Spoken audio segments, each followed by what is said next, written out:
you looking for non-stop, continuous cannabis and psychedelic programming? If you are, then turn your browsers to 420radio.ca or paceradio.net, where you will find the 420 Pace Re-Rolled Saturday. Everything gets started at 8 a.m. Eastern Saturday morning. You're watching the 420 Pace Network, found at 420radio.ca and paceradio.net.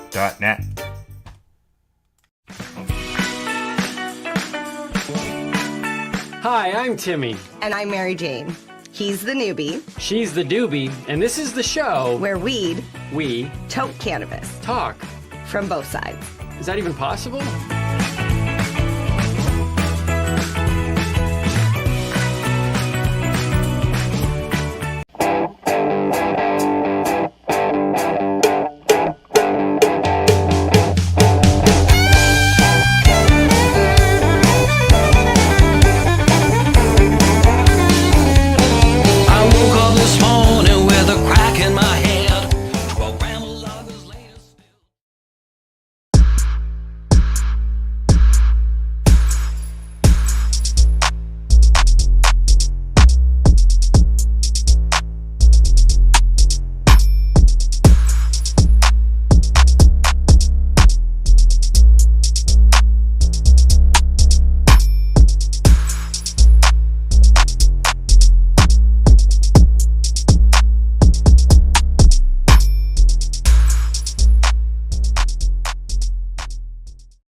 Hello and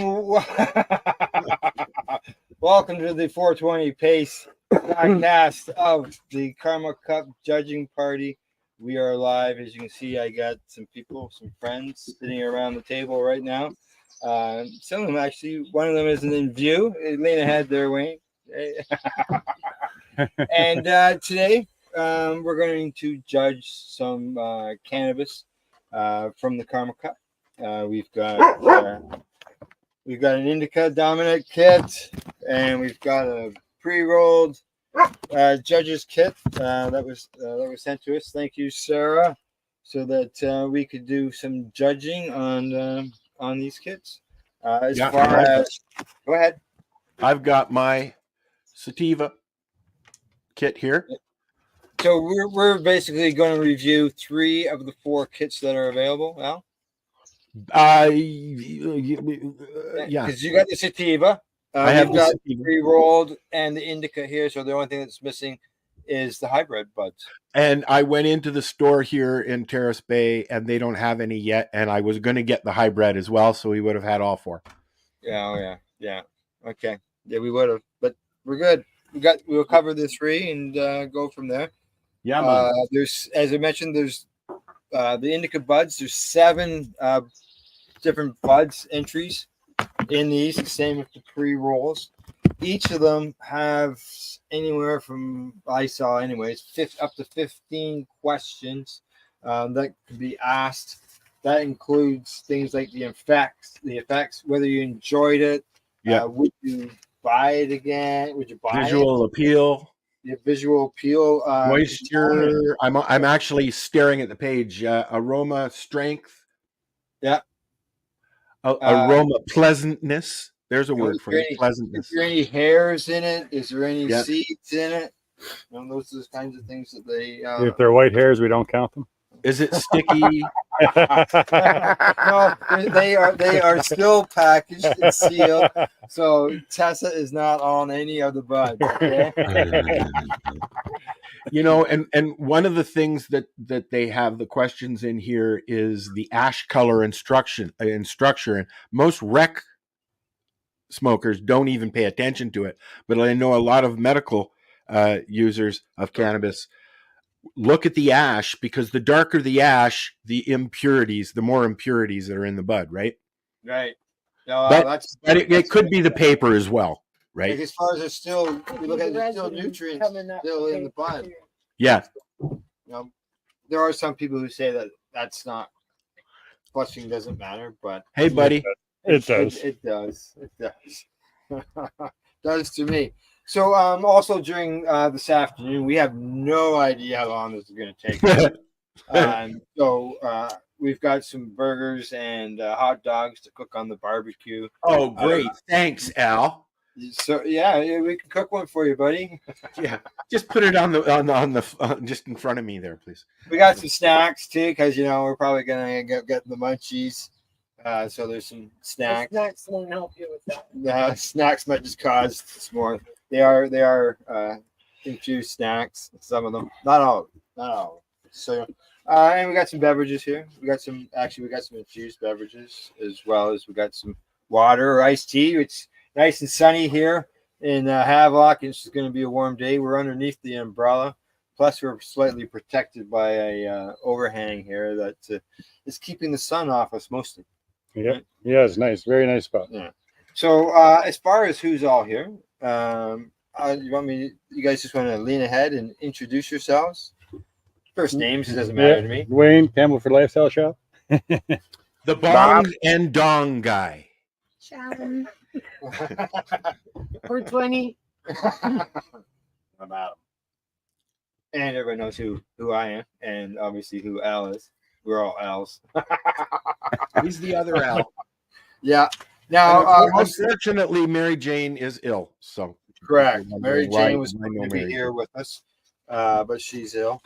Now, with the samples came some information to give us a bit of an idea. Sarah this year released some of the suppliers of the products that are involved in this. And from what I see, it looks like most of them are craft growers. Yes. Yeah, there's from what I saw on the list, because I've got the cards too. I just have to grab them. They're in the other room. Yeah. What I saw on the list, I'm not seeing any of the big, we'll say the No. top 10. Well, Good. no. There's even a medical company that's involved in this as well. I saw that. Yeah. Yeah. Let me get my list. There's also the OPP. Yeah, involved. we saw them on the way here. Did you? Oh yeah, you did. Right program just down the road. From going to events in Toronto, some of the judging has been held at OPP headquarters. Isn't that cool? What do you mean by the OPP headquarters, right? The OPP stand for other people's pot. Yeah. So OPP, what the fuck are they going to the OPP for? Right? So that was interesting. There's companies from out west. I'm gonna say there's companies from east. They're spread out. I don't know any. I don't know any of these.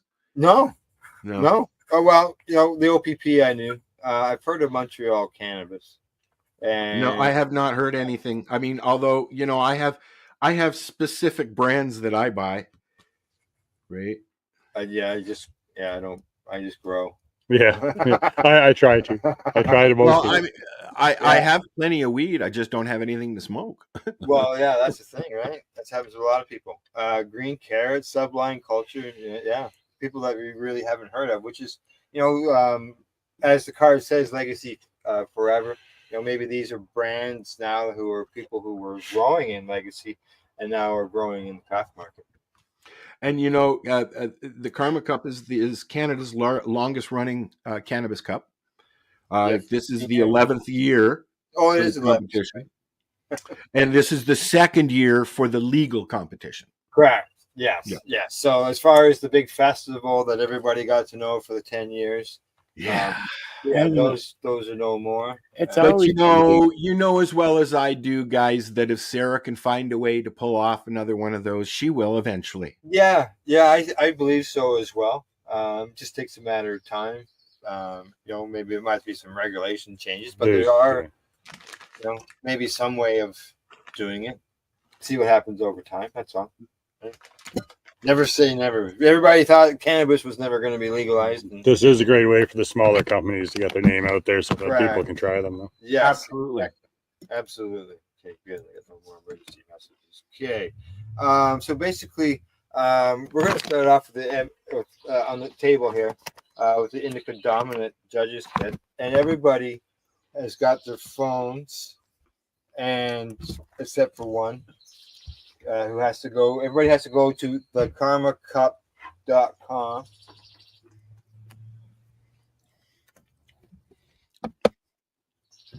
right, everybody's gonna go to karmacup.com It's here, and they're going to have to register. Everybody's registered but one person. And there will be one or two more people who will be joining us throughout the afternoon. One of them is at a celebration of life, which is understandable. You know? And one other person who was invited is just they are just going to stop in and say hi and see what's going on. So we're here all day smoking pot with you, basically. Okay, all right, on the site. All right, now go back to the main page. There'll be a skill testing question on who coughs the loudest. Yeah. Who's what? Coughs Okay. the loudest. I'll put your email address in and create a password. They don't send it. Loudest. I'm the longest. So you can register. Just so you know, the gentleman with the beard is not Al Graham, No. even though his name tag is right below him. Oh, is it? Oh, is it? Oh, yeah, it is. Yeah, it is. No, that's Wayne. Cannabis lifestyle shop sales. Oh, wow. Yeah. Sometimes I say store. I just call it the Bongs Yeah, and Dongs place. All right, we're getting the last one in here, and then we'll. So let's see what else. We've got a plate here because I know there's part of the testing requires spelling after you're grinding it. So we've got a plate here where people can grind, put the bud on there, and also I've passed out for everybody to take home a grinder.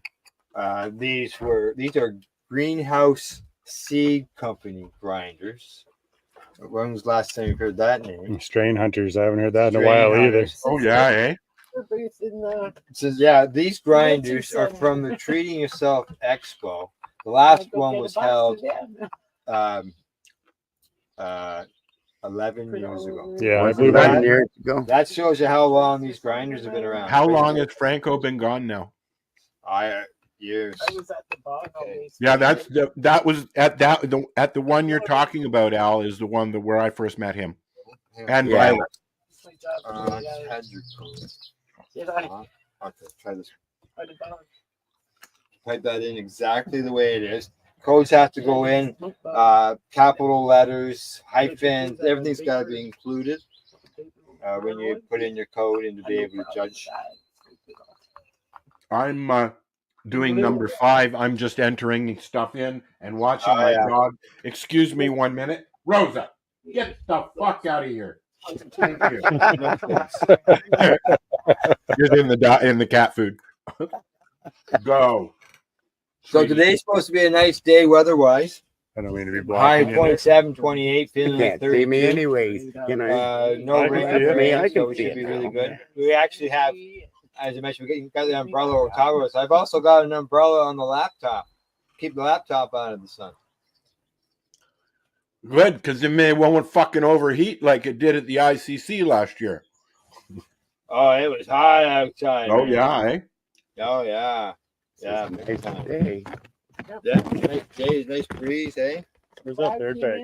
I can't remember the last time I got stoned in the breeze. They're all capitals. Did you happen to hear in the news, anybody, that there will not be Seattle Hemp Fest again this year? Yeah, yes. I saw that posted on Very, very. Rap posted that. I saw it yesterday. Proceed, King. Just proceed to judge. There you go.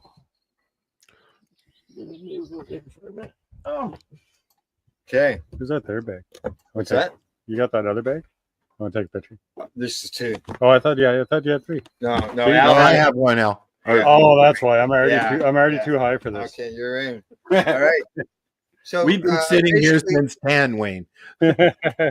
Yeah, we've been here for a while. I spent yesterday afternoon out here too. 3 hours. The 3 hours just testing everything. We Yeah. were going to do 2 tables and the whole bit. We had to check which end of the tables because we were. It got to one point at one end of the table you couldn't see anybody. Everything Yeah. was a silhouette. Yeah. Right. So we did testing with that, sound testing, the speakers. Yeah. Sweet. We did everything just to get to that point where it was going to be working good, right? So So Deb's over there. I guess she's over there having like some killer weed. Tobacco. But I appreciate that she moved over there. So other than that, I guess basically what I'll do is there's 7 samples, and we'll start.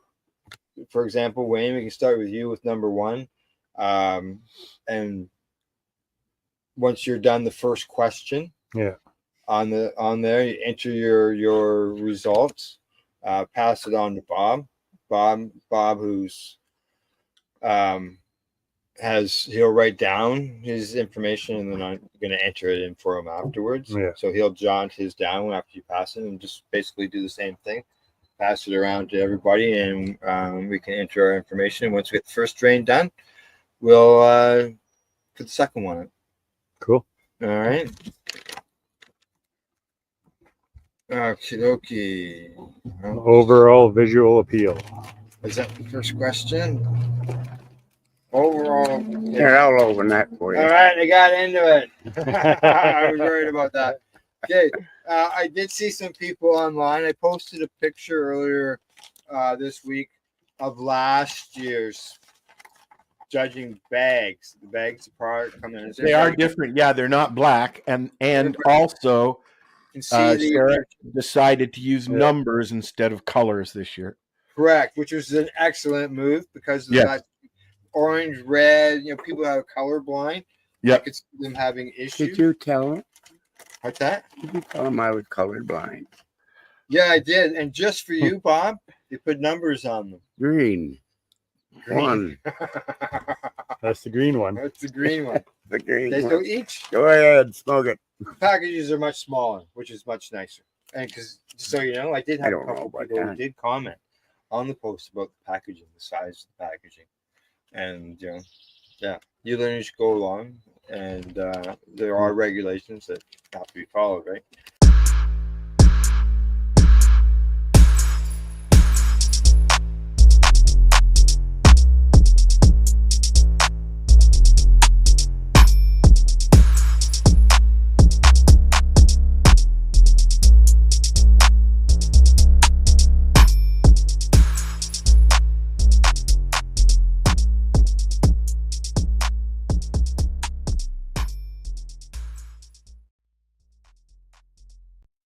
You're listening to the Pace Radio Network here at paceradio.net.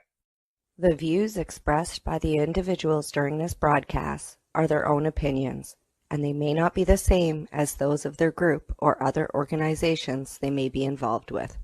All medical advice during our broadcast is not a medical opinion and should be checked with your medical physician.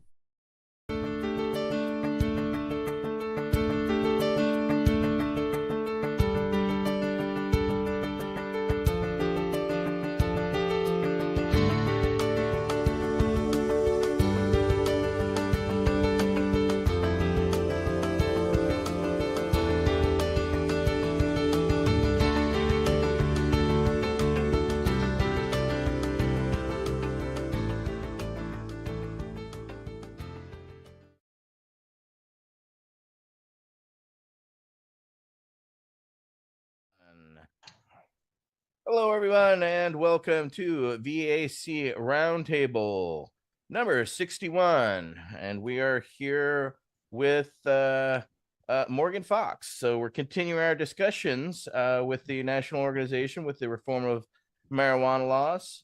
And needless to say, to have the political director of NORML is a treat for us. As we know, there's a lot of things happening, and we come from it from a historical perspective, but the history really doesn't matter. What's happening is we are facing an unprecedented change in policy that we've never been at before, any of us. We have the President of the United States issuing talks for change, and HHS has decided to accommodate the discussion and has now balled it right into the DEA's court, which is something we're all anxiously awaiting. But of course, thank you, Morgan, for joining us this evening through your technical difficulties. And we're just going to kind of jump right into it. And This question is one we ask everybody, and it has kind of multiple layers. So how did you originally come to cannabis? Such as, do you remember the first time you heard of it, first time you smoked it? Give us an understanding of that. And then, what made you go where you are today? Well, first of all, thank you very much for having me. I really appreciate the opportunity to speak with y'all. And I've worked with a bunch of the folks on this call in various capacities throughout the years. So it's great to have this forum to, be able to chop it up with y'all. How did I come to cannabis? So, I mean, like a lot of other people, I started, consuming cannabis probably too young.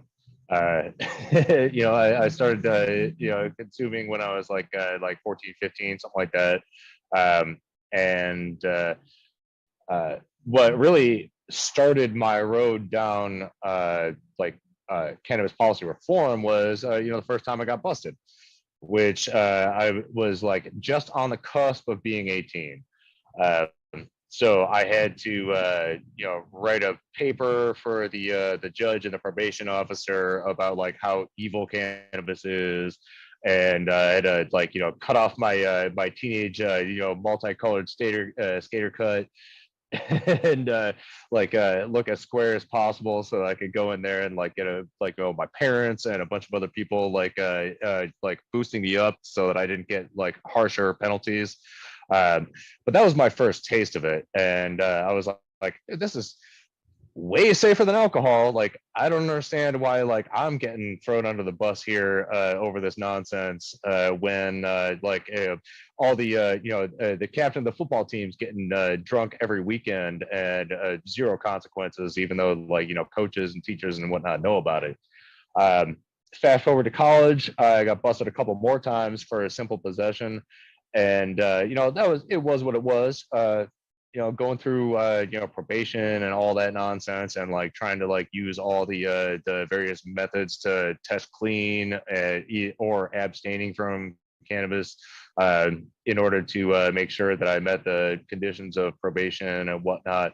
But the thing that really galvanized me and that really set in motion the series of events that led to where I am now is when I would go to court for these things, and I would see people that didn't look like me. I'm talking about people of color, lower income people that can't afford even the cheap $500 lawyer that I paid for myself that my parents weren't willing to pay for, and go up in front of the judge on the same day for the same charges with the exact same criminal history. And I was seeing these kids get the book thrown at them. And because I had a lawyer and I had a suit on and my skin was white, I was getting a slap on the wrist. And these dudes are getting nailed with 6 months in jail, loss of license, et cetera, et cetera. And that is what really kind of set in motion my path towards, my current career. Because I was just I could not abide by that sort of disparity in sentencing. It didn't make any sense to me. It was patently unjust. And just because I might have had a little bit more resources and I looked a little bit different than some of the other people facing the exact same charges, I was getting preferential treatment. It just didn't sit right with me. And basically the day after I came home from court, the last time for getting busted for possession, I was like, I want to start a normal chapter. Turns out the school that I was at was not willing to allow me to start a normal chapter. So I just kept looking around for job opportunities in drug policy. And, shortly after I graduated, I found an internship opportunity at Marijuana Policy Project. Uprooted my whole life, moved down to DC with a backpack full of my clothes and a skateboard and a guitar, and had the promise of a $9 an hour paid internship and never looked back. So then I spent 10 years at Marijuana Policy Project before moving on to National Cannabis Industry Association for a little bit less than 4 years before finally moving to NORML, where I'm at now. So it's not so uncommon what you experience, such as a university just outright denying opportunities for a cannabis, basically an extracurricular opportunities. They basically just shut you down right there at the school level, correct? Yeah, 100%. I mean, I could have started my own, like, non-official organization, but I didn't have the, the bandwidth or the wherewithal or the knowledge about exactly how to do that. But the administration of the school at that time was very, very solid on not allowing any sort of drug policy reform groups at all. And this was at a fairly progressive research school, Case Western Reserve. And unfortunately, this still goes on today, as you are, in normal, I would say that this is still a reality. Yes. 100%. Yeah. I mean, we get complaints from folks trying to start student chapters all the time about interference from the school administration. And a couple of years ago, we actually had a successful lawsuit because I believe it was in Iowa. There was a local chapter that was trying to get up and running, and the administration was trying to shut them down or prevent them from being able to do a lot of different activities and use the school logo in their kind of normal chapter branded t-shirts and various other public facing materials, and they won that lawsuit with the help from our awesome brothers and sisters at the ACLU. Right on. Well, good to know that we have friends in high places. With that, we'll roll over to Councilmember Peggy Jones. Councilmember Jones. Thank you, Dan. Thank you, Morgan, for joining us this evening. With cannabis possibly being Schedule 3, do you think it's best to stop there or go for complete descheduling, and why? Schedule 3 is total BS. We need to deschedule cannabis and remove it from the schedule of controlled substances immediately. That's the only way that we're going to be able to remove the conflict between state and federal laws. It's the only way that we're going to be able to actually address the criminal justice issues that are inherent in federal prohibition. And Schedule 3 does none of that. Schedule 3 might allow a little bit more research. It will allow cannabis businesses to be able to avoid the 280E tax issue. It won't create a situation in which banks are more willing to work with cannabis businesses. It won't do anything in terms of consumer rights whatsoever. And it certainly won't impact state legal programs right now, either adult use or medical. Honestly, I think that there should be some concern with Schedule 3 because, admittedly, as of right now, the DOJ has been taking a hands-off approach to adult use and medical programs in various states. That could change with a change of administration and a change in staffing at the highest levels of some of these major enforcement organizations. If you're looking at Schedule 3 as now this is a drug that can be prescribed, the FDA has no history of approving whole plant drugs for prescription use. So even if that were to happen, the FDA would take years and would probably say, no, we're not going to approve whole plant cannabis for public consumption and for prescription. So, even if states wanted to get in line with federal policy, they wouldn't be able to without completely revamping themselves and destroying what we've already built over the last 25 years. Long story short, Schedule 3 is a good signal from the federal government that cannabis has medical value. But in terms of policy, it does basically nothing with the exception of providing a tax break for businesses and a little bit more leeway for research. I don't think that it will really even do anything for federal employees in terms of being able to consume cannabis legally if it's legal in their states. The executive order that specifically refers to federal employment, states that you're not allowed to consume Schedule 1 or Schedule 2 substances, and that you can be automatically terminated for a positive test for any of those.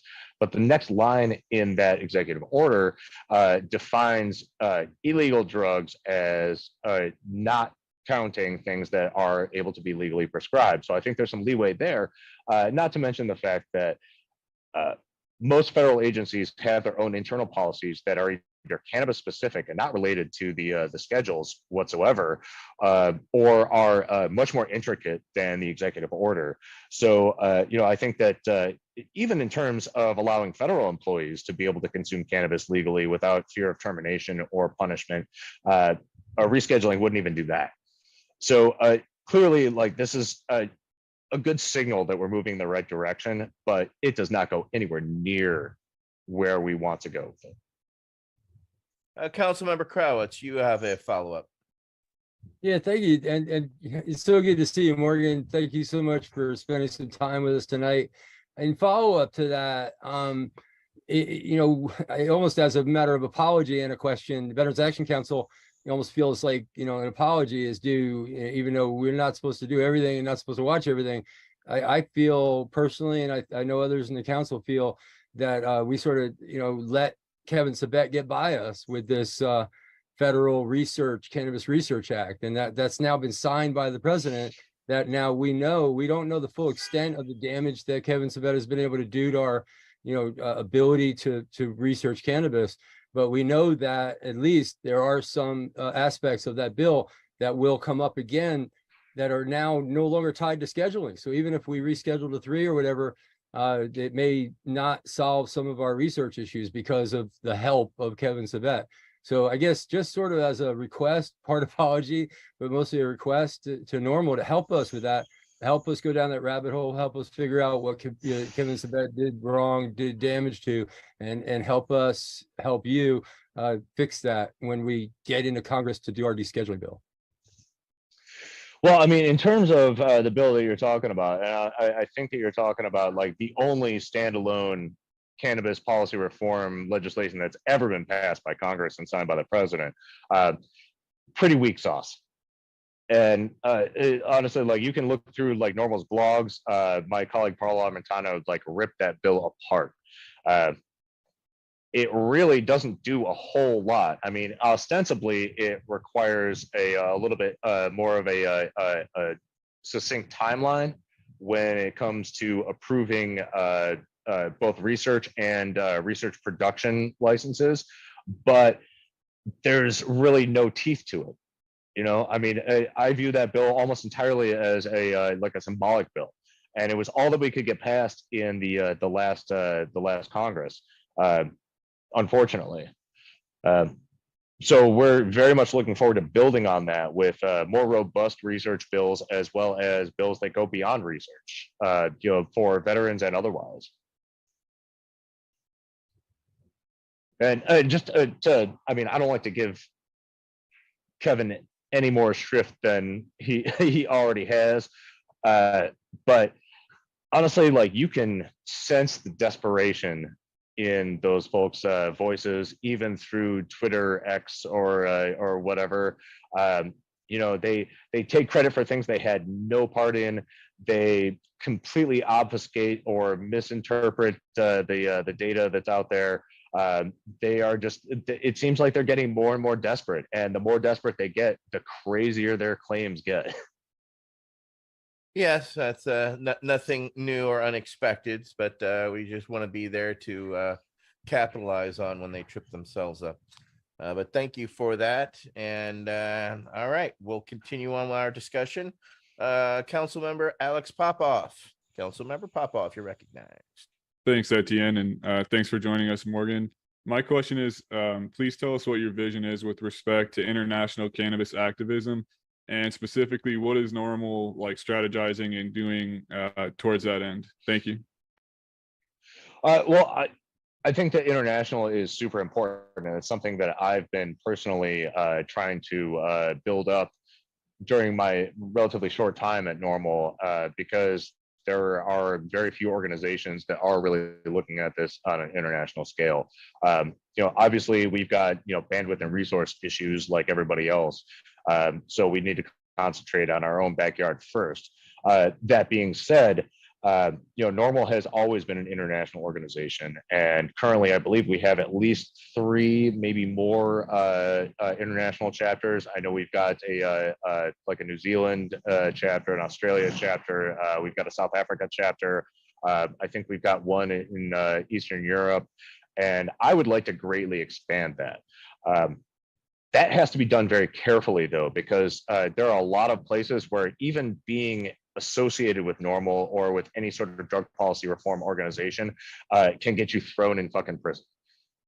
And I don't want to do that to anybody or amp somebody up to a point where they're going to be putting themselves at risk unless they totally understand what that risk is. That being said, as soon as we have the resources to start expanding that, and we're always welcome to as many people getting involved as possible to help spread that message. We want to take this across the world. And there's also that weird sort of dynamic that the United States has been largely responsible for most of the drug war policies that exist throughout the world, both at the UN as well as in individual member nations. And so I feel like, until we get the job done here, we've got a lot of explaining to do if we're going to other countries and being like, hey, let's work together to change drug policy in your country. And by the way, you might end up in a dark cell block because of that activism.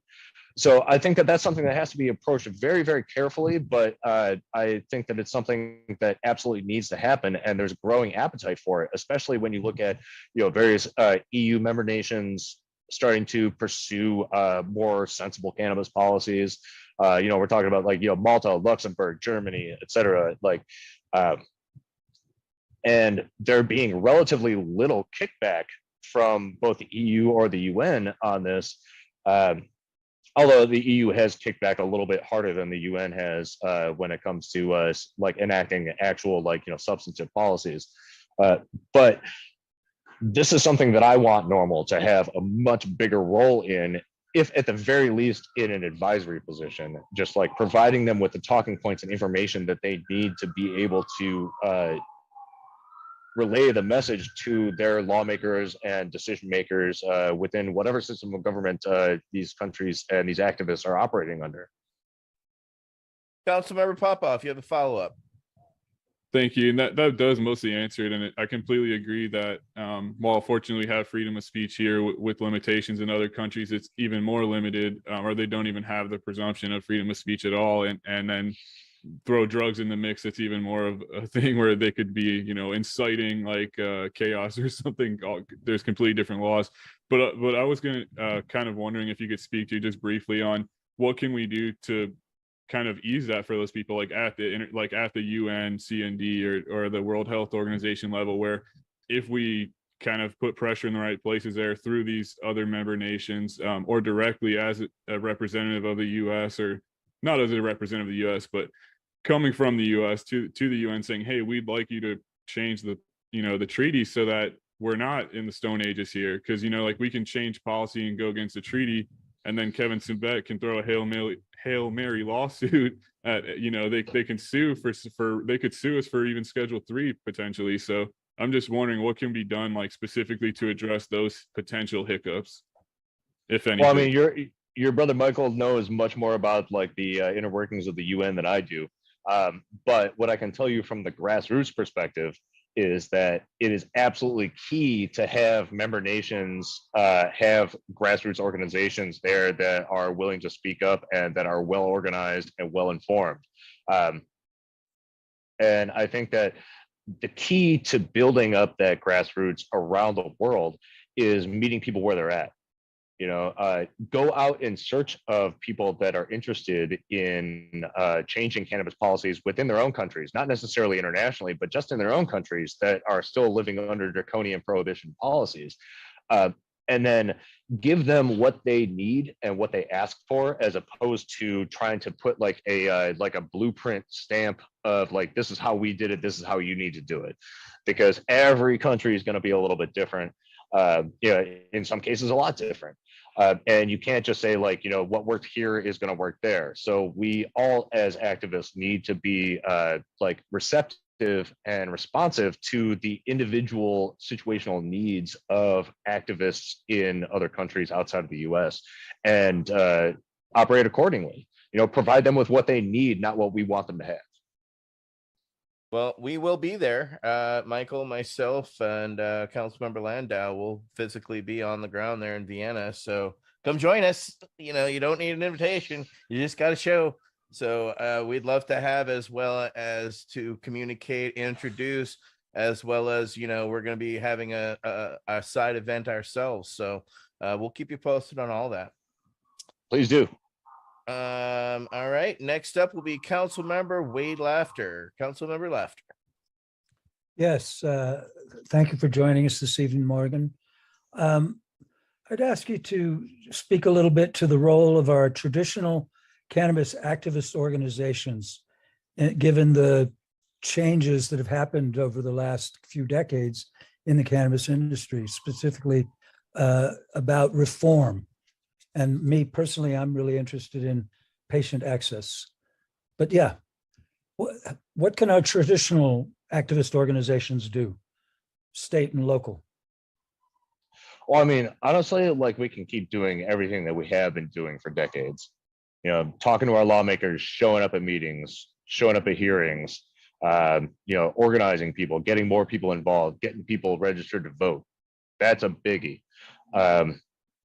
And it's unfortunate because over the last 15 years, I've seen like the funding for organizations that support the grassroots just dwindle steadily. The big philanthropic donors, both progressive and like more libertarian leaning, have mostly dried up. The average person that wants to support cannabis policy reform is facing more and more personal economic hardship as the years go by, and even industry money is getting pretty thin, and because of all the problems that they have with taxation and with just a general operating costs and whatnot, and even then, when they can give it, it usually comes with strings attached, and that's a really big problem. And so, I mean, the effectiveness of all of these organizations, whether they be big or small, is just being really hurt by lack of resources. But the biggest resource that anybody have is people. So the best thing that we can do as activists and as advocates is to just continue doing what we have been doing and get people involved and try to maintain organizational cohesion so that we're all, obviously I hate using the phrase, rowing in the same direction, because, everybody's going to have a little bit of differences. But as long as we're all still talking and working on the same issues, we can get most of what we all want to get done accomplished. It just might take a really long time. That is true. All right. Next up will be Councilmember Al Byrne. Councilmember Byrne. Morgan, thank you for being here. As an ex-employee of Normal, I wish you well. I hope you have a wonderful career. I didn't write this question, I'm going to ask you, but I want people to understand there's a word in here that I find interesting. It's called the checkered history of Normal, which indicates an up and down sort of black and white thing. And I was involved in a lot of that back in the 90s. And I think that's a decent word. Normal has had its good moments and its bad, and a lot of both. But I want people to understand historically, Normal, for whatever you might think of it and wherever it sits right now, is absolutely responsible for the war on drugs having not one enemy, being legalization, but having three enemies: legalization, hemp, and medical. If it wasn't for the normal organization, those three diversions of the federal energy would never have occurred. So checkered history, yeah. But, you know, when you got to put it all together and you look at it over the decades, it's a damn good history. So anyway, Morgan, given the checkered history of national normal, what might be different in the future? Given the history again, they're taking you back in time, and I know you've only been there a little while, but the history of normal and activism. Do your best. Well, look, I've worked for like three of the biggest organizations in cannabis policy reform. And I can tell you they've all had their problems and they've all had checkered histories. And, you know, some of the, you know, those issues and, you know, the issues that folks have had with those organizations over the years have been well-deserved. Some of them not so much. And, you know, the bottom line is that, you know, I am focused on the future. And, you know, whatever, you know, may have happened in the past is, you know, as far as I'm concerned, the past. You know, we have a lot of opportunities going forward right now. And one of the things that I personally pride myself on is in being able to build bridges and work in coalition efforts with other organizations. For example, the Marijuana Justice Coalition, which is made up of probably 3 dozen at this point, various organizations ranging from, you know, immigration groups to, you know, drug policy groups like NORML. You know, I think that, you know, a lot of these things that have happened in the past have been like really just you know, personality issues or the disagreements about like minutia of policy. But all of that aside, that's not what I'm concerned with. What I'm concerned with is what we're going to do tomorrow and the next day and the next day.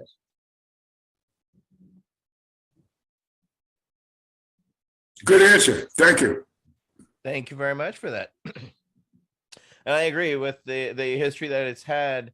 You know, people ask, you know, what has NORML done, et cetera, et cetera. If anything, it's been a great clearinghouse for good activists to find a way to try to do good things.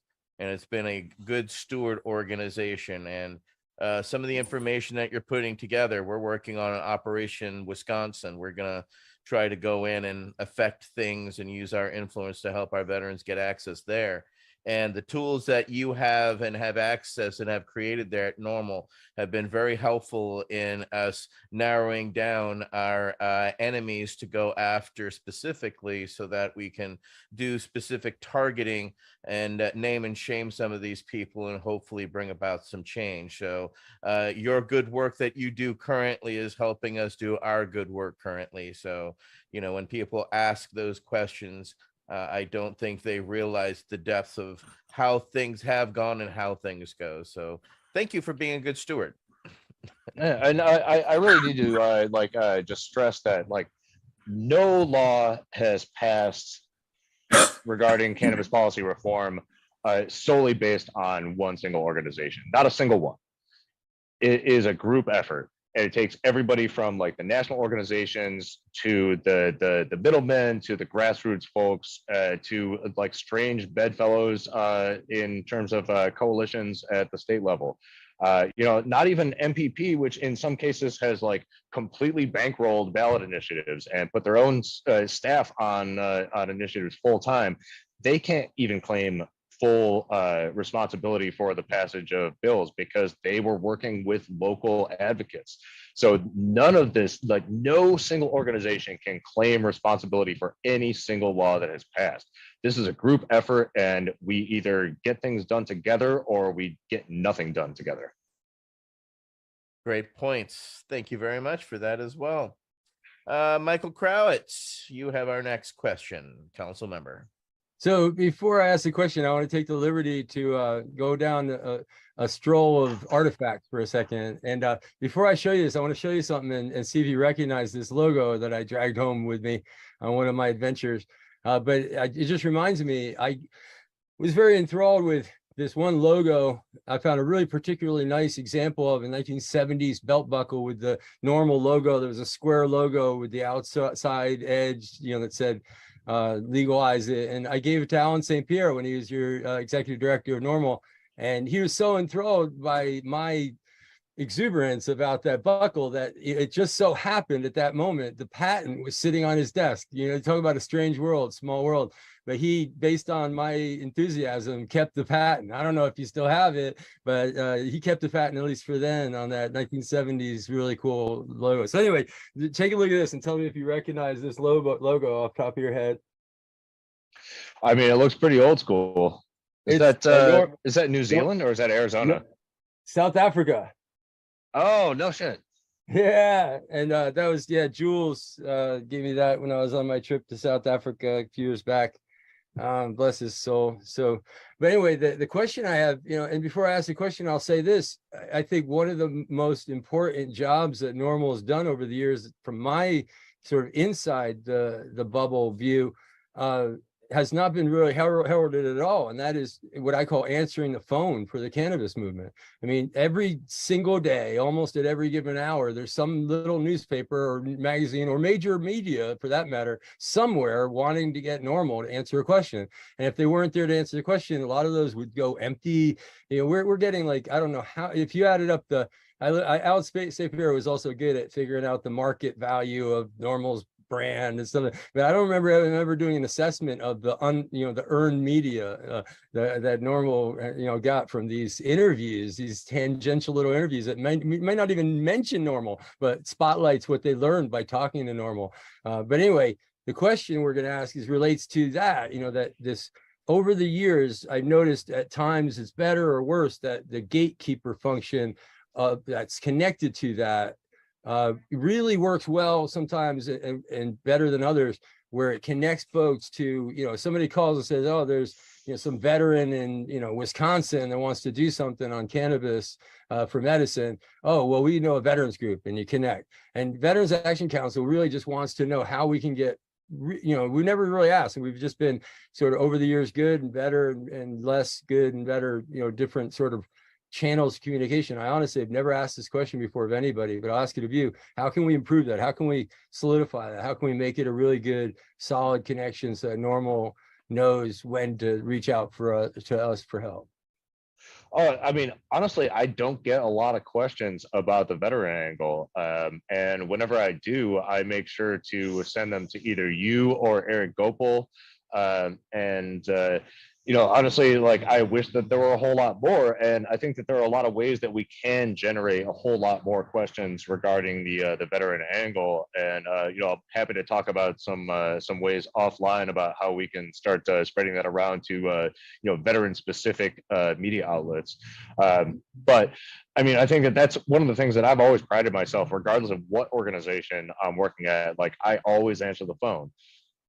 Or I'll get back to people as soon as possible, even if it's just somebody like asking about, like, oh, hey, I might have to take a drug test. Can you give me some information? Or if it's like, somebody that just wants to share their ideas or share their story, I make it a point to always get back to them, because this is what we're doing this for. It's people. And, when it comes to media, though, I mean, I came up predominantly focusing on media. At MPP and at NCIA, my role was predominantly in media relations. And since moving to Normal, I've taken on the mantle of federal lobbying, but I still do a lot of media. And between me and Paul Armentano, we make sure to get back to every single reporter the second they get to us, one way or another, and make sure that they have our quotes, whether they use them or not. And I think that that's an important thing to give, like, grassroots advocates the knowledge of. Like, you got to keep checking your email, because if you get that request, you've got to be on it immediately. And reporters have deadlines, and if you don't get back to them immediately, they're going to move on to somebody else. So always make sure to be checking your email if there's something going on. And also, by the way, if anybody wants any sort of media training, my door is always open. Just email me at morgan@normal.org, and I will be happy to help them with both, like, media outreach as well as media reactiveness. Councilmember Krawitz, you had a follow up. Yeah, I just want to follow up. First, to two-part. First is to extend thanks and renew our commitment to the rare occasion that Veterans Action Council actually took it upon ourselves to send out accommodation to Dale Geringer and Ellen Comp, California Normal. And on what you were just talking about, give our love and admiration and respect to Paul. He's really like more than just answering the phone. He's like the one person that's diligently, accurately answering the BS that comes out of the opposition on a routine basis for the entire movement. And that's very, very deeply appreciated. On the media side, I caught his interview on CNN that he did the other day, and you know, put right in the hot seat. You know, he's got like 2 minutes. Here, explain everything you know about cannabis. Oh yeah, and what about scheduling? Oh yeah, you know, it's like it's very difficult hot seat that they put him in on there. It's very admirable, you know, his ability to navigate that and put out very effective talking points and truth and evidence. So really appreciate it. It is an absolute joy getting to work with Paul Armentano. That guy is amazing, and he makes my job so much easier. Oh, Paul's one of those heroes. In fact, Al's telling us one of the last things he did at Normal was hire Paul. So, you know, probably the best hire he ever did, because Paul has been nothing but an unsung hero doing the necessary. And we can't thank you enough for your continued dedication to cannabis reform, as well as, you know, doing the dirty work. You know, talking to the media is something that nobody likes to do. And it's hard to get and maintain those media contacts, but I commend y'all for consistently being there and educating them, because that is not an easy job. That is without its own set of frustrations, and yeah, drives you a little crazy, needless to say. While we're on the subject of unsung heroes, I want to give a little bit of a shout out to Karen O'Keefe at MPP. She is just amazing, and is like more responsible for cannabis policy reform than I think anybody realizes. Agreed. And we should definitely have her on it sometime and talk to her and get her perspective of things. All right. Well, Morgan, that's our questions for you, sir. We were able to get you in time so you can go back and be a good dad. But thank you for taking the time this evening and sharing this conversation with us. If you have anything else going on or something that's coming up, here's your time to plug anything if you have something coming up for Normal. Well, thank you very, very much for having me. I really appreciate it. And, you know, happy to talk to you all anytime. I do want to give you all a little bit of a heads up of something that I just got confirmation of this afternoon before jumping on here, is that we're looking at a September 20th markup of the Cure Act in the House Oversight Committee. This is a bill that would remove past cannabis use entirely as a disqualifier for federal employment or for security clearances. As written, it would also exempt current cannabis use, but I'm very concerned that that will get watered down in markup. So contact your members of Congress, particularly if they're on the Oversight Committee, and tell them to support the Cure Act with current use provisions. Absolutely. Okay. Well, thanks again, Morgan Fox, for joining us this evening for our VAC Roundtable. I would like to thank council members Alex Popoff, Wade Laughter, Peggy Jones, Nate Landau, Michael Krawitz, Al Byrne, myself, I'm Etienne Fontaine. Can't thank you enough again, Morgan, for joining us tonight and setting a little bit of the record straight for people as you continue your hard work. And we wish you great success, and we'll stay in contact, and you do the same. Absolute pleasure. Onward and upward. Onward and upward. Thanks again. All right, everybody. Thank you much for joining us for VAC Roundtable number 61. Morgan Fox. Y'all have a great rest of your week. We'll be back in a couple of weeks with our next VAC Roundtable number 62. Thank you, everybody.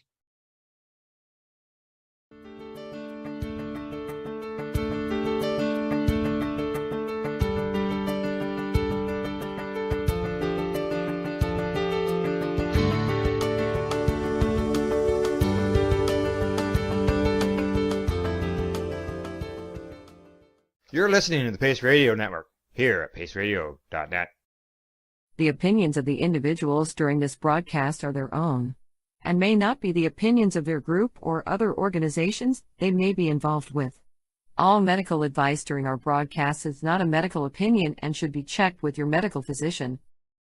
When you have a pain that's reached its peak, Legacy for 20, it's so unique. If organic cannabis is what you seek, here's your trusted partner 7 days a week. Suppository salves, vapes and drops, topicals, edibles, infused pop. Just when life seems like it ain't easy, at Legacy 420, enjoy a pop freezy. Lab tested products, make them the GOAT. Legacy 420 out on your road. Legacy 420 in Tyndonega Mohawk territory. Indigenous organic cannabis at its finest. Enjoy the buzz of legalization with Campbellford Lifestyle Shop. From lights to plant nutrients, books, consumption accessories, and more, we've got all your basics to grow or consume cannabis. Visit our info center or take a look at our piercing services and body jewelry, now available in-store through Campbellford Lifestyle Shop, 17 Bridge Street West, Campbellford.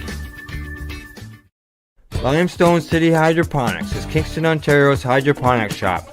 Take your growing to the next level and create the optimal environment with a tent kit, or maximize your yield with an ebb and flow flood table kit. Either way, Limestone City Hydroponics has more sizes and options to fit your needs.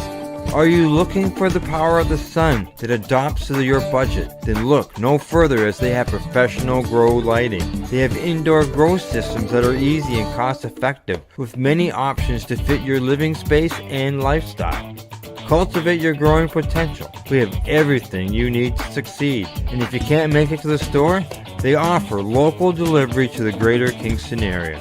Remember, when you're looking for experts to help you grow, then look no further than the locally owned Limestone City Hydroponics, 105 Sunderland Drive in Kingston, Ontario. Call them at 613-548-0420. We are people advocating cannabis education here at Pace Radio.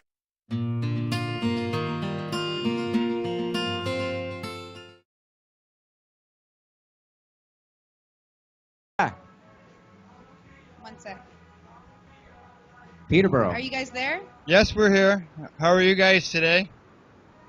Excellent. How are you, Peterborough? We're good. We're good. Yeah, good. We're good. Thank you for, there you guys are. You just finished your meeting, right? We just finished the here at the Cafe here in Peterborough. How was 420 in Peterborough? I'm gonna let goes here. I'm gonna let him talk to you all about that and how.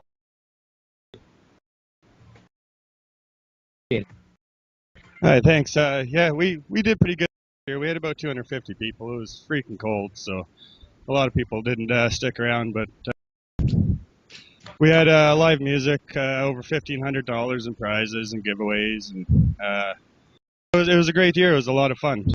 I'd like to give a couple shout outs here. Thanks to for and the whole 420 Toronto crew for all their efforts, giving the love to all the Canadian 420 events.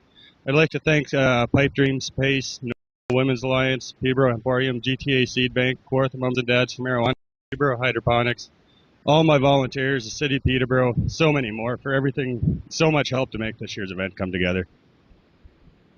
That's amazing. Now, how many people came out last year? Last year we had 300. The weather was a lot nicer. Yeah, but you had about the same number despite it being badass cold. That's right, we did. I mean, I hate to break it to Chris Goodwin and I looked at each other and like, man, if I didn't have to be here, I don't think I would. Did you have that feeling? Oh yeah, you weren't the only one, I'm sure. I see some pictures from the different events where people are talking about how cold it is, and you can see the look on their faces. Yeah, people were running home and getting their blankets and coming back and wrapping themselves up in flags, and it was pretty funny. That's amazing that people would be prepared to spend hours out in the cold like that. Yeah, to protest prohibition, don't you think? Very different for people, but it also shows their commitment to it as well, right? We had snow up here. We had snow. Yeah, it was snowing. Yeah. Quick question then. You were going to have a well-known conservative member come out to your rally. Did he appear? No, there was no sign of him or. Oh. It was just. So, what are we going to do about Dean Del Mastro? We'll just invite him out to Cannabis Day. Excellent. I got invited to Cannabis Day, July 1st. What happens on Cannabis Day? It's pretty much the same thing, but sure we're trying to get into the Cannabis Day parade, so we got our fingers crossed, and we're really hoping to get into that. You're hoping to get into the City of Peterborough's Canada Day parade? Yeah, we're trying. Yeah, correct. Right downtown. With a float? No, we're thinking just 4 people with flags and a couple other people handing out brochures and CDs with good links to valuable sites like that. Exactly. I'd go up to that. How about a float? We Maybe did discuss a float, but we don't have enough volunteers to take away from the event to be able to do a float. I'll come down in a Mini Cooper. If we're allowed in the parade, we'll invite you. Okay then, I will come down in a Mini Cooper. Right, Goodwin? He just shook his head. Yeah, we'll bring a Mini Cooper. We're very good at, I just got emailed a 420 Peterborough video. Yes, my fiance Mary Excellent. Jane Gonjagirl worked very hard to get that up and out for today. So, did you learn anything new after doing it a couple years? Have you learned anything? It's a constant. This year, we had a group of unknown people go around, and when we showed up at the park in the morning, there was posters, the whole park, all the benches, the water fountain, the trees, all with posters saying, "I was wrong, don't," and they were posted everywhere. We spent about 45 minutes cleaning up before we could even set up. You had anti-protester people protest ahead of time? That's correct, but they didn't have the balls to come out and debate it with us.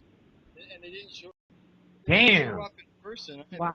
That's harsh. They just had the posters around the park, and you commented earlier that they actually went around to the Herb for Herb posters. Yeah, they spray painted big circles, the no circle around the pot leaves, and then they posted the "I was wrong, don't legalize it" posters underneath all the Herb for Herb posters around Peterborough the night before the event. I think Dean Del Mastro was at your event. Rumor, and it's only, but rumor has it was the Sir Sanford Fleming Police Foundation students, but we haven't confirmed that yet. It's a small town. We can get down to the boss taxes on this. There's lots of people trying to figure it out. So we're gonna, when we put up the Cannabis Day posters next weekend, a couple people are gonna sit out all night and watch for them. Put it on the camera. And then what are you going to do? I mean, shame them? Pepper spray them. How dare you share your opinion too, on top of mine? Listen, they can put up their opinion as long as it's next to or beside ours. Not on top of it. Yeah. Exactly. It certainly didn't slow anything down for us. So. No. But you are right. They were kind of cowardly not to come out with a megaphone of their own and shame you. Yeah, exactly. It would have made my day for any one of them to come out and meet me face to face. Exactly. It just doesn't happen though. Democracy, anyway. Following the. So Peterborough, July 1st. About the same size you said this year, but it snowed. Did the snow accumulate on the ground? No, it didn't. It fell for about a half hour, but no accumulation. What was the best contest or game or activity you had? We do 4 free entry draws, which anybody can enter. It's just a guessing draw. A seed guess, roach guess, rolling paper guess, and a bag guess. And whoever guesses the closest without going over wins a prize that I select before the event. And then we also have a 50-50 draw, which has a ton of additional prizes. And at the end of the event, we just throw out all kinds of rolling papers and rollers and magazines, and we just toss them out into the crowd for people to grab. You'll see. That's You'll awesome. see the some of the free prize that Blaze is talking about at the 420 Valley website. There's some pictures posted there. I didn't catch all of that. Al It- uploaded some of the pictures of the prizes and stuff being given away and thrown out up onto the 420rally.ca site earlier today. Wonderful. We'll post them in tomorrow morning. I appreciate that, Al. And you had 1,500 in prizes and 300 people. I guess your chances of winning were pretty high then, correct? Yes, almost everybody walks away with something. Nothing like a good rally when you can go home with like rolling papers or a grinder. Yeah, that's right. It does bury the seeds and gets people to keep coming out. Well, last year I won a grinder and they gave away a bong. Yeah, we gave away 3 bongs and probably about 400 seeds got given away as well. Wow, 400 seeds. 3 bongs. Oh, got to do. Yeah, come on up. We're switch to the cam. You got that rolled up now. Yeah. All our sponsors are in line. We have 5 sponsors that sponsor every event, so we're pretty much covered. But we always welcome more sponsorship. Nice. For Herb helping you guys out. Sound was good. People could hear you. Yep. Oh yeah. We had a live band with a great sound system. Plus, I had the megaphone, and it was great. Everything went well this time, and I have to thank all the volunteers that came on board with me. Previous years, it's been my fiance, Mary Jane Ganja Girl, and myself, and doing all the lead up and all the setup and everything for the event. And this year we have 5 new people, and it's been spectacular. That's wonderful. 5 volunteers, and that's the power of 7 people getting stuff done there, Smash. That's excellent. Thank you for your commitment. It's especially Peterborough. I would have never got into it if it wasn't for Mark Emery. His bus encouraged me to stand up for something that's worthwhile standing up for. Unfortunately, it's when people get busted that they decide to start doing. They should do before they get busted. That's right. Yeah, that's evil. Like, don't wait for the catalyst. Just start doing. The catalyst will help. Will happen. Trust me. Yes. Spend enough time doing this, someone you know or you yourself will spend a night in jail. Here we go. Peterborough 420. They're going to spark a big fat joint that they rolled. They were going to show it to us, but they just... Gonna stand here and watch you burn one.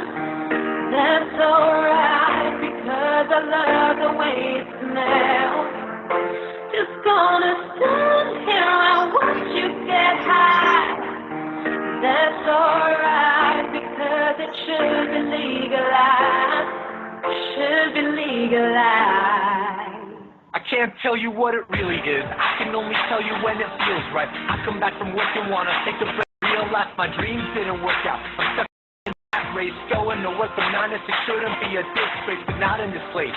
The United States, where we look up to Britney Spears instead of Bill Gates. What a disgrace. Until we get to this place where our culture developed really horrible taste. Who do we blame? I can give you plenty of names. I point my finger at them. I don't really care what they say. Look at the magazines, People, Us Weekly and stuff. All those celebrities, but we don't even know who they are.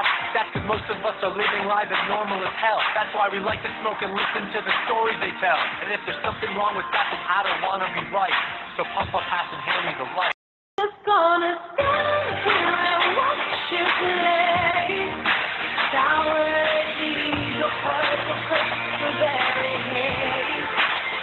Just gonna stand here and watch you get high. That's alright, I think it should be legalized. Should be legalized. Should be legalized.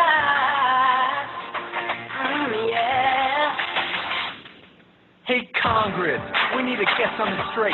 Don't pretend like you got way too many things on your plate. Our country's broke.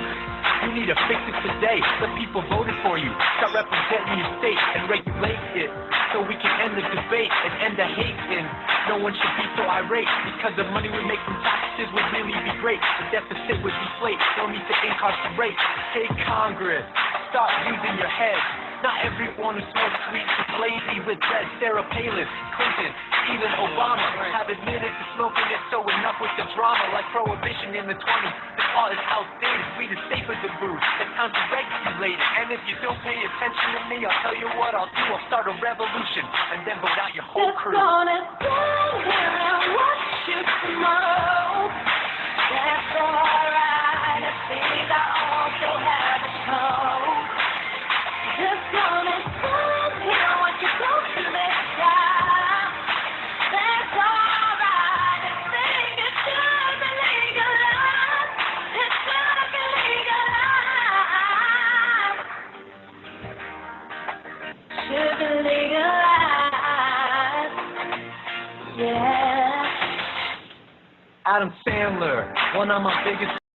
If I'm gonna do a song weed, I'll do it for throttle. Let's name some names, just like the Hanukkah song. But instead of Jewish people, these ones hit the bong. Willie Nelson, Snoop Dogg, those are obvious ones. But Martha Stewart and Oprah, let's start naming the big guns. Kimmel, Jon Stewart, even Stephen Colbert. Woody Harrelson smoked so much that he lost all his hair. Matt Damon, Clooney, Pitt, most of Ocean's 11. If Angelina smoked me out, I think I would be in heaven. Bill Maher, Jack Black, Tina Fey, Charlie Sheen, all four smoke green. So there's the meat. Queen Perez Hilton, we all know you smoke joints. I don't judge you for that. You get extra points. Halle Berry, Richard Branson, John Kerry, Al Gore. I'm not near done yet. I'm gonna name some more.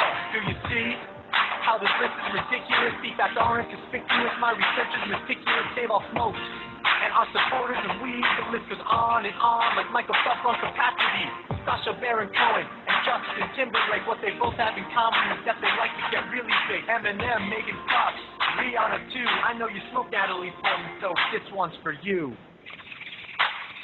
Not gonna waste time and just stand by.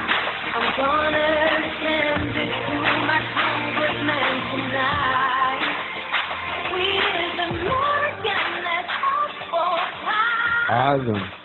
That was 420 in Peterborough. Really interesting cover. I enjoyed that. I gotta congratulate Blaze for setting up that parade route. You know, we go past the Peterborough Police Station, we go past City Hall, Schizophrenia Society. We've the Wolf radio station that's here in Peterborough. We stopped in there. Went to the windows where the studio is and waved at them. So hopefully they broadcasted that out when we're doing the walk. So that's can never. Good media is hard to come by some days. You know, trying to get the word. We out. also got a really good write-up in the Peterborough Examiner. That's excellent. Write-ups in the Peterborough Examiner. Is that Monday's paper? It came out Sunday night. There's a link to it on the 420 event page. Excellent. Write-ups, you know, positive. It's only going to keep growing. That's Yeah, what people don't all understand. the media coverage is really positive. And more people come out when they read about it. Oh, it was okay. Then nothing happened last year. And then more people are encouraged to come out. Next year you'll get 500 or 600, and you know it takes a while to get to the numbers we're at. Especially if you're fighting against people that are postering against you. Oh yeah. Doesn't make Bullshit. it easy. Yeah, that's insane. I know Hamilton had problems with people ripping down their posters, but to actually paint over your message, that's really wrong. That's taking it to the next step. It would be great to find out who they are and confront them about the whole thing and have a civilized conversation with any luck. Yeah. Well, I don't know if you can get a civilized conversation. They probably will have mullets. Look for meshbacks and mullets. That's like racial profiling. You can't do that. I bet it's just a crazy soccer mom or something like that. Nah, soccer moms don't know how to work spray cans. The ones that Especially on probably, posters that you are know, almost 8 feet in the air. Sounds It's like some conservative's child. some conservative. Yeah, it's probably Dean Del Mastro's family. I think it's kids. It's extended kids. It reminds me of like how Married with Children, there was one woman in like Massachusetts who hated Married with Children and like protested against them, trying to bring the show down. Wow. They made fun of her on an episode. It's like Jay and Silent Bob Strike Back. got anything else you'd like to add? That place like Peterborough pitched in this year, had great rally, great video by the way, guys, and Yeah, I really want to say that I liked that cover song as well. It was awesome. That's the first Yeah. video that we've ever done. My fiance, Mary Jane Gondriel, she just learned how to do the video editing last night and today. So first video ever. Awesome. it's amazing how these things technology is making it so social revolutions are much easier to catch on that way because of it's easier to make a video and showcase what you're up to. Exactly. I didn't know stuff happened in Peterborough. I think that's really important too, and I'm glad that it's happening. That it's happening in these communities and they can Skype into us. Yeah, Chris goes through the hours of video footage of all the rallies and protests, and Myrna as well. They're going to compile it all for the website. And it's so fun to watch and see the people from across the country and all the different cities. And Chris and I were saying that video we played at the beginning of the show, how each person that is willing to grab the mic and is so carefree as they talk has something different to contribute to the conversation as an individual. And it was so nice to see each of them, what they had to say. Yeah, so it's just can't say enough things about Peterborough. It's good that you guys called in from your monthly event is it not? Yes, we do the videos here at the Carte Diem Cafe on Armour Road once a month, usually the third Tuesday of the month. And we'll have different themes, like today was on history. So we because Jack Herrera had passed away on April the 15th in 2010, for the 3 years that we've been doing these videos on this weekend, at this time we showed Jack's video all about the history of what he did to bring awareness in the cannabis movement. Oh, that's a bit of a celebration. And it's nice that a small community can get that. People don't understand, small community, it's harder to make inroads in. And yep, it is. Definitely. And, congratulations to Blaze. He's been at this for 4 years and started out as a booth there at the park. And as you saw tonight, there's a video and pictures and the thing's getting bigger, permits, the whole bit. So congratulations to you, Blaze, for what you've been doing. Thank you. It can't happen without the whole community, though. It's just more than just me. Agreed. It's you got a good group of volunteers. It sounds all around you guys, and it all sounds like you're all pitching in to do hard work. So we appreciate that. I mean, it demonstrates what 5 or 6 people that want to do something can do. I also appreciate you guys being regular contributors to the show. If you're not viewing online and Skyping in, you guys are here in person, and you're awesome. Definitely. Thank you. You guys are awesome, too. Thank you. Yeah, it's all about spreading the word, guys. Well, we're going to have to let you go. We're going to close we're closing the place up here. Thanks for calling in, guys. Thanks for everything. Thanks for having us on, and just keep at her. We will. You guys have yourselves a wonderful night. You too. Thank you. And thank you, everybody there at the cafe at Vapor Central for all you do. Appreciate it.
You're watching the 420 Pace Network, found at 420radio.ca and paceradio.net.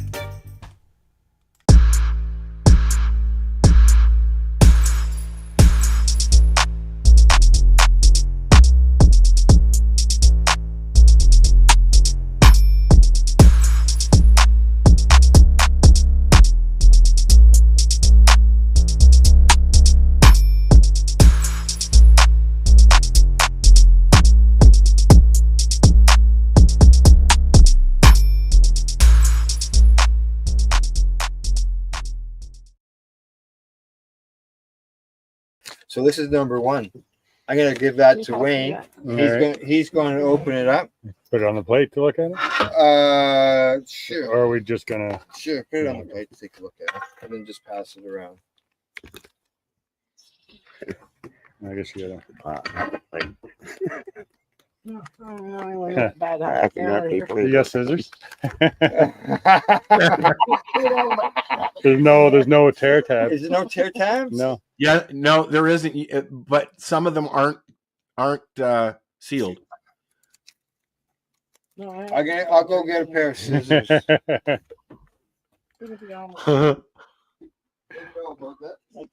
Have a few. Lately, I've had a couple. But like last year. Yeah, that one's not sealed. I think it's Yeah. Yeah. No, just this one I think is sealed up. Had good sleep. Woke up and I was dehydrated. I was Ah, sleeping because I haven't had the cold shot since I was in the hospital. Yeah. And I Admit it. great. Yeah. I was in the hospital. When I got home, there was 4 packages. Yeah, it looks like a lot of the other ones have open tops, but this one in the doesn't. fridge. with I one- found a few of them did not. We'll find out as we go along. And I was in the hospital. I said, I probably drank the whole thing.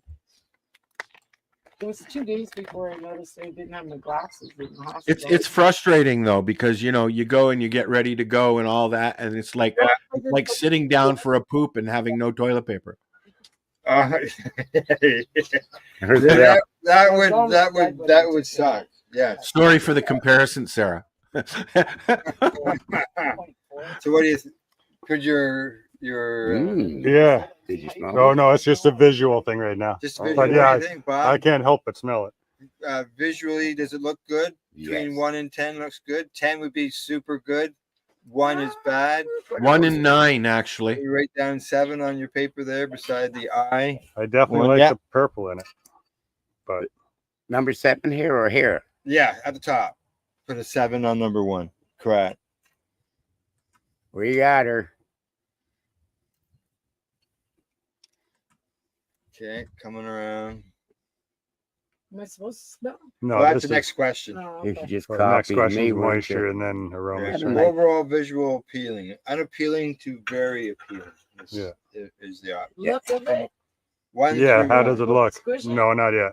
Okay. Yeah, that's a further question. Okay, see, We can't memorize 15 questions to do everything at one time. And which one am I Besides going that, in? once Wayne smoked it, we wouldn't be able to test it, right?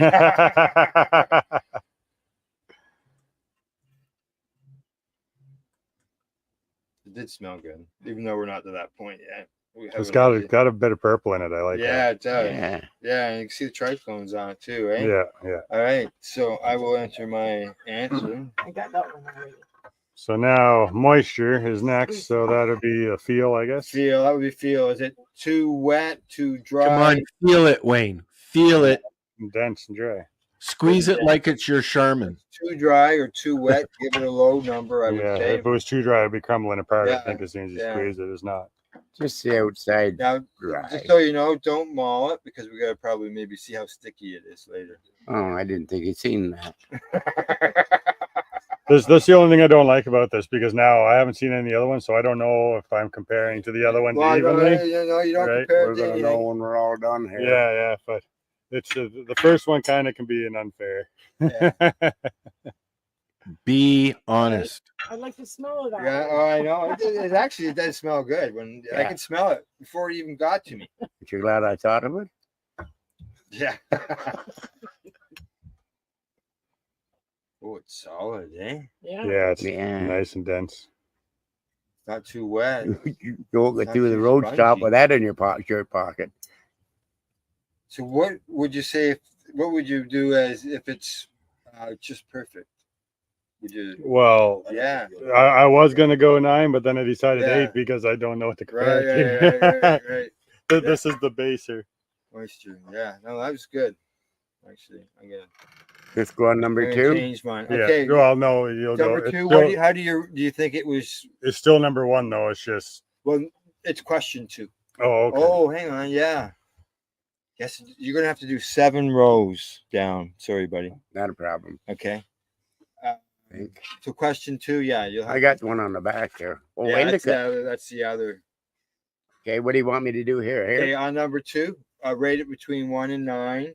1 that it was too moist and dry, and then higher numbers is that I would say is good, is excellent type thing. 1 to 9. Yeah, 1 to 9. I'll go 8 on that one. Okay, now can you put a 1, 2, 3, 4, 5, 6, 7 across the top? 1, 2. Yeah. What do you do here again? No, I just need you. No, here, do you want me to do it? Wayne, yeah, I'll do it for you. Yeah. All righty. Done that one. My phone closes too often. Okay.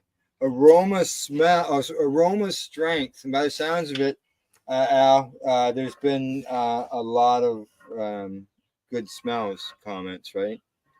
Yeah. Oh, it definitely has a good smell. But they're all in their noses are working good. Yeah, exactly. Now, can you do that on the other side? Yeah. So this is going to be all this one, and then the 2 will be bag 2. Yeah. And 3 will be. These are the questions, and these are the bags. See why I'm having everybody enter their own number, so I don't have to do this afterwards all on a piece of paper. Could you just imagine?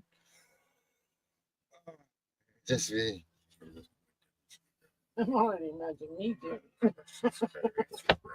Physical contaminants you can't see. Oh, yeah. It doesn't say anything about ground, does it? We get our own bags. There you go, Bob. Yeah.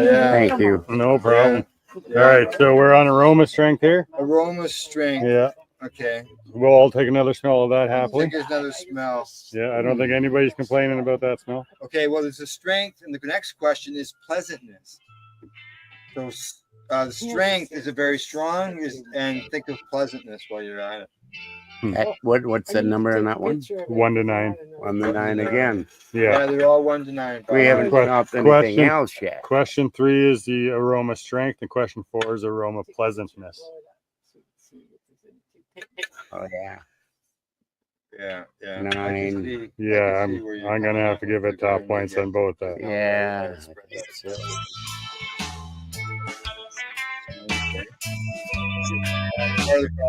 Only one person grind.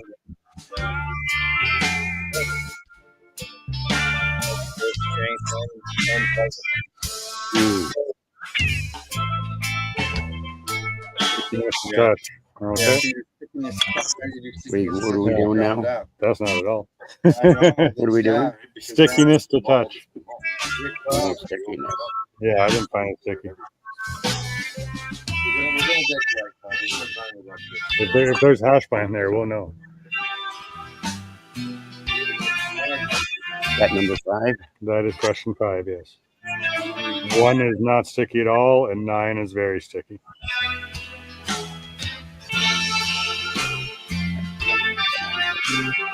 How about you, Al? When we're doing this, your sample number 1, how did you find with your overall peel, stickiness, and stuff like that?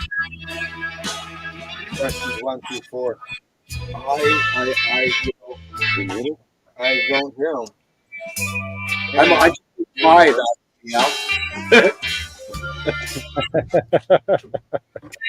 Was I supposed to follow along? No, he's plugged in. He was just there. Are you muted, buddy? No? Hang on. I don't hear you. He was there. I'm here. Yeah. I can't hear you. I over there. Number 5. Oh, there he is. Yeah. There he is. I go. What'd you do? Mute? I don't know. Oh, I okay. don't know. So what on your sativa end of things? I just did number 5. I didn't realize we were supposed to all do the same. Well, yeah, it's part of the problem is that there's we need separate kits to be able to do all the same. Yeah. Okay, so where are we here? So I just finished doing number 5 and I voted and stuff. Did you? Okay. Yeah. So what are some of your results? Well, I mean, this one made me panicky. You told. No, we lost Right? him again. Like I feel a little like yeah, which sometimes sativas do to me. Can you just unplug that? No, that right there, the small wire. Yeah, just unplug that. Uh-oh. Did your battery die? No, it was still on. I checked that. I checked that when I got up. I don't know what's up. Anyways, this one particularly, it made me feel a little bit of panicky. That's probably why I chose this one to start with, to get that out of the way. Yeah. Okay. I tried some of this before. Yeah. And it made me really moody. But right now, I'm just kind of, I'm good. Okay. Do you see any physical contaminants? Do you see anything such as hairs? In this one, I found nothing like that it up at all. a bit there, Wayne. See if you see any. We see any seeds. See any white hair on it? I think the judges need some microphone or magnifying glasses. Oh, I didn't bring one. I could have brought loops for us all. Yeah, no. Do you want a drink? Yes, please. Okay, well, I got a cooler over there. It's got water. It's a pretty looking bud. I don't have much to complain about with that. Yes, I found the quality from the ones that I've tried already better than last year's. Yeah. Yeah. Just everything was firm, nice tasting. There were no bad ash things. You know. See anything, Bob? So I'm comparing as I try to no physical contaminants is mold, insects, seeds, hairs, none. There's no 1 through 9 on this question. So what do we do there? Okay, just write the word in. So if I didn't see any mold, I didn't see any insects, I didn't see any seeds. No. And I didn't see any. So, now hairs, I'm assuming unwanted hairs, like correct. Yeah. So I would just write cannabis hairs. Cannabis hairs are good. Yeah. There's not specific though. So Bob, you just write none. I find contaminant. Yeah. That's I good. kind of don't feel like I'm getting the full experience unless there's a dog or cat hair in my bud. Yeah, I'm used to that too. I don't see any contaminants. Yeah. Okay, now it's time to grind it up because the next question is does aroma translate to taste? They've got smoking experience, ash, and structures, effects, right? So it's time to grind it. Yeah. Do you want to grind it? Let us know. You want me to grind it? Yeah. Let us know if it's. You're the man for the job. You got a grinder? Okay. Let us know if it is really moist. Moist. It's definitely not. But I might change my sticky up a little bit. I know, but weeds can't grind it, right? Yeah, it's not. I think I did a 1 on sticky. I think I'm going to bump that up to about a 3. Once you break it up. Anybody else want to feel the sticky while it's the sticky while it's apart? Feel the sticky. No? There is a little more there, eh? Yeah. Okay. Once you fluff it up. Yeah. All right. He's grinding her up. Oh, I guess we can see that on the screen too. Right at your name, I think. Yeah, right out. Al's grinding it. Deb's looking into the cooler. I know what she's hunting for. She wants some of that cherry. I know it's black cherry soda. I know it's not a question, but as for how it fluffs out when you grind it, that certainly sometimes you grind weed and it's like it seems like there's nothing when it's ground up. So this ground up and fluffed out very nice. So I know it's not a question, but I thought that was important to say. Yeah. Well, actually, it is a question in there. And it would have been presented as where are we here? Where physical? No. No, there really isn't. There isn't. Overall enjoyment.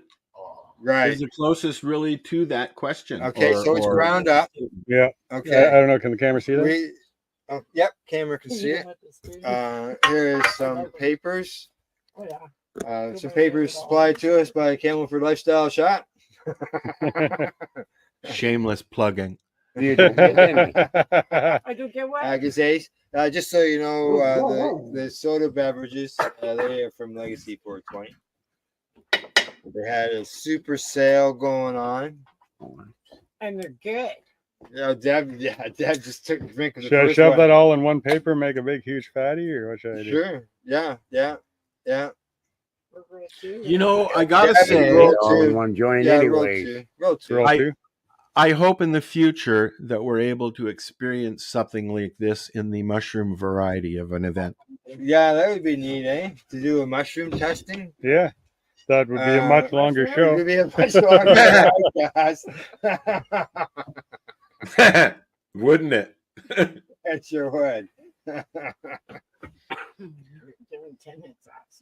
I miss the concentrates. I thought that from our conversations with Sarah last year, she was hoping to do some concentrates this year, but I guess it just didn't happen. Well, I think that there's a way. So in my mind, I believe there is a way to do it.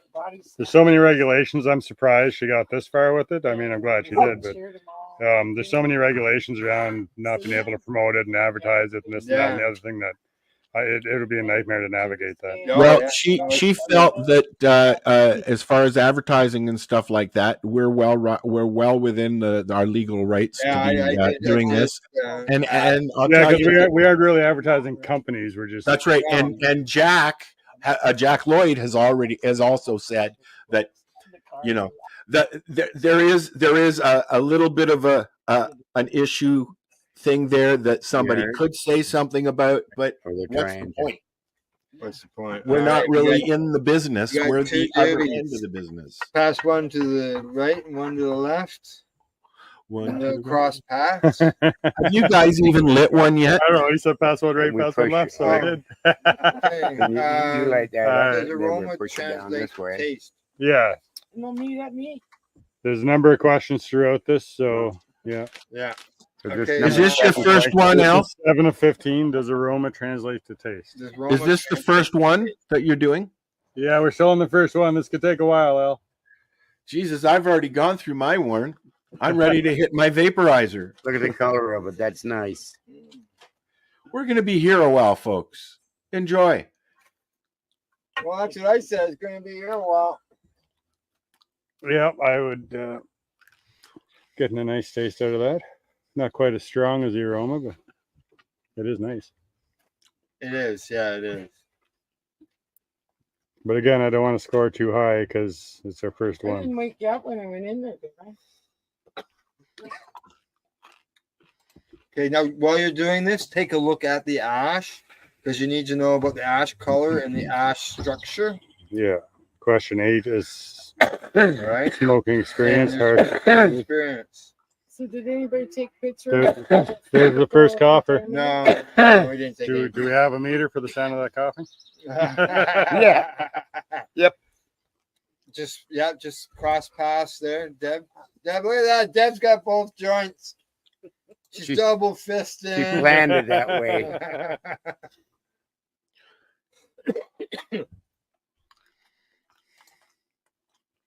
It's all the same stuff, but it allows you to keep, maybe reevaluate. Yeah.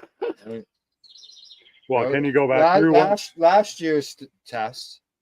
I was here with my friend Kent, who is coming today. Okay. And we just did it together, and I just rolled one joint. Yeah. Right. So I had extra from each pack. Well, I remember pre-legalization, one of the kits we bought, me and Shalom bought, it was like we had it for over a year. Yeah, Wayne, when I moved, I still the had original ones. Yeah, I got the 710 kit, and it was awesome. Yeah, 125 cents. I had Karma Cup stuff sitting in my fridge when I moved up here. Holy fuck! There's more than one joint. Come on here. Okay, the app. Yeah, look at the app. So smoking experience. I'm not finding it overly harsh, but it's not super smooth either. So Correct. Yeah, don't forget your taste. Aroma to taste. Yeah, I did that one. Yeah. Ash the color. You know, has it been looking pretty? Ash color structure. pretty Heavy, white? chunky, dark to light, airy, and wispy. It's moving pretty good down that paper. Yeah, I say it's burning really good. It's an awfully nice light grayish. Yeah, no, exactly. It's definitely airy. Yeah, I think Yeah. it's a nice. You know, it's got a bit of a. How many of these we're gonna do? 7. And then we got 7 more joints to I won't make it. Lightweight. You know, Bob. You have a green oak mattress? Bob has been consuming cannabis for years, and this. Oh, yeah, this, did it this, to I me. think this is his first probably opportunity to Well, really. then I was supposed to send that to you. No, I'm going to take a photo of the booth. They crisscross. As far as consuming cannabis in the legal world, I don't,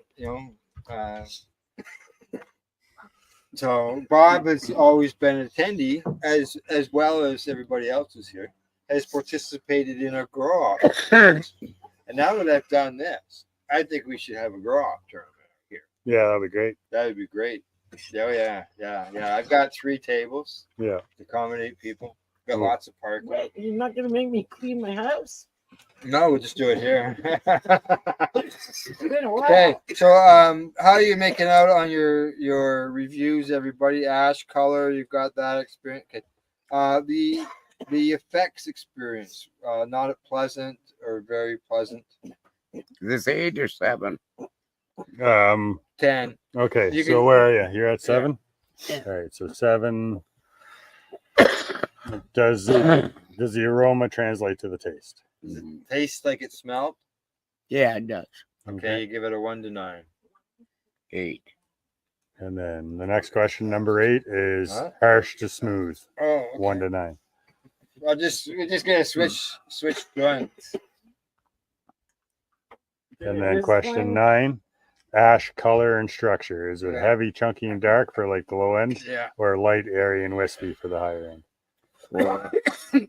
Color. Color. Oh, yeah. Structure. Yeah, okay. There's a bit of a bite to it, everybody. So 9, it should be about 7 on that one. That's what that is as well. And then question 10 is the effects experience. So is it pleasant or not pleasant as far as the effect you're feeling? Yeah. Oh, we're doing good. Yeah. You're doing good. Just Yeah. go forward and answer I'm some going of to the other put a questions. 9 down. I give me room for 10. 10 next Answer time, if I 9. remember. What did you say? Guess the brand that produces. Oh, I haven't gotten to that. Okay, so you got effects experience. Yeah, we're at effects and experience. Pleasant or not very pleasant? You want 11? Yeah, 11. There is no 11. 1 to 9. Question 11. Yeah. Question 11. Overall enjoyment. I enjoyed it. Yeah. What do you think? Yeah, it's. I hear some people coughing, so Yeah, I'm I gonna did. deduct 1 point for that. Yes, I cough. I'm the same way. I'm always cough on everything. Number 12, we haven't hit that yet, eh? We're on our way to it. Would you buy this product? Would I? Yes or no? Yes. I Just can a yes see or how no this on is there, gonna eh? go. It's yes I or don't no. want yeah. any more. Oh, here. My answer to that question, Wayne, would be how much is it? What's that? I said my answer to that question would be how much. Yeah, how Okay. much is it? Yeah. Talking by Yeah, it should. They should have a question. What price category does this product fall into? Okay. Now, would you buy this?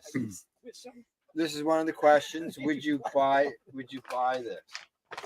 In a heartbeat. Well, there was no maybe, so I 12? had Put a to- Y Yeah, or it's an 12. Yeah. put a Y I or didn't an N refuse on this. your spot, Bob. If I had to buy it, Yes. I'm looking at that. Okay. That's question 12. Would you buy it? Yeah. You got any comments? Enter any comments. That's one of the questions. Not till payday. If you want, there's a spot there to guess the brand. Just leave yours. Yeah, no idea. I have completely no idea. Well, they do have back and fill I these out only know again. one company. They do have the And list it's of not on the companies. list. I don't pay much attention to names. Yeah. and- Okay. Now, guess the strain of this product. No. Don't even No, ask. yeah, Sorry. I know. They changed the names of all the strains. I could well, guess, that's but the it'll be thing. an old school name. I bypassed those two questions right there. And you Okay, can. it'll be purple something. We can go back and edit our test results. You know, if we wanted to change something, Yeah. we can edit it afterwards as well. Okay, I wasn't sure if once you saved it, if you could go back. Yes, yeah, you can do that. At the very end, when everything's been answered, if it's like last year, they let you go through and as many times as you want, and then when you're done, you just hit send and it's done. Right. So you can alter it when you're super fried and questioning your existence. That's right. But once you hit send, it's done. Okay. I believe. I don't know. Yeah. Oh yeah, I save and just finish hit later. Save and finish later, or continue assessment. We didn't do 13, Hit did the we? continue assessment. Okay, because Stage, that's you what we're were- doing. Yeah. Oops. So I have a question, Al. Oh, hang on. All right. It's not taking me. If I How do we get back to the? Okay, there we go. I got back to dominant. I got back to the listing again. Okay, so can I ask my question? As soon as you guys start talking about. Uh-oh. So continue. Okay, so I'm going to indica dominant too. Did you find it? I ended up accidentally logging out. Yeah. But I did. Yeah, I save. showed him where it was. Yeah. Bob's got me covered. Yeah. Don't worry about it. I got the same number. How long are we waiting in between strains? Finish later. Oh, I see it deleted everything on me. Did it? It's not there. Oh, because you signed out and came back in. I hit save before I did that. Yeah. And then when I hit back, it took me out. Save and finish later. I got it. Did you? I tried that and it said the page wasn't available. Yeah. Okay. Just Well, give me a second here to put this all back. Correct. Well, it's still Last night to see that. well, it's There is still a fresh in your mind. Let's go through Yeah, those questions submit it. because I'm in the same boat. Aroma and pleasantries. Physical, yeah. Hey, Al. Yo. How long are we waiting in between strains? Because I'm ready to smoke my next doobie. Yeah. See, you need to have like 6 or 7 people there. Then you would understand where we're coming from. I can still smell that pot. I don't have any smoking buddies here. Okay, done. Well, you can probably Save. find one and on Save, any finish street later. corner. Okay. Yeah, I'll just put an ad out on AOL or something. So did everybody get through that? You saved and finished later. And Yeah. so we go-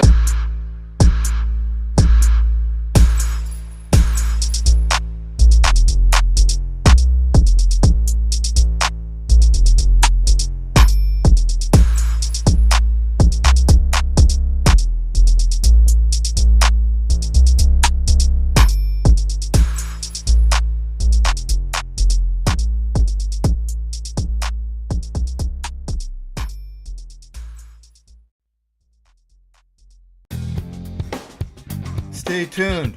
We'll be back after this toke.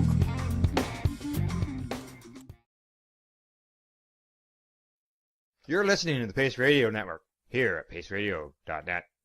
The views expressed by the individuals during this broadcast are their own opinions, and they may not be the same as those of their group or other organizations they may be involved with. All medical advice during our broadcast is not a medical opinion and should be checked with your medical physician.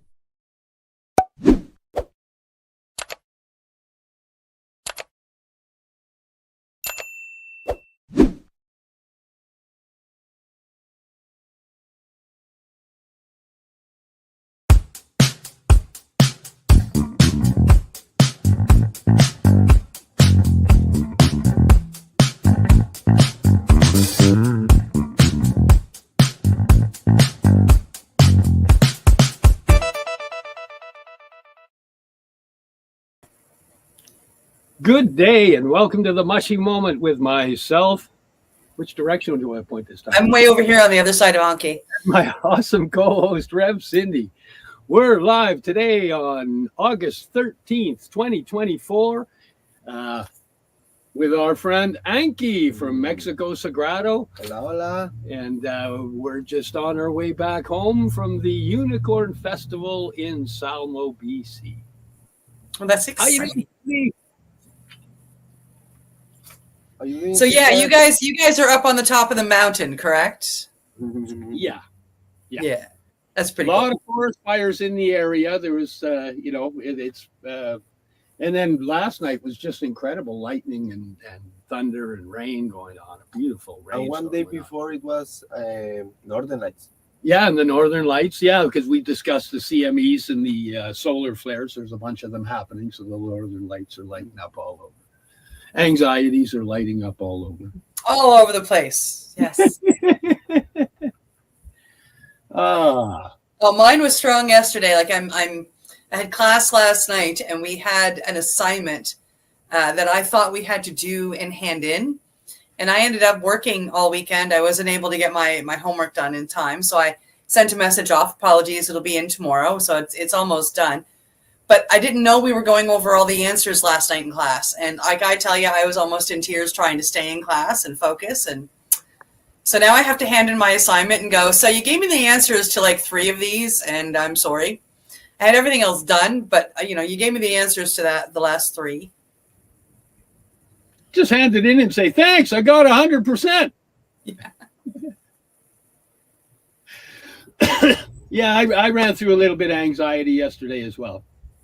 Coming up at the end, getting ready to go, etc. I was like feeling it. And I was thinking, I can't figure out where the anxiety's coming from. It's been a great weekend. I've been riding real nice. But, understanding that solar flares are happening and the resonant frequencies are a little off. And sometimes we just need to, face our anxiety to get to that next level of healing as well. So when the opportunities arise, they're beautiful things. Yes.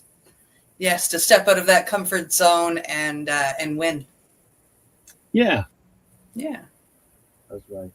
So if you notice, my friend Anki is here. I noticed that our friend Anki is there. I was going to say he can be your friend too. Okay, thank you. It's my sister. Damn it.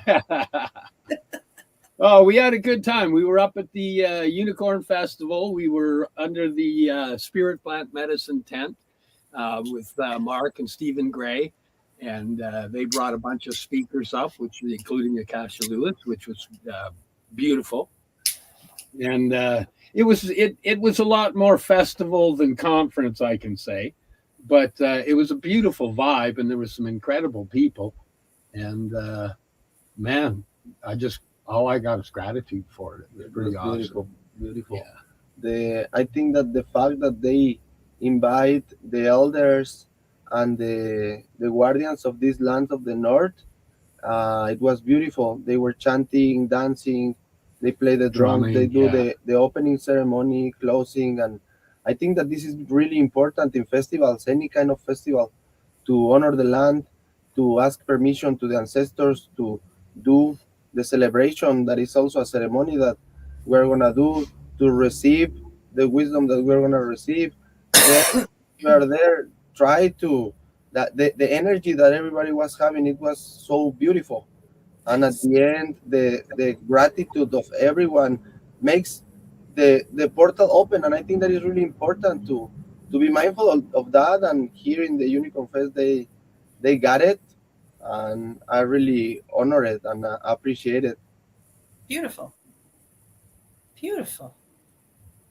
Yeah. Yeah, it was a beautiful.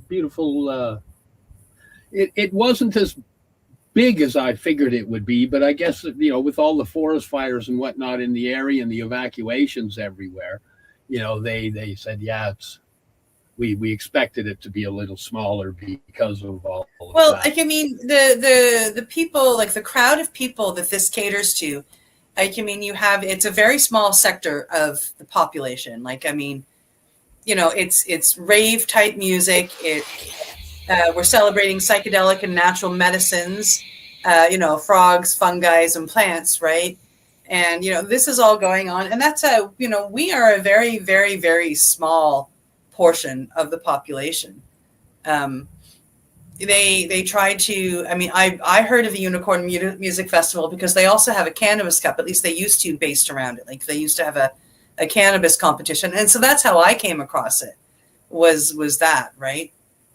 Yeah, they still did the awards at the end. That's at the very end. They do the awards. So they still did that. They're all legal growers. It's. Oh, was it? It was all legal growers. As far as I understood, it was all legal growers because they're now involved in the legal market. Okay. They used to be Legacy, yeah. Yeah, and I think that's why it went from Cannabis Cup to Cannabis Festival, or from Unicorn Cup to Unicorn Festival. Yeah, and they don't call it a cannabis. There was call no it cannabis comparison now. Yes, because there was no vendor selling cannabis there. Yeah. Right. There was vendors selling papers and bongs and that type of stuff, and lots of clothing, and people like us that were showing, like there was an Amanita girl there that was educating on Amanita. There was actually a few clothing people that were really good, and a bunch of artists that were painting through the whole thing. Wonderful art. Yeah, there was some beautiful art, unreal art. And then they actually had a free dab bar that was sponsored by one of the growers there, and it was beautiful. It was beautiful. Talking about that paintings, I wanna give a shout out to my sister Erica, that was one of the artists. A friend of mine by one painting. They painted with gold, with real kind of gold leaves. Mm-hmm. They make the painting like it's energetic, like it's the aura of the painting. And when we were yesterday on ceremony with the lights, it was looking alive. So beautiful art what they were having. Wow. It's beautiful that they are bringing art. It's beautiful that they are bringing community. It's beautiful that they are bringing traditions, and also the celebration. The music was great. Was amazing. And it was beautiful that it was a mix of, it was electronic music, but there were also some music of different artists that was looping, that was playing acoustic instruments, some Latino music. Yeah, Sunday there was some, that one band, the Latino band, was really good. Great, that Latino band. Yeah. Nice. Everybody danced. Nice. Also, we want to give a thank you to the Spirit Plant Medicine team. People. Yeah. Wow. Thank you for the opportunity to be there, sharing the art and the tradition of our brothers and sisters of Mexico, the Wixárika, the Comcac, the Mazahuas, and other indigenous tribes. Also, thank you for the opportunity to be sharing this beautiful prayer in the festivals. Ahatipi. Yeah, it was pretty awesome. It was awesome. A big shout out to Mark Caron. He covered us a few times while he's amazing. We went off to do some ceremonies with some people. The best. And he was just monster. He's such an awesome dude. Yeah. It's amazing. And we've had him on the podcast. And Stephen Gray. Yeah, we've had Mark on a couple of times, and Stephen on once, and Anki's been on a number of times now. This is the third, I think. La tercera. First with Miriam, then I think that it was me, myself, and then now with Steve. In the same. Yeah, but didn't we have you with Miriam, have you yourself, and have you with Miriam again when she first came home from Mexico? So this would be 4. Oh, yeah. Maybe I'm forgetting about one. The 4th. So what is the record? He's the record. He's the record. That's funny. Who's the record? That's funny. Wow. It's an honor. Thank you, Cindy, sister. Thank you, brother, for having me here to be able to share. This was awesome. The Spirit Plant Medicine people's first year coming in, and they're planning for bigger next year and more. But we had the people running the festival that showed up to thank more specifically Yankee, but we were very aware of bringing ceremony to everything and providing ceremony. So Anki went and did a smudging of the whole place. When Theta played, he went and smudged over in that area. Was bringing ceremony. So she, when Crystal came up, she was very, very appreciative of the aspect of bringing that end of that vibe and appreciation to the festival. And which was really, really, it was nice. It was nice that it was welcomed and appreciated. And I don't know whether Anki noticed it or not, but I watched the ripple of how much it was appreciated. And in fact, at no point did he have his wristband on. Right? Everybody else, if you don't got a wristband, you're not going anywhere. The whole weekend, he never had his wristband. Everybody just said, "Oh, hi, hi, hi. Oh, it's Anki. Oh, hi." It was beautiful to watch the ripple. I go for the bracelet once. I remember they were super kind. Also, thank you to the Unicorn Fest team. I feel Crystal and Shay were monster. Thank you. We caught them by surprise. It's a big motorhome, and they had no motorhome spots left, and they still found a way to accommodate us in a beautiful manner where we were more than comfortable. Yeah. Excellent. Yeah, it was. I feel with a really humble heart and in gratitude that the medicine of the copal was well accepted. That the medicine of the art or indigenous art from the Wirrarica people and the Comcac people was well accepted. So I'm really looking forward for the next year and well prepared. Yeah, it was. We couldn't put the psilocybin products and whatnot out, but I was able to put out like the organic raw cacao, the 7 mushroom blend, the Mika stuff, and a few of the other health products.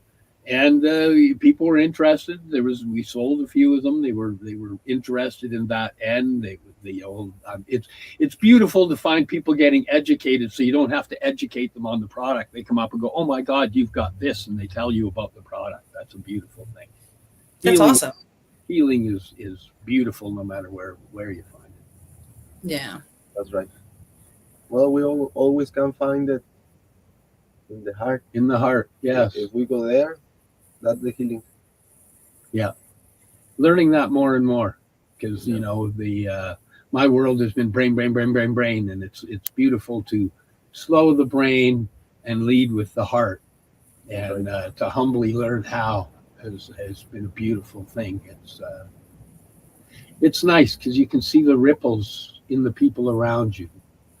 People will go, not naming anybody, but you will see people that are kind of a little stiff and standoffish, and you will see them finally let go and relax and go, "Oh, I can be safe in this company."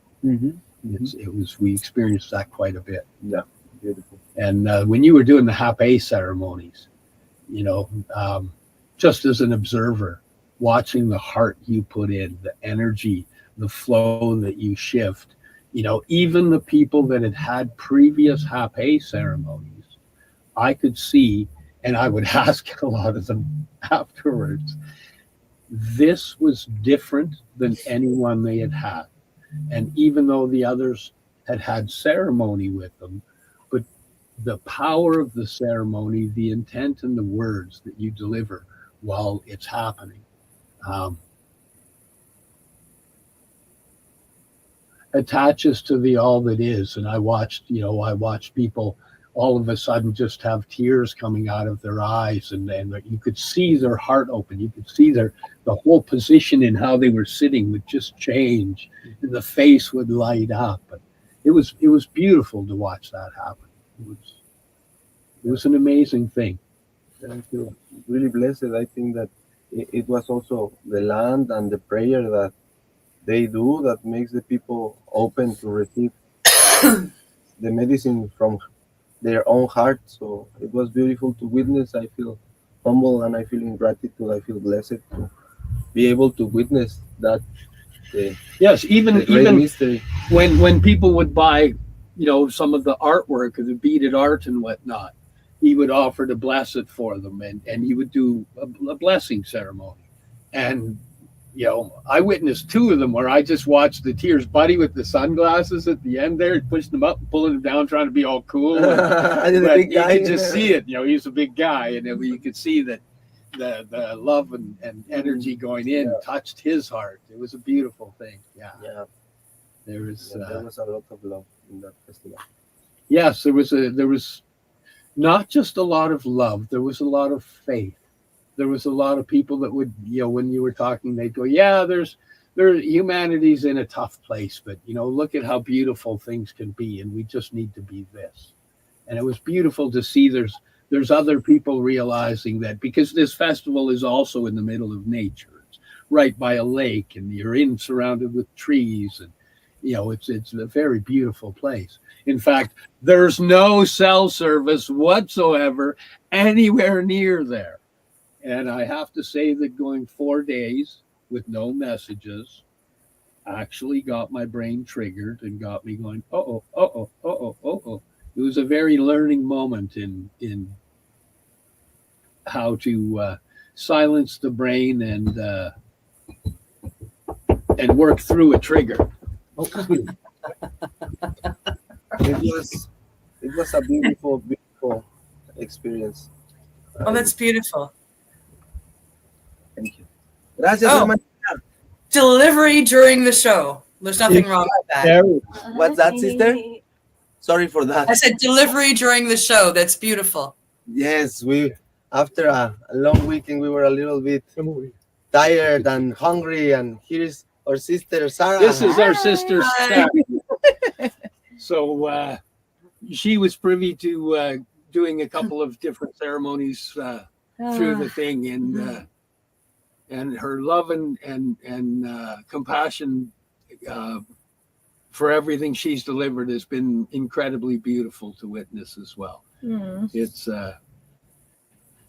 beautiful finding healing people that are walking a similar pathway and sharing the same kind of energy. So I just wanted to introduce her. Yeah, hello. It's incredible when people with open hearts and just love come together. You just can manifest things very quickly.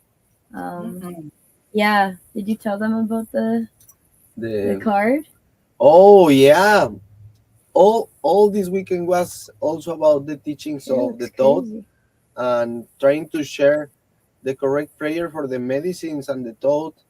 And we were, after the beautiful sharing of the tradition in Sonora, of the Comcac people, of the thought, of the little things that my humble heart knows, we were all around that energy. And she told me, you can pull a card. So she was holding the space for me for the cards. I do the prayer for the cards. I expand the deck, and I grab the card that I feel drowned to. And when I see it right away, it was the frog. We all had chills. It was powerful. It was so amazing. And then I started reading the meaning out, and the meaning is the frogs, like with the thunder, like they pray for rain to cleanse us, to heal us and everything.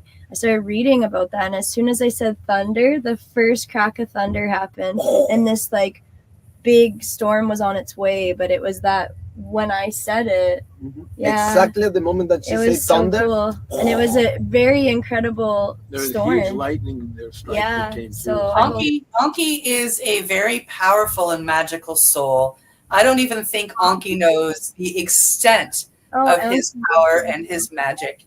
I was privy to Anki doing a bufo ceremony one time, and after the person had a full release, Anki was playing the didgeridoo over this gentleman's heart, and he would take everything that this gentleman was releasing after his full release, and he would throw it at the fire.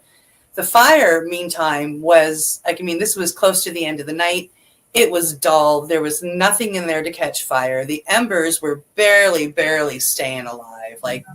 And Anki would take what this gentleman was releasing. He would throw it at the fire using the didgeridoo, and the fire just burst into flames out of nowhere. and would burn for a couple of seconds, and then he would come back to the gentleman. You did that, what, 3 or 4 times, and each time he threw it at the fire. Now, mind you, each time the fire was a little less because, you know, Anki had gotten rid of so much. Yeah. It like that first one, it just kind of went whoosh, and there was nothing in there to burn. It wasn't like there was like a tissue in there that hadn't caught flame yet or anything.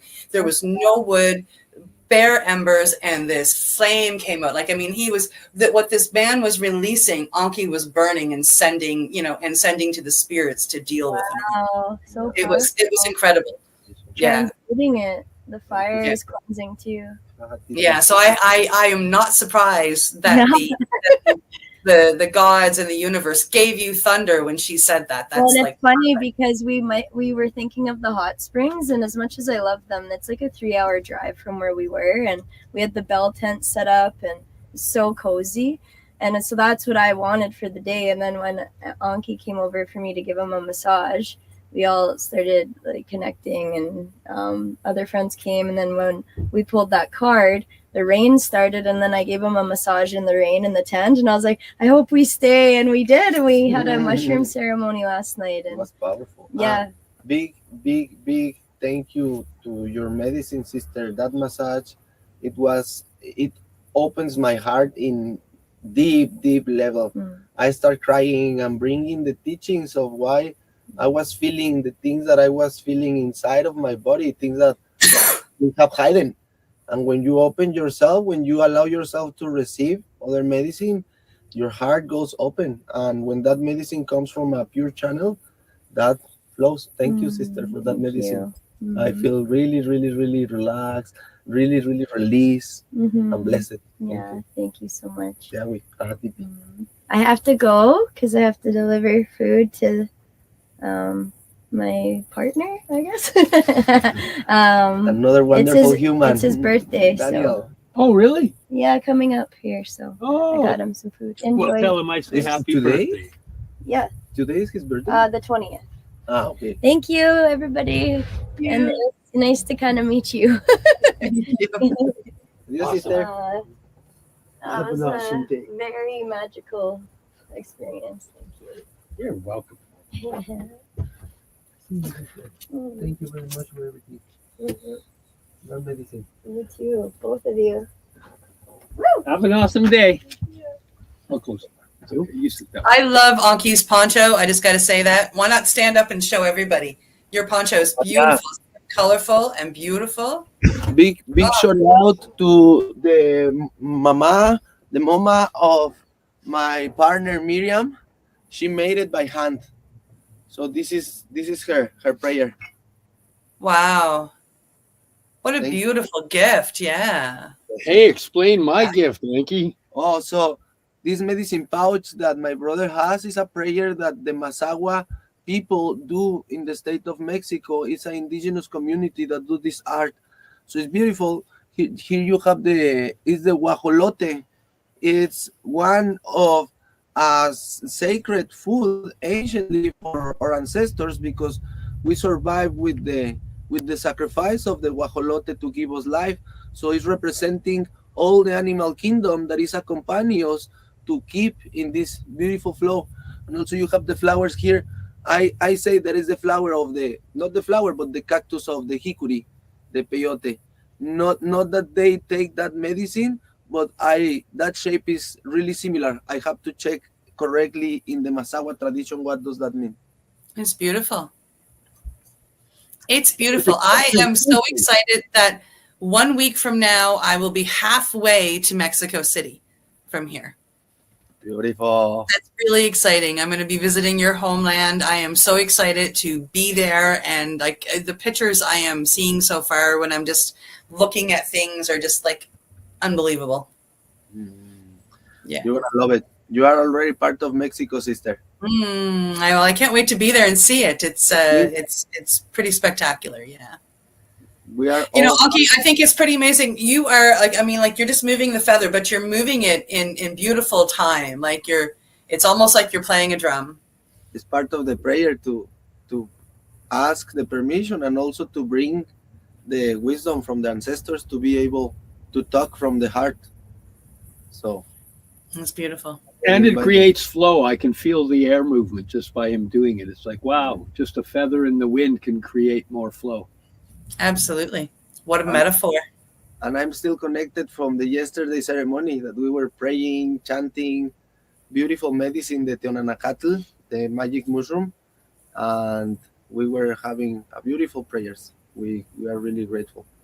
And the tent that Sarah and Daniel had, it was like a big Arabian tent. It was unbelievable, and they had it set up so. They have fire. It was a Everything. perfect ceremony space. It was unreal, Powerful. actually. Super Yes. powerful. Super powerful. So what my brother is doing is he's going to different festivals and he provide the harm reduction, but in a ceremonial way. Smudging, copal, palo santo, chanting, Sage, they had sage as well. Japecito, massage. So it's beautiful because it also brings the prayer into places that needs that prayer. Because I believe that in the festivals, there's many souls that if they receive a little bit of the medicine that our Mother Earth has, it will be a big change, a big shift, because we are looking to alter the state of conscious, because our soul is seeking to reconnect.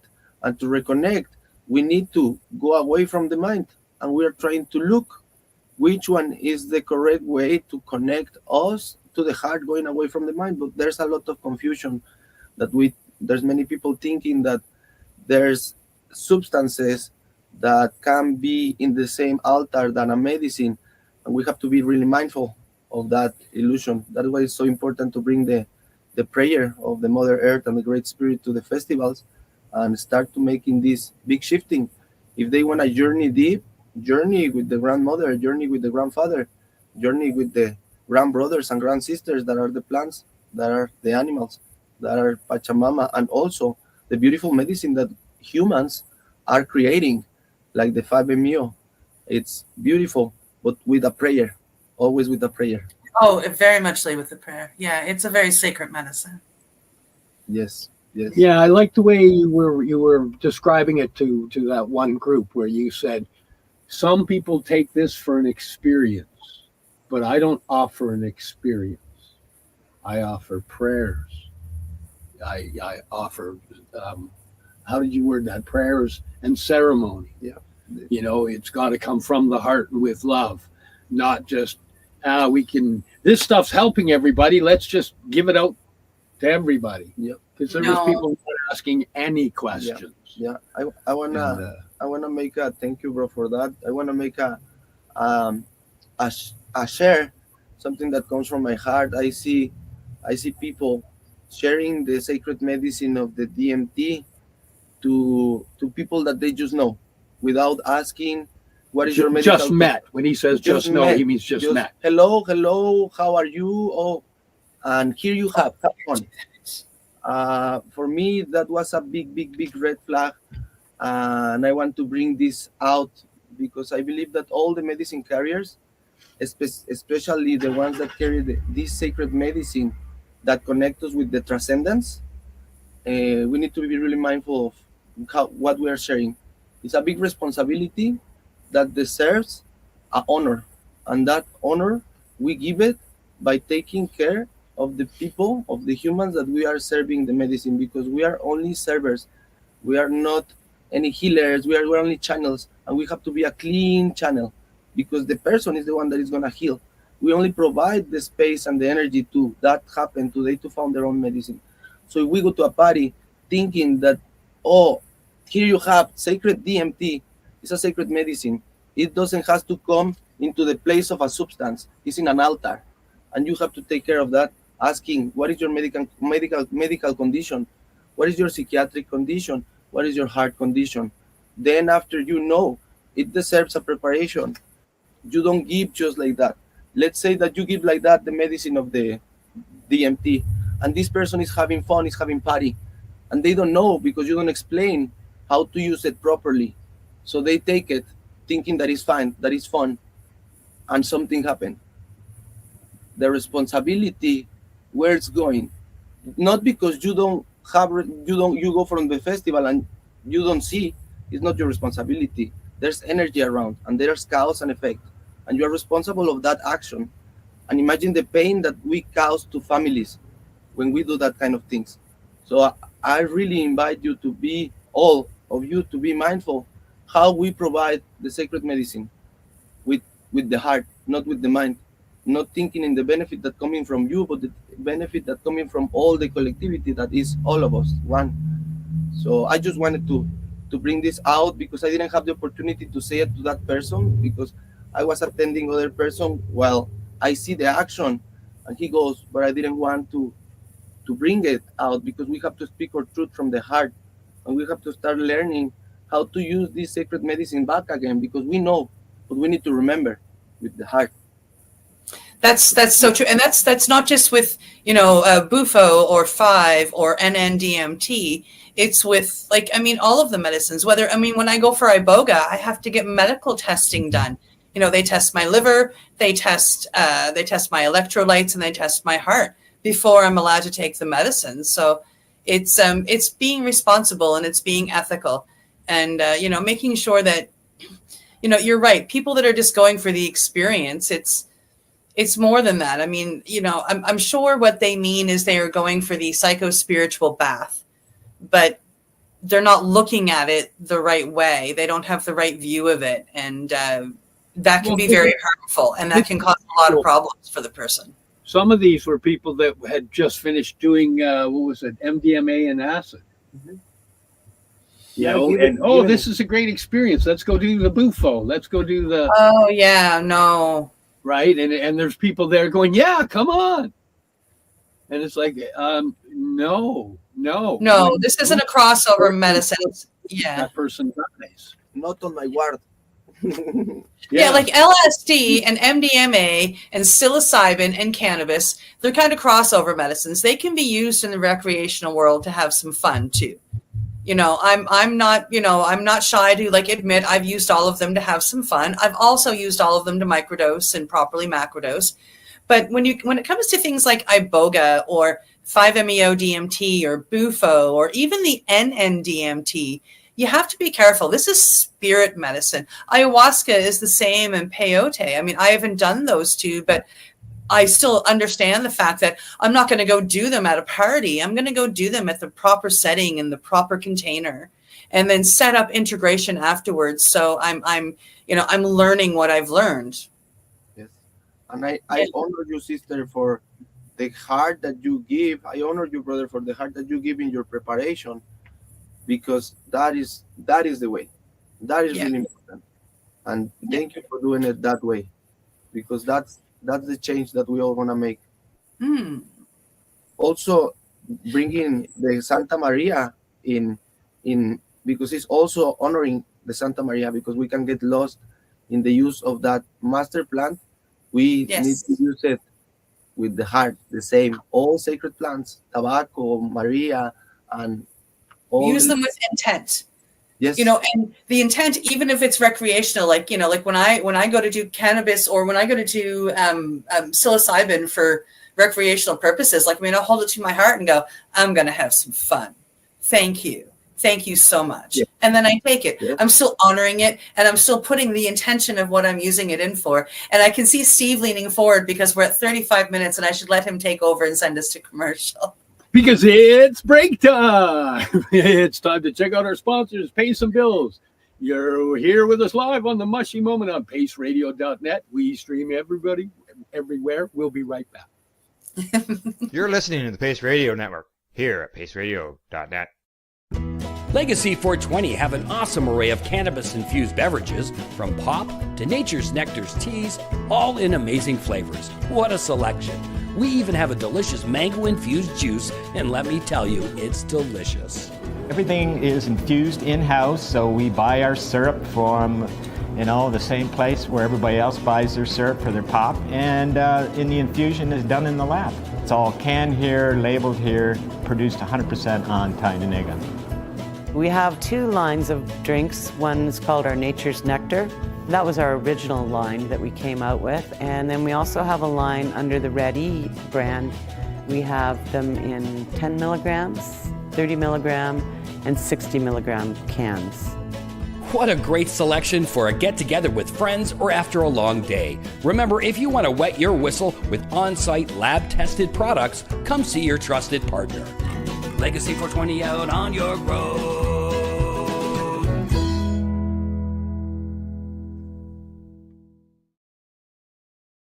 Camelford Lifestyle Shop. Open Monday to Friday from 10 till 7 p.m.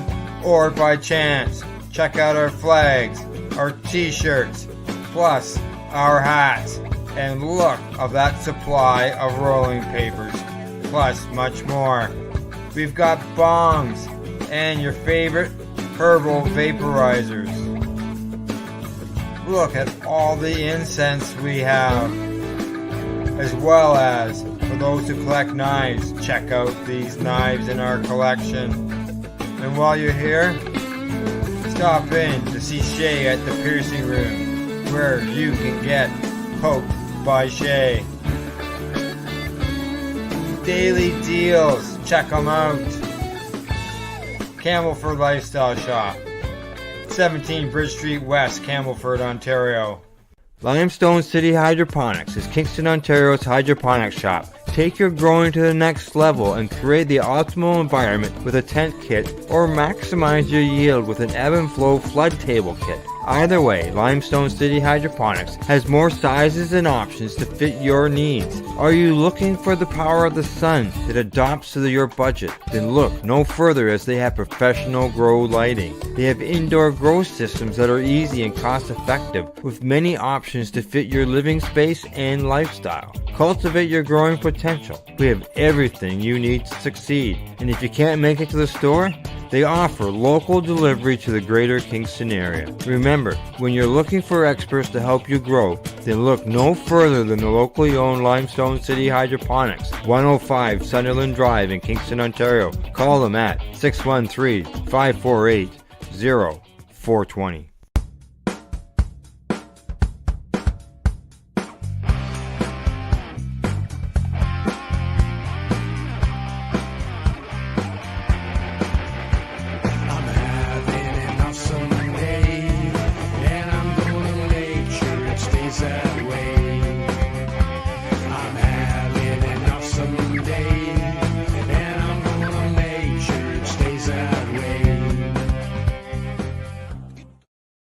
You're listening to the Pace Radio Network, here at paceradio.net. And we're back to the Mushy Moment, streaming live to you everywhere from paceradio.net. And we're back. A little shot of cacao. And you're drinking cacao. Very, very nice. So you guys were up there for 4 days.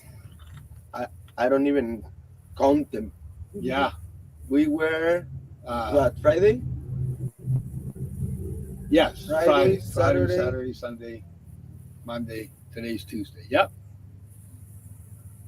Yeah. Yeah. 4 and a bit. 4 and a bit. And you drove up in the RV. Yeah, and it drove incredibly great. It's my first big drive with it, and I learned that when you're on them big hills, just be patient, because you aren't going any more than 60 or 70 kilometers an hour. I mean, this is a house. Yeah. On wheels. So. Yeah. It's been absolutely awesome. For the first big adventure, taking it out for the first big adventure. And of course, you know, I got Mika with me. She's in my heart. She's here. If things weren't the way they are, I wouldn't have even been able to come. And I brought the spirit of her. Some of the product that we actually sold was the puppy power, Mika stuff, you know, telling her story, and people going, I want some. It's beautiful. It's beautiful. Oh, I guess we haven't told people that my puppy passed, though, have we? No. Oh, okay. Well, my beautiful dog, Mika, who we've chatted about because of the puppy power and the Mika drops that have helped her for me. 10 days before she turned 19, she went to sleep in her bed where she just breathed until she breathed her last breath.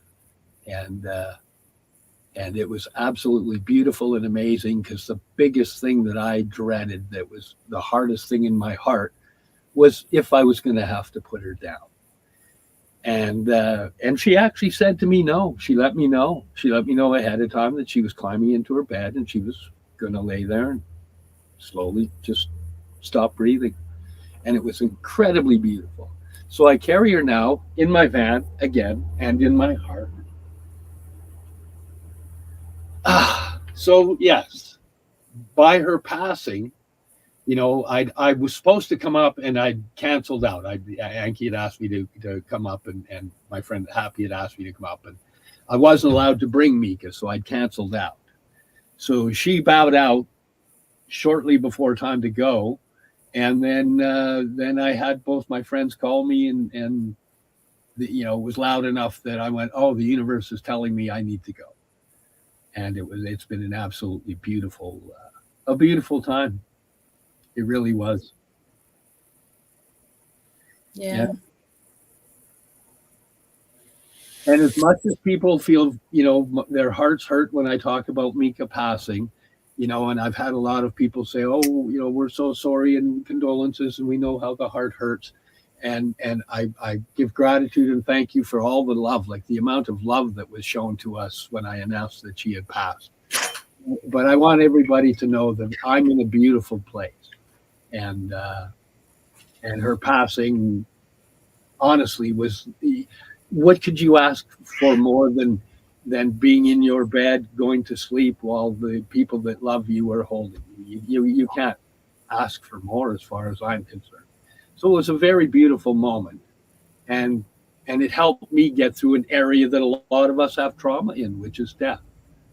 And I have to say that I realized, oh, there was no death. There was a transcendence.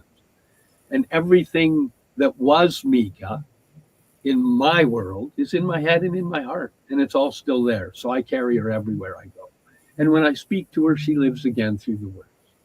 So thank you to everybody that gave condolences and sent love. I'm so happy that she resonated in so many hearts. It was beautiful. Absolutely. She's a beautiful puppy she was.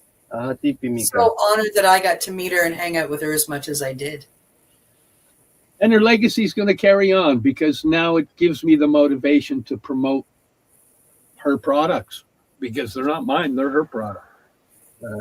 And she couldn't lie about them working. We just got to watch them working. And then with the other dogs and even cats, and we shared them the blessings, you just go, wow, thank you.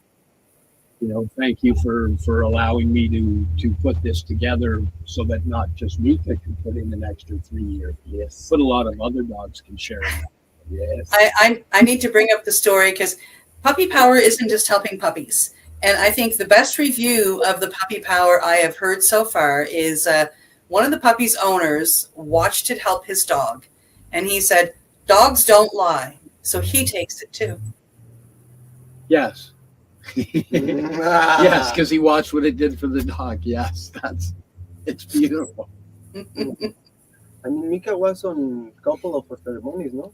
Oh, Mika was there for 3 ceremonies. Mika was actually at Anki Sanctuary for 3 different ceremonies. And through those ceremonies, the amount of people that came over and gave blessings and held her, and just the calm that she brought when they would be struggling. And one of them had just lost his dog. Ow! 4. And, the love and the exchange, because she was a beautiful, calm, loving soul. Don't you bite me. She really taught us a lot. And the energy that she brought in, like you guys smudged her all the time. The energy she brought there, like I'm looking at that wolf head that you've got up on the wall, the beautiful wolf head, and it was right above her. The essence of her is going to be there every ceremony. And her spirit is and there. she held such a calm and strength. Yes.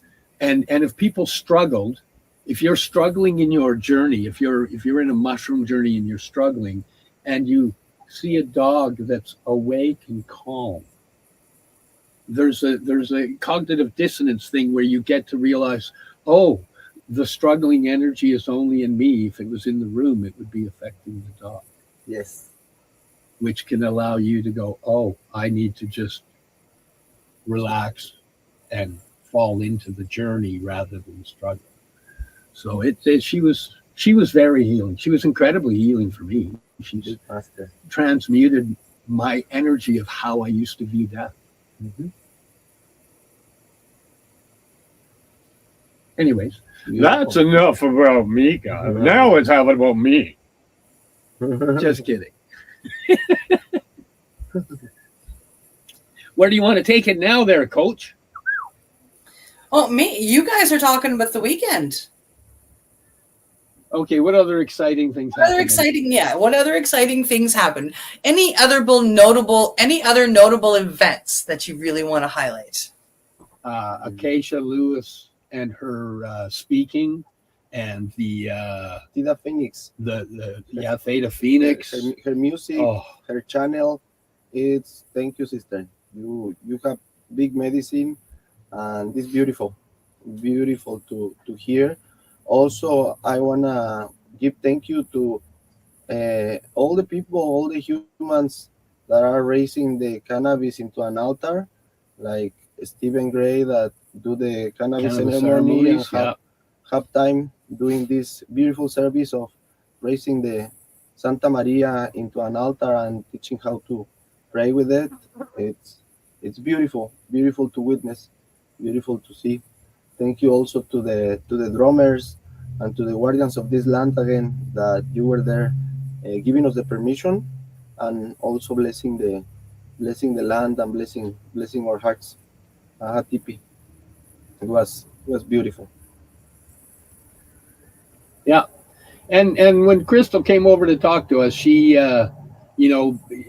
she was very open about talking to us about what we brought, and including all the spirit plant medicine thing. When I say us, I don't mean just Anki and myself. I mean what Stephen Gray and Mark Caron were bringing as well, and a few of the other vendors where it was about educating about things that people are right now miseducated on or scared about, and putting in the aspect of how important ceremony was, and letting people understand that the ceremony is intent or conscious energy or focused energy on something that you're blessing for yourself or doing for yourself. And we've already, even in the science, we've proven that focused energy is part of creating abundance and creating more in your life. You get focused, and if you get focused in prayer, now you're focused in gratitude, and you're giving thanks to the lineage, your ancestry, and everybody else that's brought that moment to your mind. And that type of energy, focused energy, we're currently in science with quantum physics, learning what it does. And it's like, oh, look what it does. It builds this, it creates this, it manifests this. Mm-hmm. And they're finally putting the science language parallel to the shamanic language, the traditional language, which is an awesome coming together. Because one of the things we discussed through this event was the rainbow gatherings, the gathering of the condor and the eagle that are coming together, the people all coming together, and the Quetzal, and eagle, condor, and Quetzal. Yes, Quetzal Center.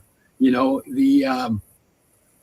there's not just that gathering as well. There's got to be the gathering of the energies of everybody included, and it's beautiful to watch that all happening in a space like that, where people are aware of that, and they want to bring the people that put it on, said we want more of this, the The dancing is great because that only goes on to a certain time. It ends at what, about 3 or 4 is all of that ends. So then the vendors can rest. Yes. And that's beautiful. Yes. Yeah, like People you can rested rest. it all. Yeah. No. I rest a little. This camper is beautiful. I also rest yesterday, and the massage that my sister gave me was amazing. Also, what it comes to me, it was beautiful. We didn't partake because we were on the day of the festival, but the day before the festival, they do a blessing with the hickory medicine, with the medicine of the peyote. So it was beautiful to receive the blessing of the medicine of the hickory of the peyote because it stays in you for days. It doesn't mean that you will be on the hickory for days, but the spirit of the blue deer stays in you. So that was also part of the big prayer and big blessing that our brothers and sisters from this land offer, and it was beautiful. And I also part of the eagle, condor, and quetzal joining together. So I also are so grateful that that is happening and looking forward for the next year, be able to come before and have some hickory ceremony. Yeah, more of a plan than a last minute, hey, let's make this happen. Although I got to say, for a last minute, let's make this happen, it's just been an absolutely incredible journey all the way around. The journey coming up, and I'm sure the journey going back it's such beautiful landing. It's just a beautiful journey, and the journey of the heart, and the transmutation of learning to transmute energy in a healthy way. Because we're allowed to have anxiety. We're allowed to be angry. We're not allowed to let that stuff blow out and affect a shitload. We do, but we shouldn't let it affect a bunch of people around us. What we need to do is figure out healthy ways to transmute that energy so that, we're not angry and blowing up. We're transmuting the energy and releasing it in a healthy manner. Because if we blow up, we're hurting our hearts. We're literally doing little explosions in our hearts. If you check out, I'll bet you at least 50% of the people that have heart attacks, it's right in the middle of a temper tantrum. They talk about how many happen when people are having road rage. Yeah, you're exploding your heart. It's okay to get mad. Don't explode. Find a way to transmute it out. And for me, it was anxiety. I hadn't got a hold of anybody for the 4 days, and by the end last night, with the solar storms and whatever, I was feeling that feeling. And through it all, I observed the trigger. I've worked through the trigger, but I've also observed that, if it happens again, number one, start breathing. Because by the end of observing the trigger, I realized, I forgot to breathe that whole time. I allowed the trigger to happen. Sometimes in our healing pathways, we have to do that so that we can observe it, so we can heal from that, right? But it was an interesting moment for me to powerful wisdom that it's beautiful when we have that. We have to be grateful for that moments that allow us to see. We have to be grateful for that triggering. That have to be made grateful for the mind to let us remember and let us see. So it brings you wisdom. So the master was the trigger. The master was the shadow, and that's why we work with the owl feather. That is the shadow, to be able to see on our shadow, to be able to see on the night, and with the eagle, that is the light that will bring us to the light. We are all seeds that grows in the shadow. Once we recognize our shadow, once we hug our shadow, we can go into the light in balance. So it was beautiful that you have that moment that brings wisdom. And thank you for all the support and all the help that you bring to Sacred Mexico, brother. Thank you for allowing me. I learned a lot this weekend, and just it was beautiful to be a part of it. Actually, you were amazing. It was very healing for the heart. Also, it was beautiful that I meet amazing growers, and apparently in this area there's a lot of growing going on, and I believe that also give a beautiful energy to the land. That sacred plant is being treated in a good way here, because apparently they like to do the things Yes, organically. everybody's so focused on growing the best, cleanest weed that some of the best, cleanest weed is being grown here. Beautiful. We believe that. Sorry, sister, go ahead. No, I was just saying that that's really beautiful.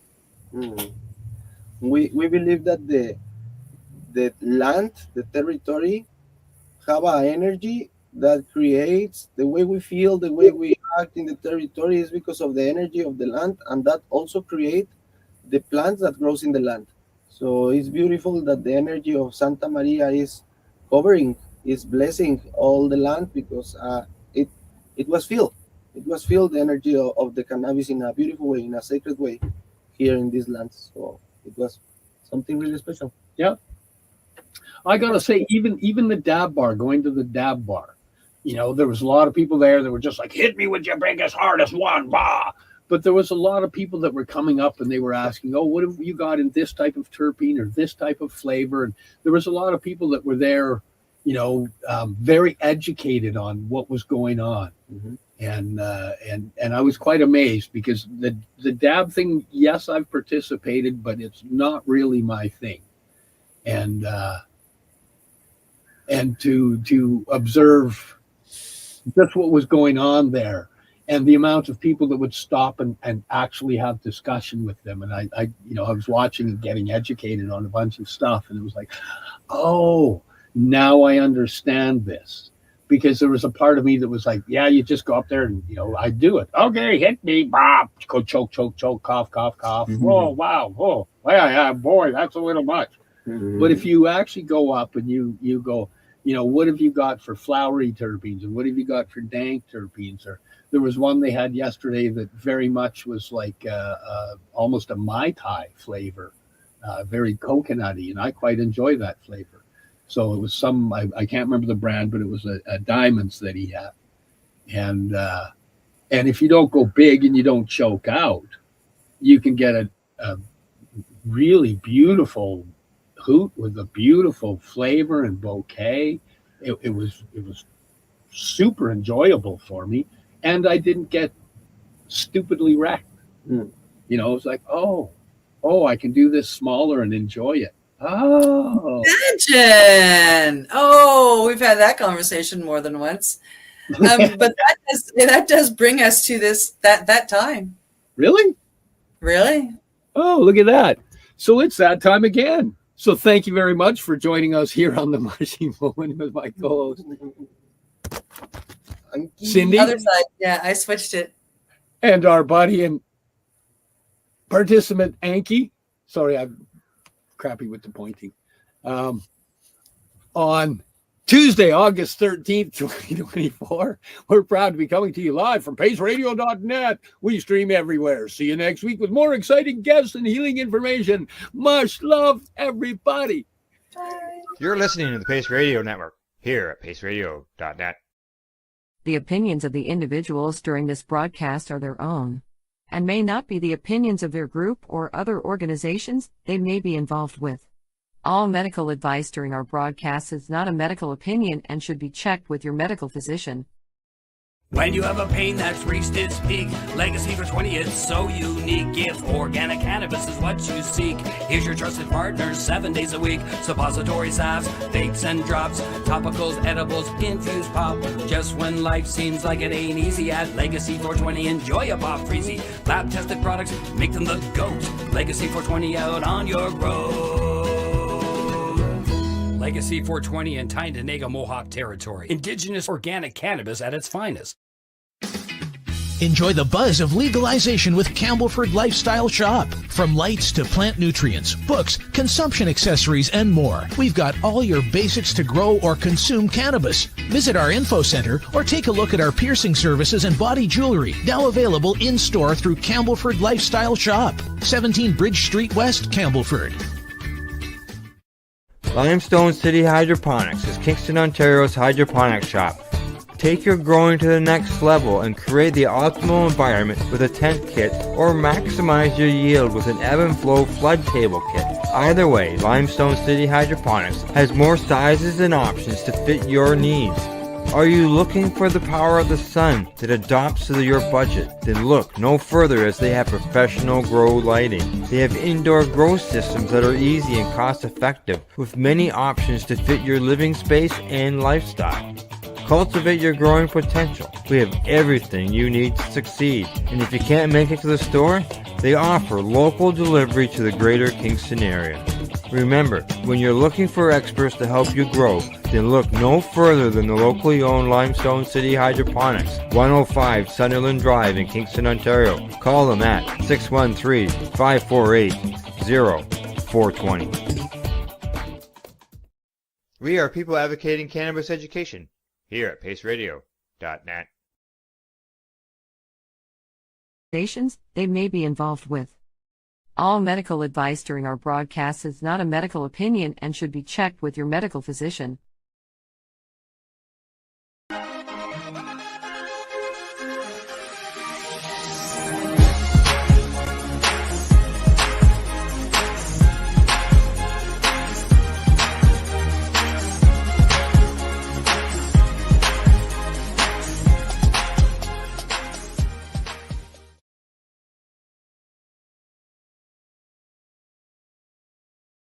Here we go. There we go. There we go.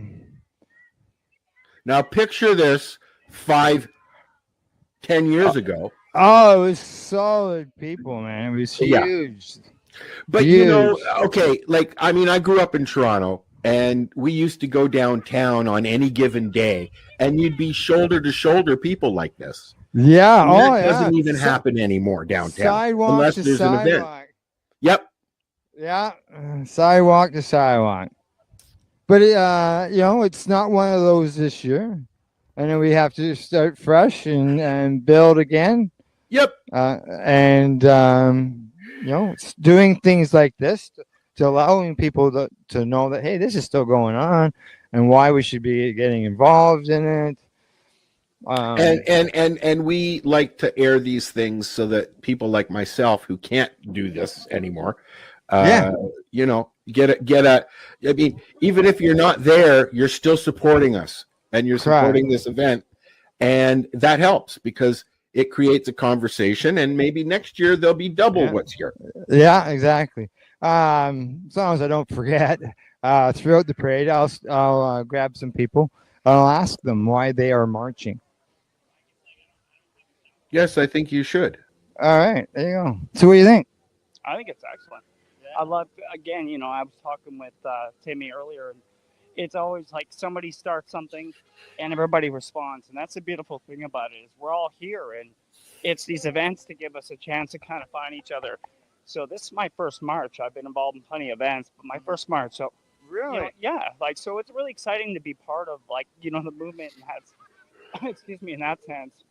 And again, any opportunity that we get to kind of unite commercial, legacy, home grower, you know, and just cannabis advocate together as one voice collectively, we're going to get more done. So, bueno.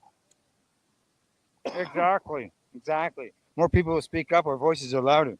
Yeah, that's it. I like, you know, like, I think it was Dalai Lama said, if you think you're too small to make a difference, sleep in a tent with a mosquito. So, kind of. Not lots of times. Like, you know, so if you don't believe, like, you know, anybody who's done that can definitely agree how a small thing can make a big difference. You should let everybody know who you're talking to. So, pardon me? Should let everybody know who's talking. Oh, I'm D the Bug Guy. I'm just I'm a Canadian grower. I'm medically licensed. I'm also CanCell certified. So I love exploring the different aspects of the industry, as well as being part of the moving change. You know, we have a good system in the sense that it's better than not having one, but there's still work to be done. That's right. Sure is. So basically you march for? Access, and I march for everybody. I march for those that can't be here today. I march for those that have been incarcerated for this plant, that still feel silenced, that don't have the access. But like I said, otherwise, just we're here to support the plant. And the people that are here are trying to make a difference. A lot of familiar faces and a lot of new faces. So, yeah. So, like I said, me being one of them with the march. But, you know, there's events surrounding it. We come together. It's a round table. Next time is better. Yeah. So it's all about execution. And like I said before, you build it and they come. Yeah, that's right. Exactly. All right. Well, thank you for the words. Anytime, man. I'll see you throughout the day, bro. Yeah, that's right. That's right. We will. I'm gonna see if I can grab Scott here. Who? Hey, buddy. How you doing? Dad, how are you doing these days? Can I ask you a question? Sure. The answer is 8. It's always 8. It's always 8. Not for this question, though. Why do you march? I march because we still have a message to send around the world. We've legalized it. We've made it work for the best. I think it's not perfect, but we've made it. And we were talking earlier, a few of us, about the old expo days and treating yourself and how far we've come. And yet the world still is trying to catch up, I think. And back in those days, we were out advocating for cannabis law reform, and we're still asking for cannabis law reform because there's always, like you said, it's not perfect. There's always changes that could be made. Lots of changes that can be made. From the fact that they're talking about decriminalizing hard drugs right now, I think that's a good conversation to be having, and I think it's the right time. Also, I want to say something. I have a very nasty injury I recently suffered, and I have really come to realize this. We should maybe we should move along, eh? That some of the damn packaging. Did you get it? Some of the damn packaging in these containers and stuff that we're buying nowadays. Oh, brutal! I have suffered greatly trying to get into these. Oh, big time! Oh, I know. Putting my foot down. I'm tired of it, and I know a lot of people are. Yeah, like I anything that I've had to open, majority of the time I've had to use scissors in order to get into them. It's very difficult to do right now. So, and I'm not complaining, not at all. I'm not saying that. I'm saying that this is a simple injury in a lot of people's lives to what they've suffered. And if I'm having that much difficulty trying to get into my medicine, I can't imagine what it must be for a lot of people. Oh, yes, because especially so many people go to the stores for medicinal purposes. And I think that's I'm going to say too, because a lot of there's been a lot of increase in the older category of people going in, right? So they're having to deal with these packages. And yes, from seniors to disabled people, even the people that are new to it, they're befuddled by some of these packagings. And I just look at them and just have to roll my eyes and go, yeah. Yeah. Normalization. Yeah, correct. Well, we caught up to the parade again there, Al. All right, Scott. Thanks. We'll be talking, man. I will look forward to That's right. Bye. How are you? Can I ask you a question, just so you know? I'm Al. Here's my producer, and we're live on 420radio.ca and paceradio.net. So basically, my basic question is pretty simple. Why do you march? I've been doing it for years, and we still need to recognize it globally, so I march. There you go. Exactly. I want to travel and be able to smoke weed in other countries. Exactly. Good answer. Thank you. Right. So we need lounges. We need lounges where they can host events. Yes, we do. We're missing so many of them now. It's really sad. So why do you march, Ashley? Oh, because this needs to be legal everywhere, and we need to change the face of legality too. We definitely need lounges. Exactly. We used to have a lot of them in Toronto. Not Yeah. Now there's Exactly. like 4. We'll get there. As I said to people earlier, when cannabis was illegal, we were marching for cannabis law reform, and we're still doing that today. To this day, 100%. We still need to up all of our legal limits to allow for medical patients to actually get some form of relief. Why should someone get arrested with 32 grams or a ticket for 32 grams when you can go places and buy substances with greater quantity? Right? Yeah. Ridiculous. Absolutely ridiculous. All right. Thanks, Ashley. No problem. Thank you. Website. SofaKingGoodBakery.com. Okay. Thank you. Do you remember the days when the chant was so loud it would echo off the buildings? Oh my my God, you couldn't see the street. Oh, yeah, side to side. Sidewalk to sidewalk.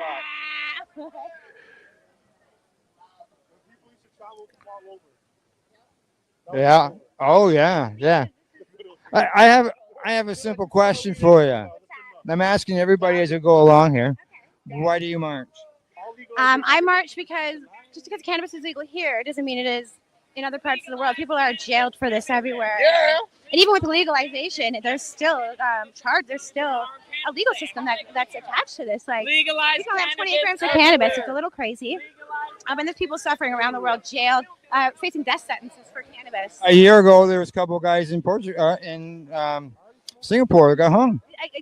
That exactly. I think so this there's is why we somebody do else this. waiting to be Our hung as crowd's well. a bit smaller than it has been in other years, but the message is still the same, and it will still be the same until cannabis is legalized and it's legal and accepted.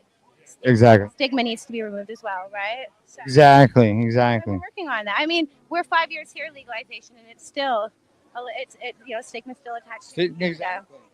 So it's not going to be a quick fix, but we keep this up and we keep normalizing it. It's like 90 years of prohibition. That ain't going away. Exactly. And we think it's just because now we have stores everywhere. It's just going to be, oh, hoity-toity and fun and it's not. People still have bad, are still, brainwashed. The reefer madness, that generation is still around. So, Yeah, exactly.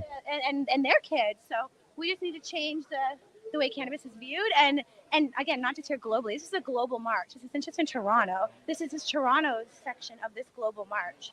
Yeah, exactly. So we just need to, keep fighting the good fight. Yeah, There's a big exactly. one going on in New York right now too. Al says there's one going on in New York right now. I love it. Well, it is global, right, guys? That's right, global. All right. Oh, we got a poll there. All right, thanks, Amy. Take a poll. Put some rap music on. I'll stop and ask Church a question. I'm asking everybody the same question. Okay. All right. Okay. Why do you march? I march to spread awareness and to show my experience along with having a good time and hanging out with some friends. That's right. Yeah. Awareness is good. That's right. Okay. Thank you. Bye. The Hamilton Police Headquarters. I've got 11 here, and I've got a question for 11. Okay, you go ahead and I asked this question of everybody I've been talking to during the march. Okay. Why do you march? 7.5 inches. Oh, sorry, what? Why do you march? I thought it was something else. I thought you were going to ask me something else. I mean, one, it's just great to see everyone. Let's be honest. Should we keep walking? Let's not lose the herd.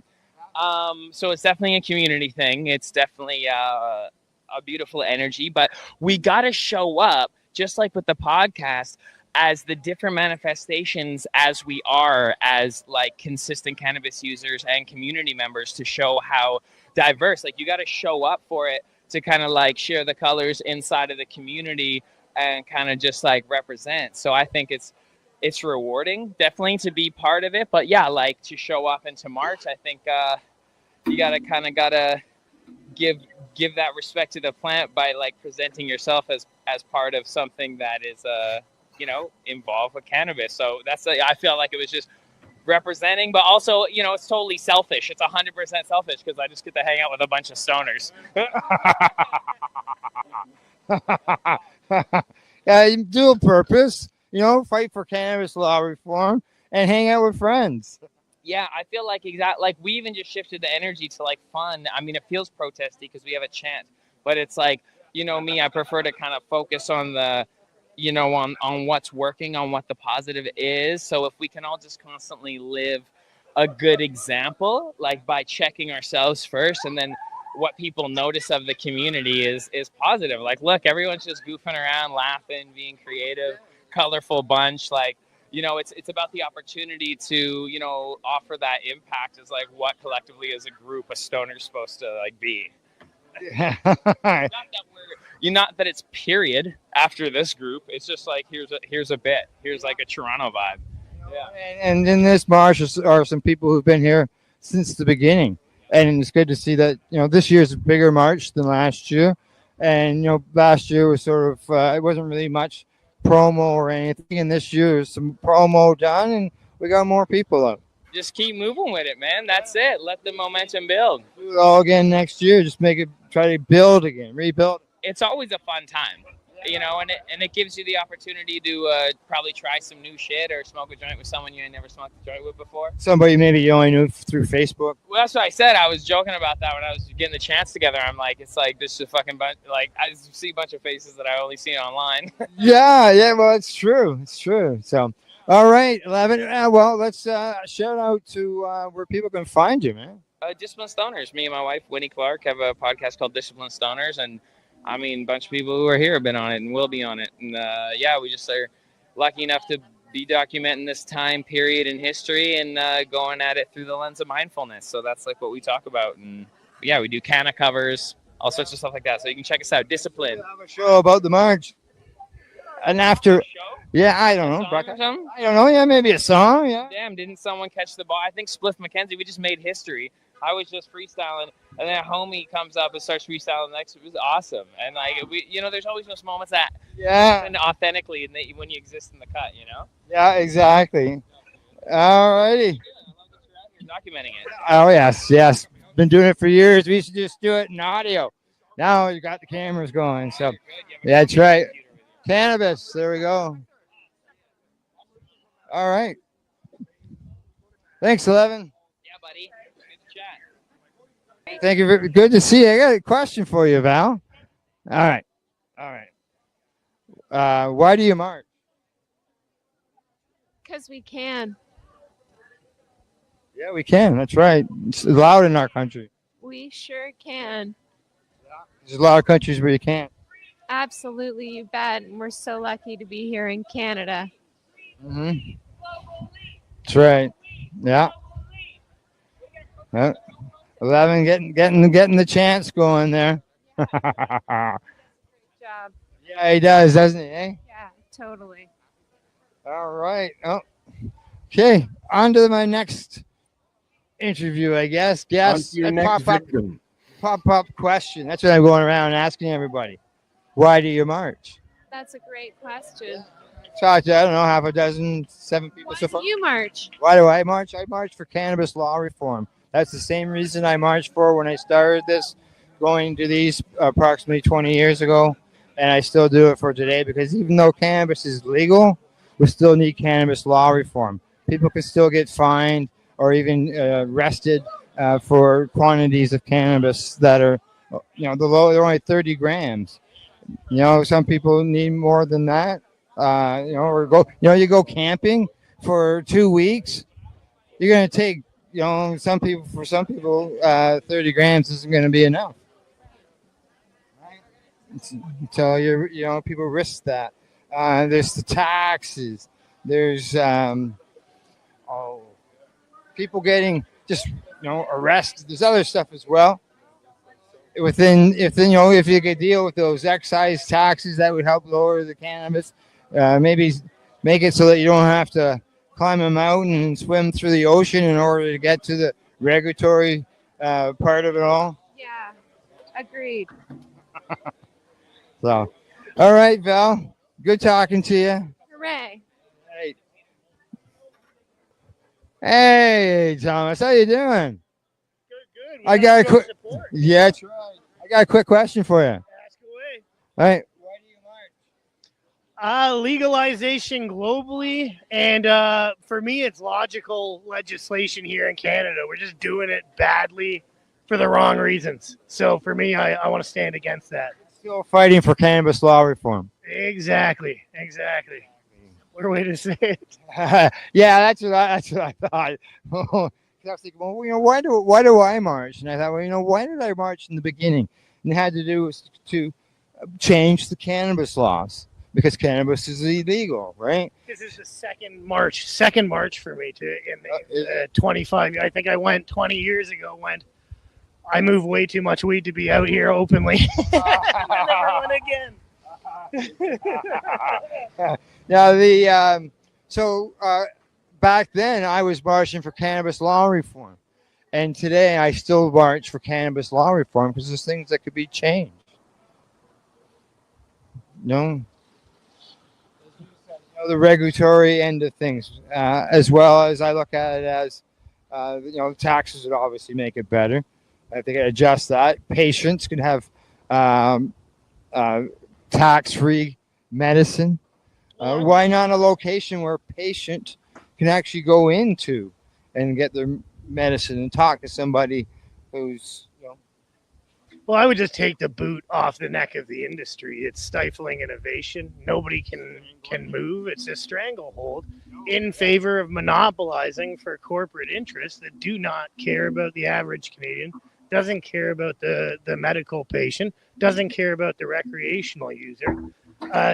Let's smarten up. Yeah, exactly. And some countries use us as an example of way to do things, and we're still fighting in order to make change.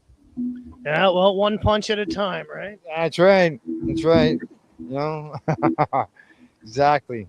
All right, Thomas. Thank you. All right, keep marching. We will. I think the newbie is burning up the tires on the little Nugs cart here. Last time I checked, I don't even know if the baby's still in there. Oh really? It's been a long time since I've Well, looked. you got it tied in there pretty good, though, with the string and all. It's pretty secure, but ever since he's become mobile, he climbs out every once in a while. So, yeah, how big is Toronto? I'm sure we'll find him later. So I have a question for you. As you said, you're the newbie. Why do you march? To have the conversation, or to encourage having the conversation. I think my biggest thing is I do not like the fact that any conversation is cut down because people are uncomfortable or they only want one side to be told. And I think that the conversation regarding cannabis isn't fully being told or fully allowed to be told. And I think that's both the positives and the negatives. I'm not even advocate that it's, the miracle. I don't think anything is the one and all thing, but people have to at least be willing to do the studies on it, have the conversations. What is it actually doing? Where does it help? Who can it help?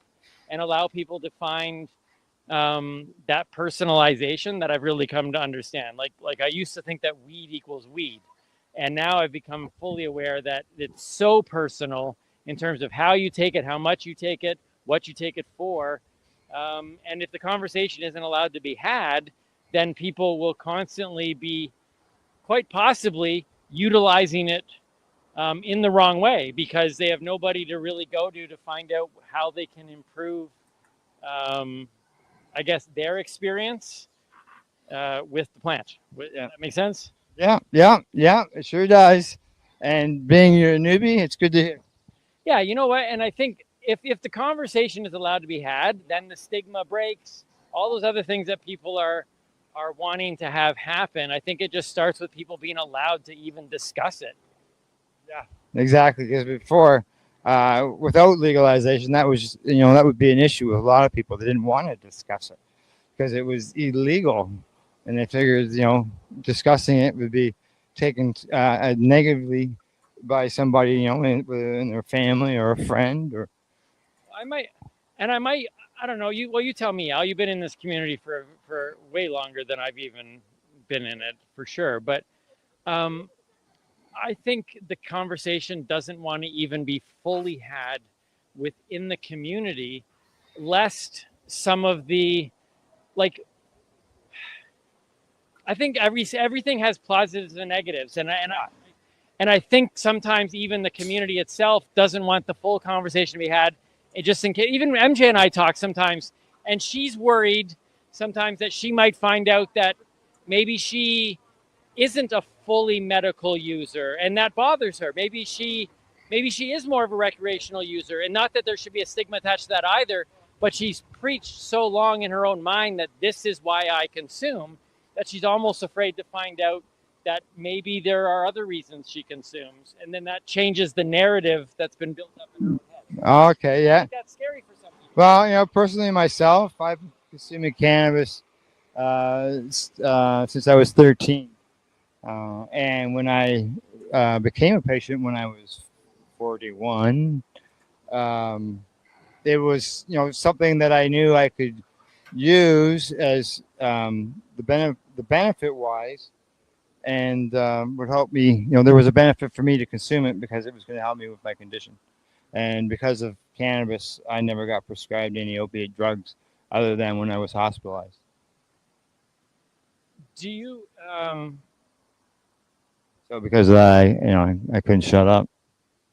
So let me ask you this, just because we're talking conversation, or having the conversation. Yeah, and we're stuck here.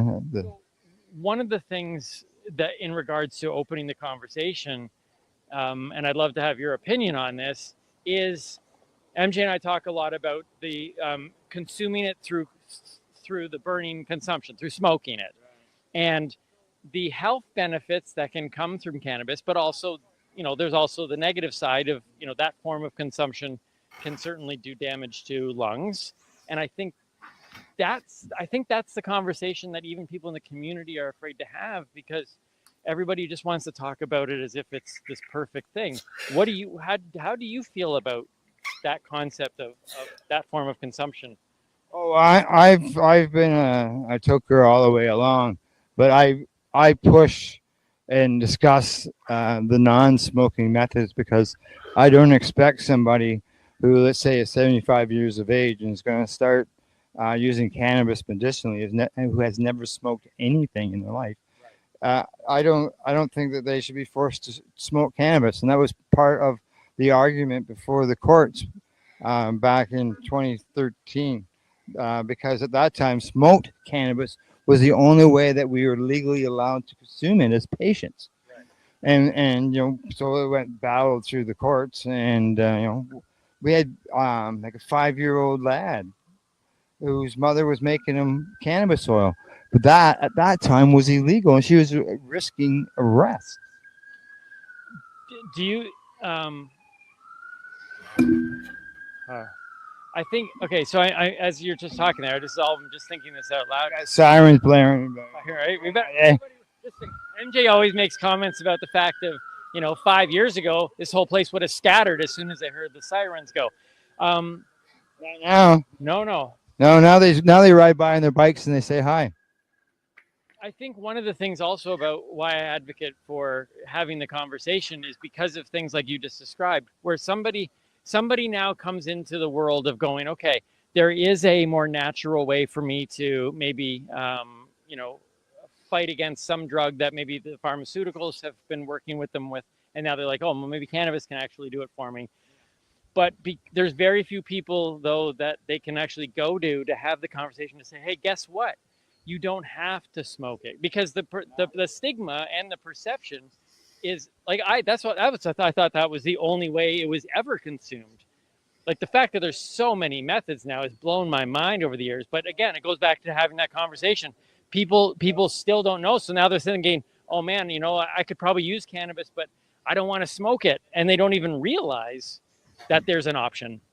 They said they don't. That only happens when people are willing to sit down and go, we talk about bud tenders being kind of handcuffed, that they're not able to,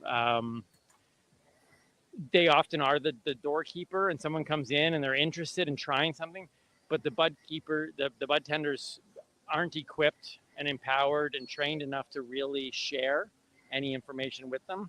And so where do people go who are like going, I think this can help me, but nobody can talk to me about it, and nobody's willing to talk. Oh, believe me, in those early days, that was big time, big issue. And there's more now than there was 5 years ago, but 10 years ago, it was nasty.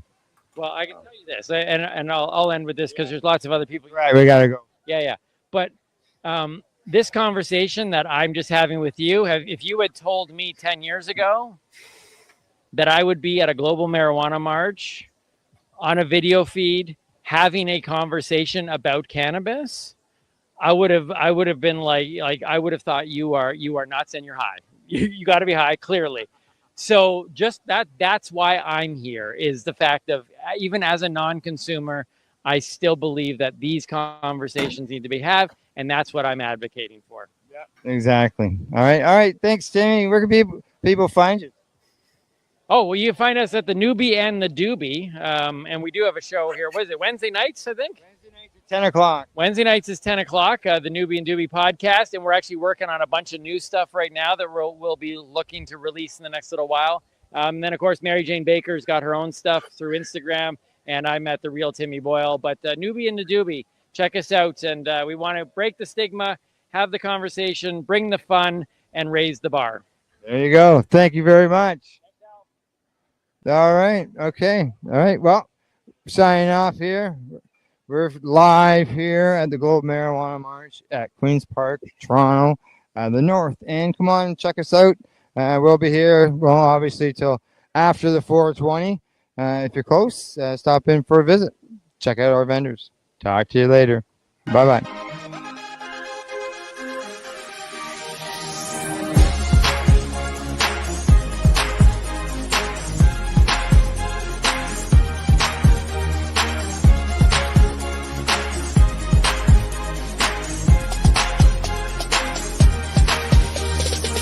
The opinions of the individuals during this broadcast are their own, and may not be the opinions of their group or other organizations they may be involved with.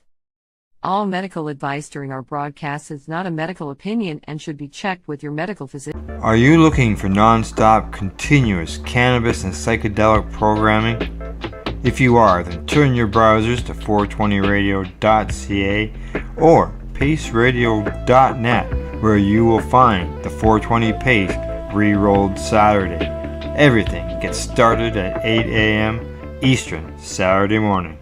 You're listening to the Pace Radio Network here at paceradio.net.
We are people advocating cannabis education here at paceradio.net.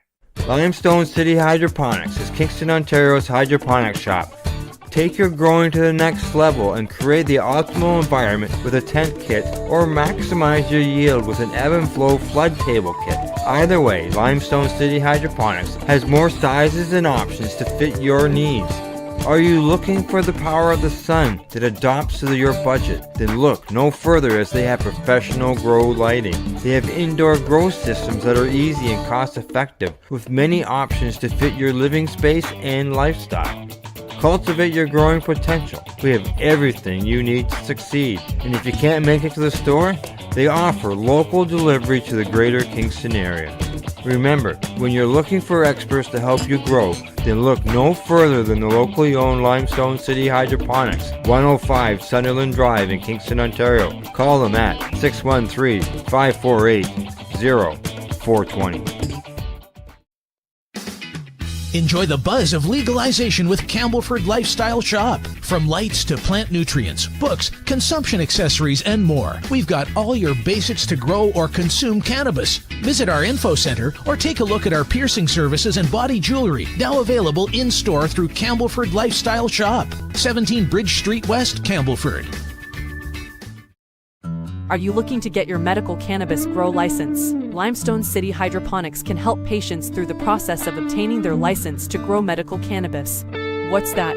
You don't have a doctor? If you meet the medical criteria, Limestone City Hydroponics has a nurse practitioner who can assess and provide medical cannabis prescriptions. What are you waiting for? Contact Limestone City Hydroponics at limestonecityhydroponics.ca or call them at 613-548-0420. PACE Radio is the People Advocating Cannabis Education Radio Network. Legacy 420 have an awesome array of cannabis-infused beverages, from pop to Nature's Nectar's teas, all in amazing flavors. What a selection! We even have a delicious mango-infused juice, and let me tell you, it's delicious. Everything is infused in-house, so we buy our syrup from the same place where everybody else buys their syrup for their pop, and the infusion is done in the lab. It's all canned here, labeled here, produced 100% on Tyndonega. We have two lines of drinks. One is called our Nature's Nectar. That was our original line that we came out with, and then we also have a line under the Red E brand. We have them in 10 milligrams, 30 milligram, and 60 milligram cans. What a great selection for a get-together with friends or after a long day. Remember, if you want to wet your whistle with on-site lab-tested products, come see your trusted partner. Legacy 420 out on your road.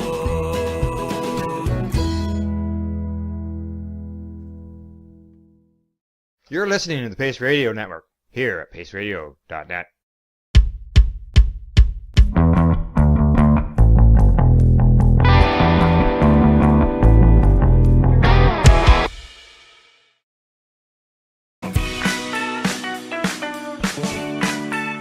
Hey everybody, and welcome back to another episode of The Newbie and the Doobie. My name is Timmy. I am the newbie. Mary Jane. I am the doobie. Today is Cotton Candy Day.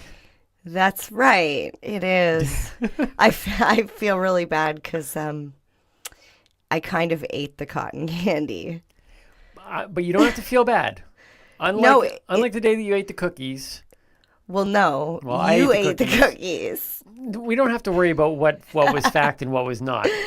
But I actually am not a fan of cotton candy. Okay. So it doesn't even matter to me. You would not have eaten this cotton candy. I wouldn't have eaten this cotton candy? No, and it's funny you said you shouldn't feel bad that you ate the cotton candy, because it was because I was feeling bad that I ate the cotton candy. It was infused cotton candy. Oh. Cotton candy. I never even thought of all the things that I've heard that have been infused. I have never come across cotton candy. Infused cotton candy until you are now discussing it. So it was actually part of our gift bag when we had gone to the Oneida event that we had done out there at the cannabis store there. Okay, let me just make a note. Okay. So as the newbie and doobie, we go to events.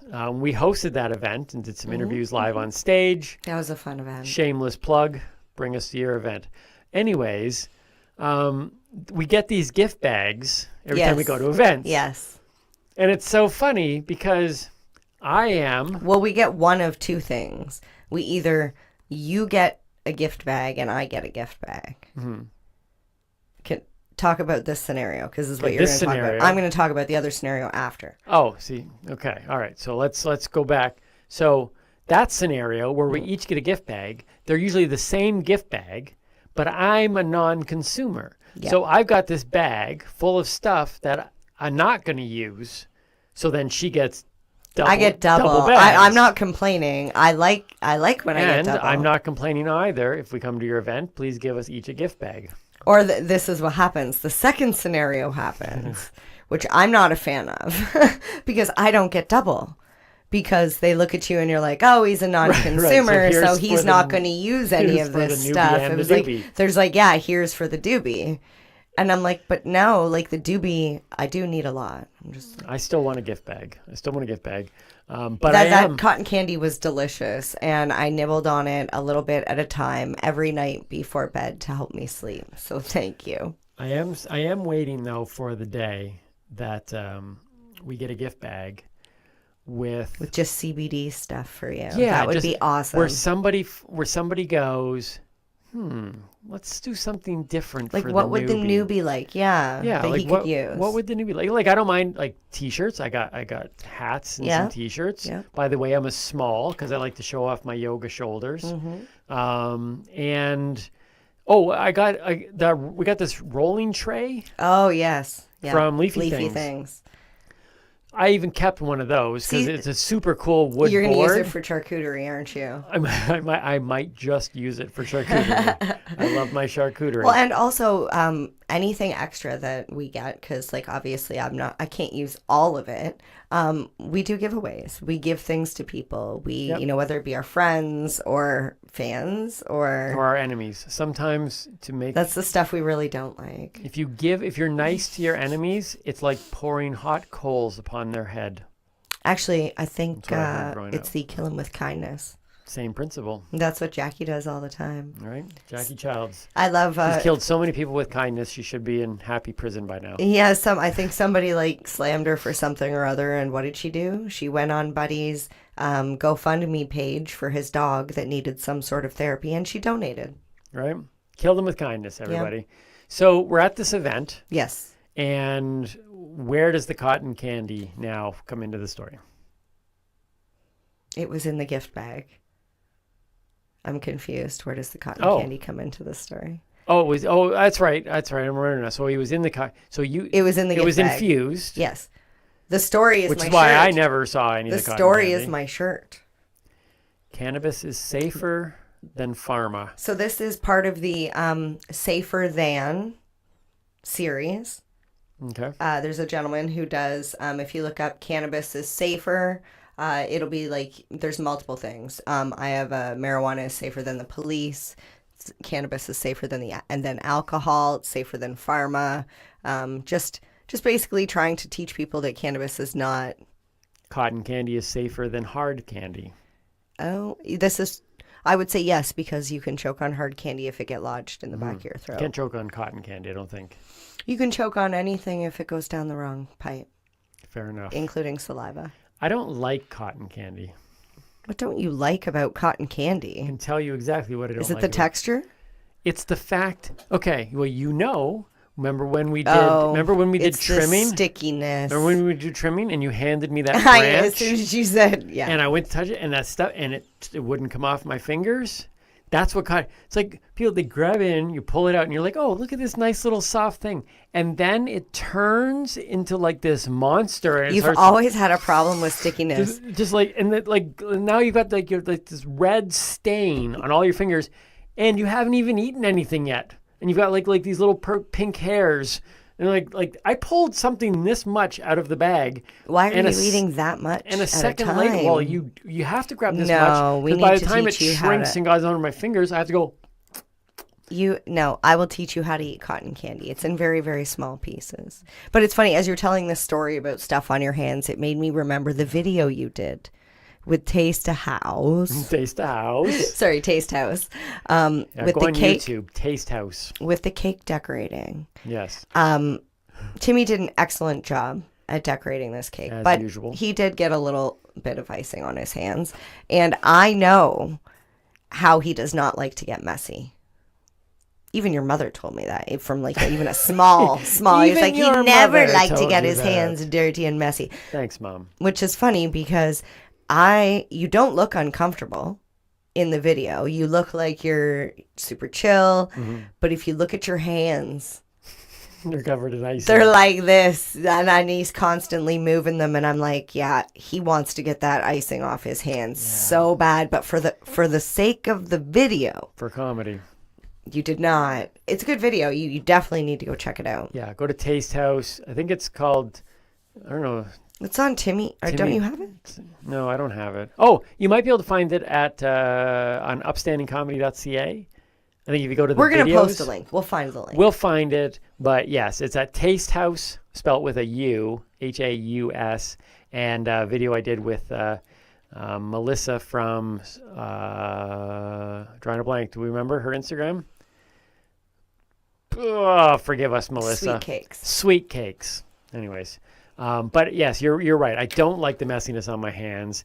Last thing I would say about cotton candy, are you a grab it off, jump it in your mouth kind of thing, or the person who grabs it and then they roll it up into the hard ball? I take very, very small pieces and the whole thing goes in the mouth. Okay. I don't want hard candy. I like to feel it dissolve. Yeah, I'm a texture some people person. roll it up and make it into a hard candy. I never People thought do about that with bread too. They make little, they does tear that? all the, I had a friend who would tear all the crust off and eat the crust and then take the ball. And I guarantee you we have listeners that have done this. And they make bread balls, 1 slice, 2 slice, and just eat it like that. Sounds like something you do in prison. Maybe Actually, as a side note, just so you know, just bringing up the prison thing, my middle daughter, we always thought that she would be the one out of all of our family if we got that would arrested. end up in prison. No, not end up in prison, but survive in prison. Oh. Because I thought you said she would end up in prison because she would just agree. Like, did you do that? that? Oh no, yeah, she was very guilty at everything. We could when she wasn't guilty. Oh yeah, we could break her. We could break her instantly and make her confess to crimes that her other siblings have done easily. I don't play those mental games with her anymore. But she would survive. She would survive, which is good because she had a tendency issue. You know, like a good interrogator, a bad interrogator could break her down pretty quickly. But she survived for years off of just bread and water. She would always just want bread, and she would drink water. She didn't drink pop. She just wanted to drink bread and water. So I wonder if she made bread balls. I'll ask her. Hey, you ready to get this thing rolling? Yep. Oh. I threw her off. She's like, get what You did rolling? throw me off because I was like, did we do birthdays? Oh, never mind. She threw me off. We haven't done birthdays. Okay, because I was like, wait, are we doing intro, outro, birthdays? We're doing birthdays. Okay, well, I didn't even cross-check these birthdays yet. Okay. Oh no, I did. Sorry, I apologize. What do we got? I meant the ages, but we did cross-check the ages. For some, I suck at math. If anybody doesn't know, you've probably heard me say multiple times, I know weed math, and that's not ages. I don't even know how old I am anymore. She taught me weed math. Yeah. So you know all math. I'm good at all math. Yeah. So Timmy helped me figure this out. So for birthdays, we've got Aaron Carter, which is Nick Carter's younger brother. And I don't know either of those Carters. Who are they? Nick Carter was the youngest member of Backstreet Boys. Oh, Backstreet Boys. Okay, yes. It was one of those boy bands. Yes, okay, and Aaron Carter actually was a singer as well. He just started after his brother, and just like so he's not real. He's not a real singer. Just like the other Spears sister. Yeah. When you have a more Lynn. famous, when you have a more famous older sibling that hit the scene first, it's really, really hard to get your foot in there. Yeah. Maybe it's also because they're not as talented. I don't know about that. Yeah, I think I've seen both of them. Not as talented. Okay. How old is he? He's turning 34. Which one? Aaron? Aaron. Okay, 34 Yeah. Aaron. Okay, Yep. happy birthday to Aaron. And then we've got Larry Bird. Larry Bird. I know Larry Bird. Musician. Just kidding. No. I know. I was Hall thinking of of the Fame song, basketball player. Bird. Hall of Fame basketball player. Played Yep. for the Celtics. White guy. I don't know why that's surprising. Because he played for the Celtics? Well, actually, that's probably not surprising. No, but I mean, it's just the common. I don't even know. I'm not even going to say that it's a. Well, they say stereotypes is based on a part of reality. That's why stereotypes come in. But the I fact think he was is, just tall. He was a tall white guy, but he was good. They say white men can't jump.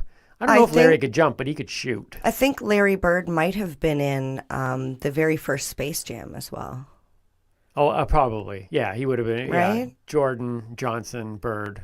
He could very well. Around that time he played? Yeah, he was. Yeah, he was. Okay. Yeah, he was like. Because I was right looking in at with his Jordan. age, right? And I'm thinking. How old is he today? He's 65. Oh, man. Make you feel old? No, but I bet you, I'm going to say this, there's no way to test it. Well, there is if you wanted to. I bet you Larry Bird could probably be at least at 65 a number 5, like maybe a number 6, a sixth person off the bench on half of the NBA teams that are playing right now. That's how good he was. 65, he should just try for 1 year. Try to be the sixth man off the bench. Doesn't need to be a starter, but I bet you he could still pull that off. That's how good he was. And then very last birthday is one of my personal friends. Todd Davis is celebrating a birthday today. 38. Oh, happy birthday, Todd. I just want to point out, also a mini celebrity, played the role of elf number 3 in the very first Santa Claus.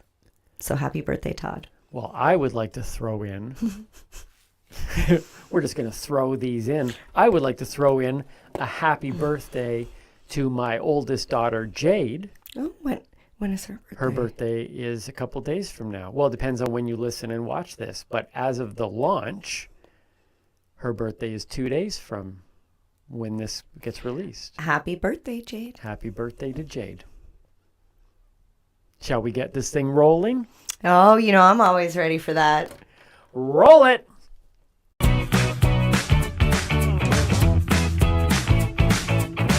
It's time to find out what's been happening in the news.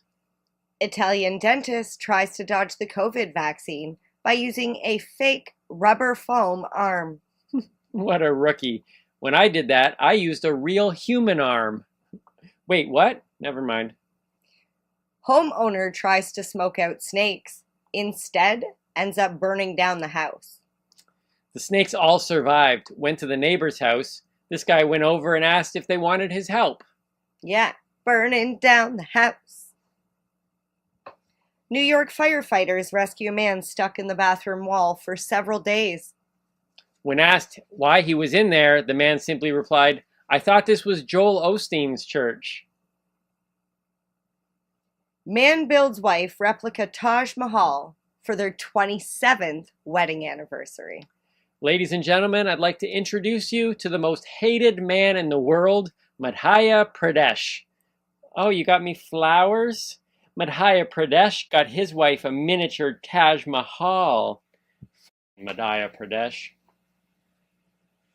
Snowstorm leaves 31 people stranded at a Denmark IKEA. IKEA still refuses to publicly acknowledge their amazing, wonderfully elaborate labyrinth. It wasn't the snow. People get lost there all the time. I literally got lost there last time we were there. Goat steals papers from a government office in India. Government officials now are going to have to officially accept the goat ate my taxes as an acceptable reason for handing in your taxes late. It's a bad goat. Okay, that was a bad joke. And that has been what's been happening in the news.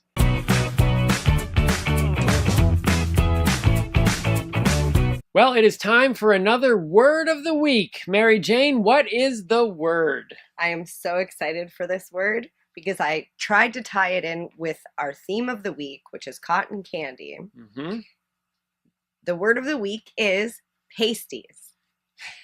Well, so the strippers things No. connected to No. somehow cotton No. candy. Maybe her name is Cotton Candy. No, That would be a like- good stripper name, actually. So That would maybe be- I see the No, connection now. It's like the pasties. That's it's where like it I've got passes. a case of the pasties. A case of the pasties. Okay, Yeah. so my first question is, if it's not the stripper thing, what is it that connects it to cotton candy? Okay, so it's the alternate word, or what it's called is cotton mouth. So like cotton Cotton candy, cotton mouth. Yes, which is also, I'm assuming, connected to dry mouth, which, if you have watched all of our shows, if I've learned anything, it is that for all of the benefits of cannabis, it always comes down to, but two side effects: red eyes, dry mouth, or cotton mouth, or pasties, as they say. Yeah. I might be a little biased on all of the positives, but there are two major negatives, Yes. at least for me and most people that consume cannabis.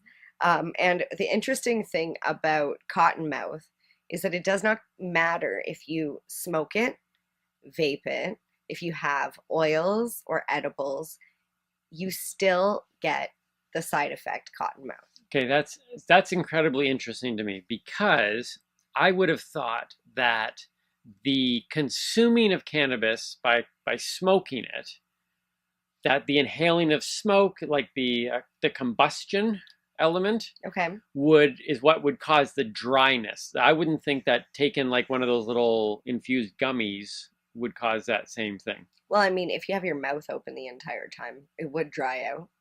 Yeah, but I don't know anybody who chews on a gummy. No, but when you smoke, like, you're taking air in your mouth, so I guess it would be drying it out. But it, unfortunately, doesn't matter what way you consume cannabis, it is a side effect. So the cannabis plant in any form, red eyes, pasties. And pasty mouth. Certain, well, so I almost could try to combine some and certain together, Okay. which is funny because, anyways, so certain strains actually can make pasty or cottonmouth worse. So All right.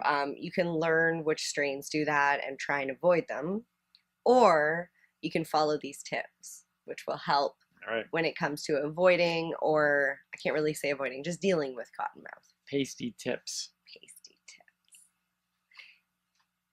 Was that a sexual reference? Nope. Go Okay. ahead. Okay, so you can stimulate the saliva glands. Stimulate. Okay. Sorry. Now I'm not. Okay. Go ahead. You can do this. You can do this a couple of ways. Okay. By staying hydrated. Yep. So lots of water, electrolytes.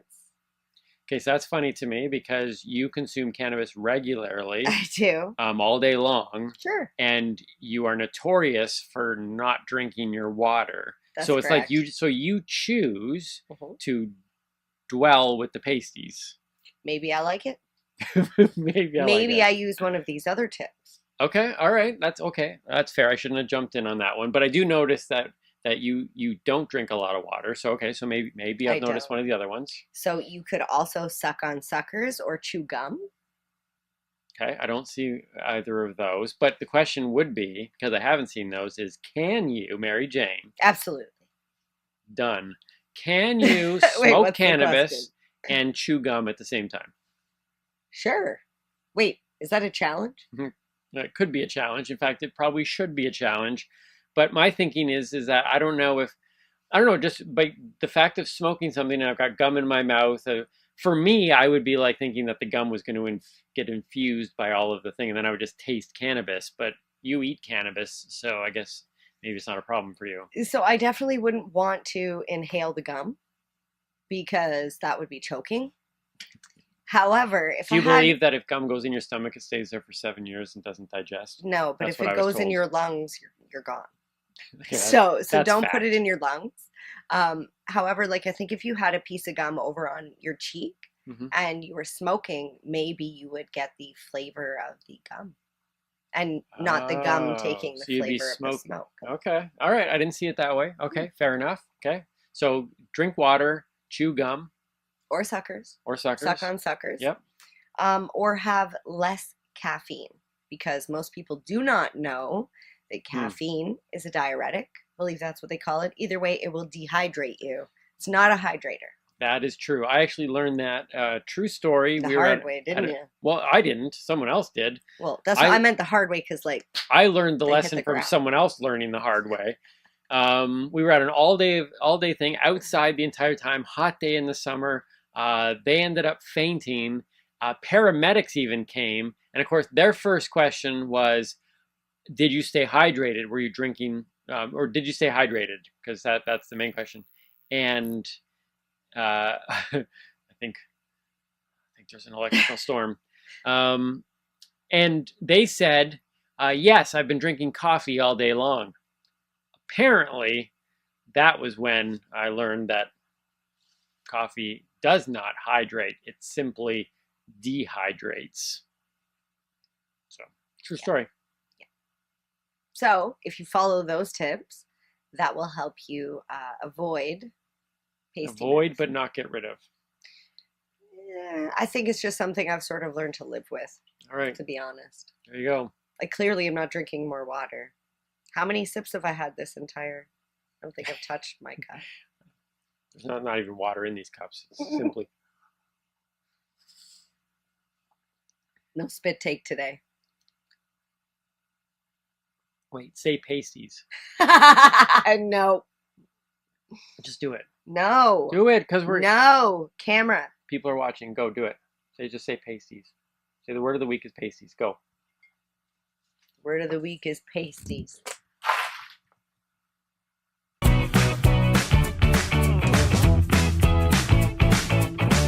And it is time for another high five list. High five. Today's high five list is connected to our theme of the day, cotton candy or candy floss. I call it candy floss. In fact, right before we went to put this segment together, I mentioned to Mary Jane candy floss, and she looked at me blankly. And then I said cotton candy, and then we realized they were the same thing. Now, one of the things that I discovered very early on here, which I knew, but I just needed to confirm, it was one of those things of going, wait a minute, hold on, and then you want to fact check it. Candy floss, or cotton candy, Yes, cotton candy. is made out of air and candy. No. Sugar. Sugar. That's it. Air and Sugar and sugar. air. It literally, they are selling you air that is sweetened slightly. So it's like blown sugar? It's a ripoff of what it is. It's delicious, if you ask me. I hate it. I hate it. I could have gone multiple ways with this list. You just don't like sticky fingers. I do not, and that's one of the ways I could have gone. I could have gone with the stickiest, most annoying things in the world. Candy floss, when you trim weed, that's one of the That is worst. sticky. But I didn't want to go that route, and then I could have gone another negative route, and that was the most annoying or useless snacks. I would have gone that route because cotton candy is the point. How does it go from this ball of air, sweetened air? By the way, the strands are thinner than human hair. And then the moment you touch it, it like shrinks down into this hard molten lava rock where it's like not hot, but it's just like, it just all of a sudden it solidifies and you're like trying to crunch. I don't know how it does that. Anyways, I'm not a scientist. Well, that's like asking how ice is solid, and then when you touch it, it goes liquid. No, it's not. Ice is cool. Cotton candy, not cool. So we try to stay positive on this show in general. So I didn't want to go those negative routes. I wanted to go the positive side. All right, Timmy, what do you got?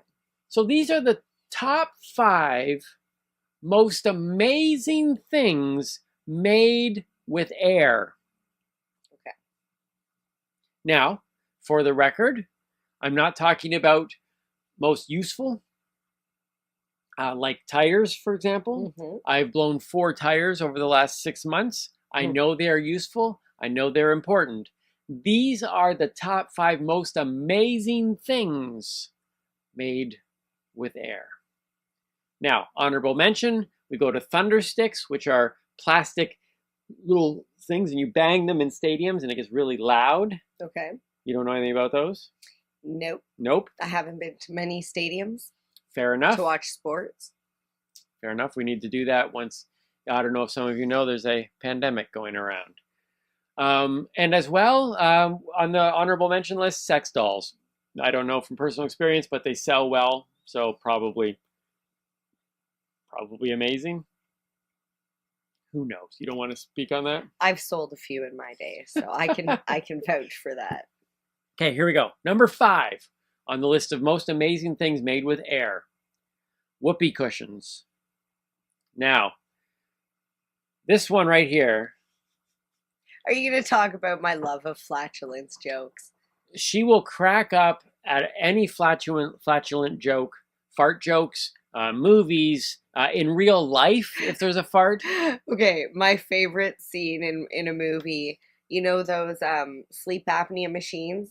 Mm-hmm. Well, the husband was on the phone and he says, "Oh, hang on. I think your mother's machine's up too high. I got to turn her down." You know how he knew? Because she was over there going, I was dying. See? If you're looking for a gift to send MJ, a whoopee cushion with like a pot leaf drawn on it. No. A fart sound machine. Even better. Even better. That's technology. But that's where we've gotten. Now we can make fart sounds with machines. But if we go way back, there was a Roman emperor who was known, yes. How far back? To Rome. To Roman, didn't you hear me? Roman emperor who used to use what we would now see as a whoopee cushion to get his unsuspecting guests when they would come to the palace for dinner. Do you know what he used? I don't know what he used, but I know for a fact what a 10th century emir used. Amir? Amir. Was that his name? No, that was his role. Oh. His name, and let's give this guy credit. Amir. I was going to name my son Kamir. Kamir. Come here, and I was told I wasn't allowed for that reason. Come here. That's funny. See? Fart jokes don't do it for me. My kid's But dad that didn't type of think joke does that? It was so funny. So a 10th century emir, Ziyadat Allah III, enjoyed hiding inflated animal bladders under cushions of his palace. Yes, now, for those of you listening... Were they already inflated, or did he have to inflate them? No, you would have to inflate them. So, first of all, let's put aside the animal bladder for a second. Who was the first person to really sit down and go, we need a way to create fart sounds? That in and of itself. I bet somebody said, it'd be funny is if when the king sat down, he farted. That would be funny. It was either that or they went, oh, what are we going to do with this part of the animal? Right? Yeah, it's like you don't want to waste the animal. What's the eat it. best way to use an animal bladder? I know. Let's have it. We hide it under people's seats, and when they sit on it, it will sound like a fart noise. Here, blow some air in it first. Right? That would be Amir's bladder blower upper. Amir's job. So he used that, but I think that's so fascinating that all the fart jokes are not new. It's historically from funny. Roman times. And up to 10th century emirs or behind. I don't know. I don't remember which one came first. Anyways, the modern rubber ones that we know, invented in the 1930s. Okay, so not even 100 years old in terms of the ones that we know. And once again, all great inventions come by mistake. They were just experimenting with scrap sheets of rubber, probably put a couple together, accidentally made the sound. The company's owner, goes to this guy who makes practical jokes. Now, practical joke stores and stuff like that, it's usually pretty cheesy jokes, right? Yeah. He goes to this guy, though, back in the 30s and says, hey, you should try this. That guy goes, too vulgar, nobody's gonna buy it. So then he offers the idea to this other guy, who it goes on to sell fantastic, because that first guy was clearly wrong, probably went out of business. He was the owner of the It store. But his last chance here was once he saw that it sold well, he released his own version of it and called it the raspberry cushion. That obviously didn't well. Should have taken the whoopee cushion. Missed out on a great opportunity. Number 4 on the top 5 most amazing things made with air, bouncy castles. I love a good bouncy castle. They are dangerous, Very dangerous. especially on a windy day. You want to know how dangerous? I actually have that information. How many people died? And some of you are thinking, wait a minute, they all know. That's not a coincidence. Truly a coincidence. She does not know the stuff I prepared, just like I don't know the stuff she prepares. I was not allowed to go on bouncy castles, thank you very much, because they are so dangerous. Okay. Now, according to Jim Barber, spokesman for the National Association of Amusement Ride Safety Officials, apparently that's a job, he says this: they are probably, bouncy castles, the most dangerous amusement devices at amusement parks. You see more injuries on inflatables, including bouncy castles, than any other amusement ride you can think of, more than roller coasters. In 2010, as many as 31 U.S. children per day were treated for injuries sustained in a bounce house. 31 a day. Right. That's one child every 46 minutes in the United States of America gets injured in a bouncy house. Well, it's actually more because that's within a 24-hour period. Huh? The kids are sleeping. The park is only open. And, well, how many of those kids really are sneaking out at 3 in the morning? I would be sneaking out if I had a bouncy house. I'm just saying. And an estimated, because they don't know the exact number, 65,000 children under 17. We're not talking adults, because I have taken over bouncy houses as an adult. I will push the children out and go enjoy the bouncy house. Under 17, 65,000 people were injured from 1990 to 2010. So in 20 years, okay, that means 3,000 people under the age of 17 were injured in bouncy houses a year. You know, I seen one video one time of one bouncy house flying through the air because it was windy day. No, that was enough. Look, if I'm going to be injured in a bouncy house, I want it to be because the wind has picked the entire house up and like blew it down the street. That would be fun. Number 3 on our list of most amazing things made with air, the water blob. The what? The you water said air, blob. That's water. What is this? The water blob is that thing. You know the thing out in the water, the big like inflatable mattress of thing where people jump onto it to send their buddy like flying into the water. That's a trampoline. No, you sit on a big inflatable thing. So you sit on this side. This guy jumps. Like a big and it pushes. It's like a big bladder. Yes, an animal bladder, a blue whale animal bladder. Okay, so the water blob. Now you might be saying, why don't you just call it an inflatable like catapult or whatever? Because it's an official name. It's like Kleenex. So it's called the water blob. Slip and slide. Like slip. I didn't know that was. Is that a trademark? Yeah. See, exactly like that then, except bigger and not flat. So the water blob was invented by a guy in Texas named Tex. Come on, seriously? Texan. Hey, Tex. That's funny. Who used Army surplus fuel bladders. People love bladders. See, she literally laughed. Not even at a fart joke, at a bladder joke. His bathroom still counts. So an Army surplus fuel bladder as a waterfront toy. A guy named Spike White, come on, who's making up these names, falls in love with the idea, brings it to the creators, who are now the original American-made high-flying water inflatable, also known as the water blob. For the record, there's a classic blob and a weekender blob. You can look into those. That's funny. Did you find out how they actually came out with the idea? No, I do not know. I got stuck on the Tex in Texas. I think I might know. Oh.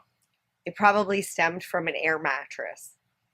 Oh, yes. Have you ever had an air mattress on the floor and then, right, over the course of the day or the night, it starts to go down a little bit? Wait a minute. Question. Has anybody not had a mattress that did that? An air mattress, That's why right? it's not on this list, because it's not the most amazing. It literally doesn't would be even the hold worst. air. Never holds air. Well, see, and then if you sit on the one side, you're fine. You're almost on the ground. But then if somebody comes over and sits on the other side, Pushes you up, that's probably what happens. right? I bet you more people get injured on this thing than the bouncy house. Probably not, actually, because they're water. Number 2, though. Number 2 on the most amazing things made with air, the air dancers. The wacky, You know those wavy guys? inflatable arm dude? Yeah, those guys that are like always waving Yeah, around. Okay. So Peter Minshall, again, I'm going to give these people credits because they're cool. He was an artist from Trinidad and Tobago. He comes up with the concept for the 1996 Summer Olympics. So these things have only been kind of around in their regular form since 1996. So we're talking, what, 25 years. Ooh, 25 years, that's a long okay? time. It was originally invented called the tall boy, because it's right, Okay. tall. But now, look at this. The concept of an inflatable, dancing, human-shaped balloon has been officially patented. So all of those ones that look like this guy, but they're maybe a little bit different, different colors, that has been licensed to other companies to create and sell those things. But somebody is making money as the patent owner for anybody who looks kind of human doing this. Like me. Somebody's making money off this probably. I love those guys. We should be making money off you doing this. Right? Or else why do it? I should go stand outside a store and do that. Here we go. Last one. Number 1. Top 5 most amazing things made with air. We had the whoopee cushions, the bouncy castles, the water blob, the air dancers, and bubble wrap. Oh, I agree. I like Right? that one. Wait, are you going to say because it's fun to pop? Exactly. Okay. Bubble wrap is also a generic trademark. So any of that stuff where it's got the air inside it, we call it bubble wrap. It's not always bubble wrap. That's an actual name for something. In 1957, 2 inventors were attempting to create 3-dimensional plastic wallpaper. That's what it was originally done. Once again, the best ideas come from people having other ideas. So which is funny because they have 3D plastic wall tiles now. Oh. And you can put them together and make like a feature wall. I don't even know if this is available right now, but if this ever did get invented after these guys tried it, moved it to some other product, and someone said that's still a good idea, it would be on the list. If I knew that there was 3D inflatable wallpaper, I would have put that on the list. So it started off to be this plastic wallpaper. The idea failed, and then they realized it could be used for packaging material. And who doesn't, get this stuff out of the thing? It's way better than those, what are those little nuts? Those packing shells? peanuts. No, those are horrible. Mhm. But this stuff I here. thought you were going to say then the pillow packs. Have you ever danced on this Because now stuff they before? have pillow packs. Have you ever danced? Yeah. Like, It actually makes really good insulation. Does Can it? keep you warm if you go camping a lot. You just bring some bubble wrap and lay it down underneath your air mattress, and it helps keep the moisture away. Does it help keep the air in the mattress? No. There's an invention for somebody. So there you go. That's the top 5 most amazing things made with air. Any thoughts on this list? Nope. I like number 1. The whoopee cushion? Mm-hmm. I didn't. Or no, wait. Number 1 or number 5? Number 2.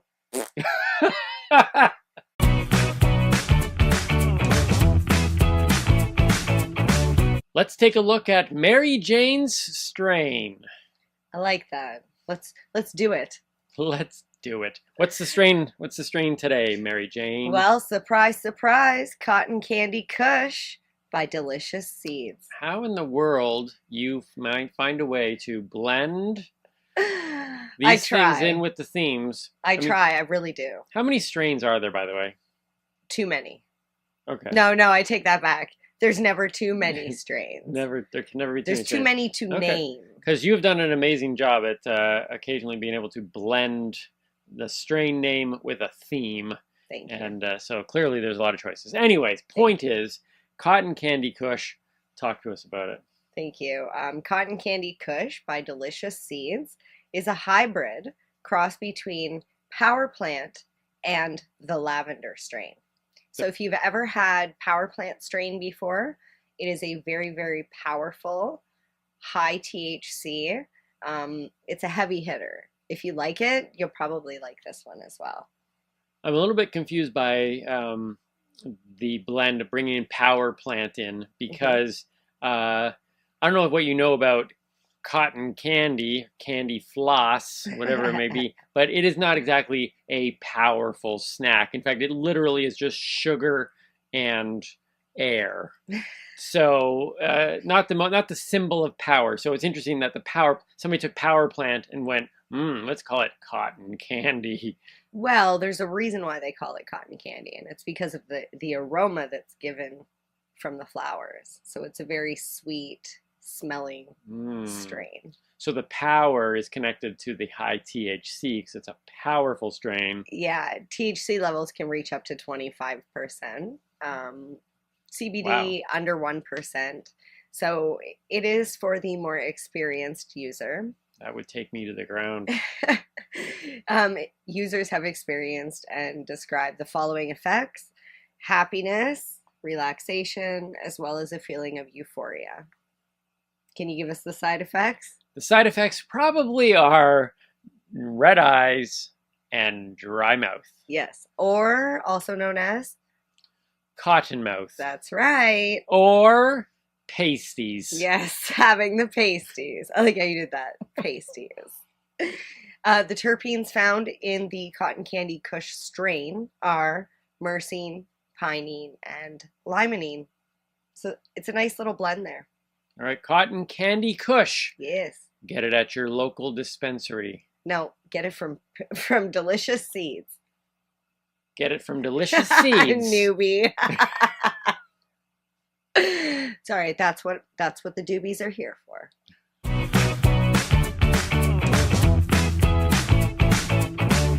Hey everyone, and welcome back to another episode of On the Spot with the Newbie and the Doobie. Our special guest today is Ross Rebliati. I've been practicing that all week. Ross, thank you so much for joining us here on the show.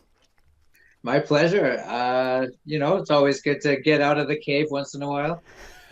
Whereabouts is the cave? Is it an undisclosed location? Are you allowed to give us some sort of details? Yeah, I'm near Penticton on Lake Okanagan. Oh, right on the water. Now, I am as geography neophyte as you're going to find. Where is that, Ross? It's on maps. It's in the States. Let me get my phone. It's in the States. No, we're actually in British Columbia. Okay. We're about 300 kilometers east of Vancouver in the desert. Nice. Well, I can funny, tell you that doesn't look like the desert. I've seen some photos. It's really beautiful there. It's the desert, full on. There's cactus and scorpions and rattlesnakes, and it's actually the Sonora Desert that starts down in Mexico. Wow. See, already we're learning stuff we didn't know we were going to learn. You're a fascinating guest all off the top. Sorry, guys. I don't know. No, it's great. It's all good. Really, the point of this show, as much as we have a cannabis base, and we're going to talk about cannabis and your life in regards to that as well. But I'm a newbie. I'm not even a consumer. I tried it 3 times. It ruined my bowling game. Some things weren't worth risking. So really the point of the show is to talk about cannabis, but really to get to hear the stories and know the people behind it. So anything you say on this, if you think it's a tangent, it's probably gold, and pun intended. Okay, great. Well, I love to go off on tangents. That's awesome. You have to remind me what the question is sometimes. Fair enough. We'll make sure we ask it at least twice. So Ross, I think the first thing that needs to be pointed out is we all know you, and I'm sure, you've had a lifetime of this now, 1998. Does it ever get old? Do you ever go, man, why am I known for, Ross Gold? Like that can't ever get old. No, I mean, yeah, I'm getting on in years, but it's a fun story. It's easier to talk about now than it was. Right. I'll give you that for sure. I went through a period of time that, where there was a lot of ups and downs, and kind of coming to terms with what it's like to have normal people just walking down the street know who you are. And that, so there was that whole thing. But over time, right, like it's been nearly 24 years, and I've adapted to it, and I also don't like put myself out there as much as I used to, as far as that sort of thing, like showing up at house parties. I don't, I'm not doing that as much. But it's been a learning experience, but definitely something I find it's fun to talk about it. Is that something like, obviously your story connected to winning the gold, having it stripped, all of that creates a narrative that usually if you win a gold, it's just you win the gold and everybody's like, yeah, it's gold medal. And yours has this narrative that has, becomes a life of its own, becomes bigger. Does that story tarnish the fact very few people have won a gold in anything in Olympics in the history of world? Does it have a negative side to it, or can you still really embrace the fact that you've got a gold medal?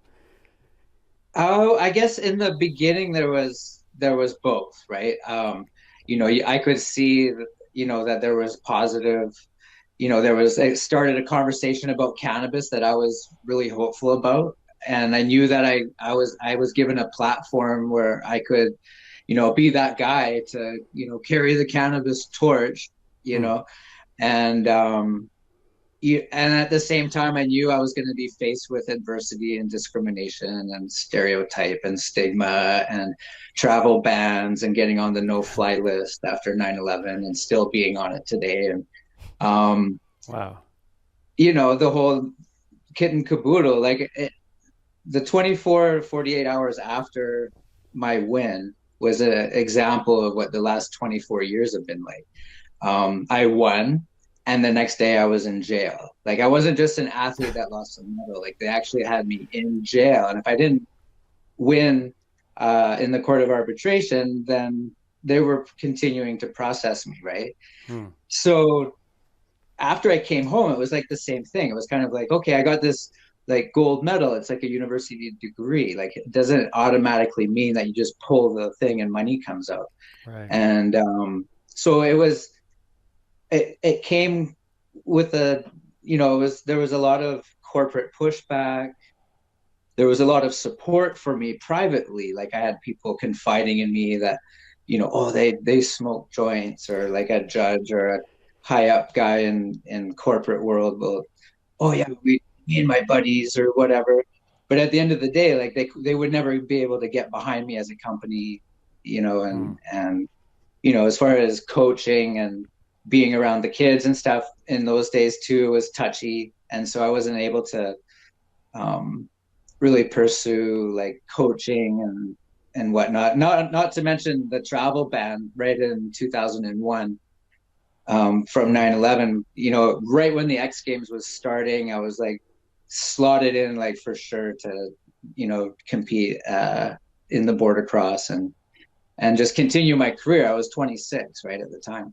So there was just a lot of like things like that I had to sort of face, not to mention being like super well known and having to, I didn't have to, but I felt like I had to project a certain amount of positivity and success in some way, like even though I wasn't able to like earn a living. I felt those pressures that, if I didn't, that I would just be like another, guy, washed up guy, sort of thing. And and so there was a lot of like these things that just were weighing on me just as a person. And I don't even know if they really existed in real life. It's only how you see the situation at the time. Right. But as we've seen legalization, like, and getting closer and closer to, what the dream is, as far as, cannabis coming in to our lives as a normal substance and totally destigmatized.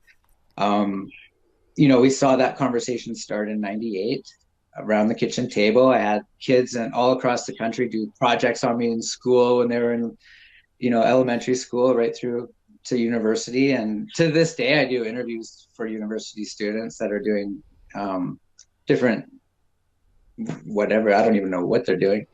And yeah, but it's changed the conversation, and it's gotten to the point where, in 2013, we launched a cannabis brand, Ross's Gold. In 2015 or 16, 17, somewhere in there, we opened the Ross Gold dispensary in Kelowna.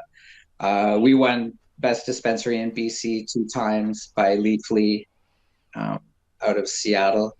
And, we had Ian Adamansing come to the store and do a special on the National.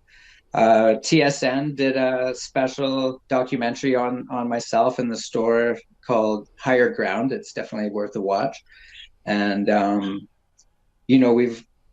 that was pre-legalization, right? That was during Prohibition. And I really wanted to be not just somebody who's like talking the talk, right? Like, oh, anybody can get behind cannabis. Like Tommy Chong, for example, was in jail for the whole time he was doing that 70s show, and for having glass, for having a line of bongs in the States. Wow. And just so you know what I did, literally the same month that he was released from prison after like 5 years or something for having glass, I launched my glass. And so I'm like, okay, here we go. Like, what are they going to do? What's going to happen? I don't know. It's not America. I'm in Canada. But still, and then I put my name on the store, right? And all over the inside of the store, and pictures of me, racing and TVs, YouTubing, like all different like videos of me like doing all different sports or whatever. Just kind of showing like what a beautiful store could look like in the future. And then, we saw legalization coming, when Trudeau was running, and we shut down 2 years before legalization. Like, we didn't have any issues with, we had city council, we had the fire chief, we had the police chief, we had everybody go through the store, just like a normal retail store that you have to do those sorts of things. And no problems. And so when legalization came, we shut her down over a year before. And we've just been, as a company, sort of weathering the storm. Like, not too many companies have to go through a period of prohibition and then federal legalization. And like, so this is a definite, was a kind of a, not so much a showstopper, because, I was doing lots and lots of these sorts of things over the years and continue to do so. And so it just keeps lending itself to, more fun and getting to know and making more connections in the industry and getting to know like who the people are. And when we're able to launch, which I'm literally just doing a deal with a micro who's asked me to come in and take over their growing operation and start producing for Ross Gold. Nice. We've got new merchandise just about to hit the airways. This is a nice pipe, and it comes in a sweet little recycled paper like drawer box, like a jewelry box with the cool Ross Gold embossed on the That's on awesome. it. Anyways, That's nice. I like that you're product testing too. Yeah, right. So it's just all happening, and it all stems from this crazy thing that happened to me, 24 years ago. It's funny when you're talking, and I definitely can't compare my situation fully to yours. I think yours is on a bigger scale, but when you're talking about the stigma attached, that as soon as cannabis was attached to you, and that there were people that are like, hey, normally we would connect with a gold medal winner, but we can't because of cannabis, and even though we smoke it, we can't tell people we did, and so we can't support you. Mm-hmm. Like we've been telling people on this show recently, in my own journey, that stigma, which was on you 1998, 99, 2000, all that type of thing, even though legalization has happened, that stigma is still solid, because I'm feeling it the moment. I came from a religious background. I grew up through the church. When I went in to perform full-time comedy, I was doing a lot of shows in churches. I was listed as a Christian comic. All of those things were attached. And as I moved away from that world, and as I entered into this one and saw that there were functional people like Mary Jane, and I started to learn a whole lot, and I was on my own explorative journey. When we started this podcast, I think people would be amazed to hear how many friends, fans, relatives, supporters, people who used to book me, I don't even consume. I'm just talking about it positively on an advocate side, having the conversation, and I'm already getting those cutoffs. And I'm amazed to see when COVID finally releases me to start to perform again, and I finally see the full damage of people who used to book me regularly who now won't. It's just when I hear you tell that story, I'm like, all these years later, even with legalization, someone just deciding that they're going to advocate on behalf of cannabis, that stigma is still so deeply rooted, and it's disheartening. I didn't know that from the other side until I stepped into it, and then I was like, oh my goodness, what's been happening all these years? Yeah, they treat us like we're criminals, like we're doing something terrible.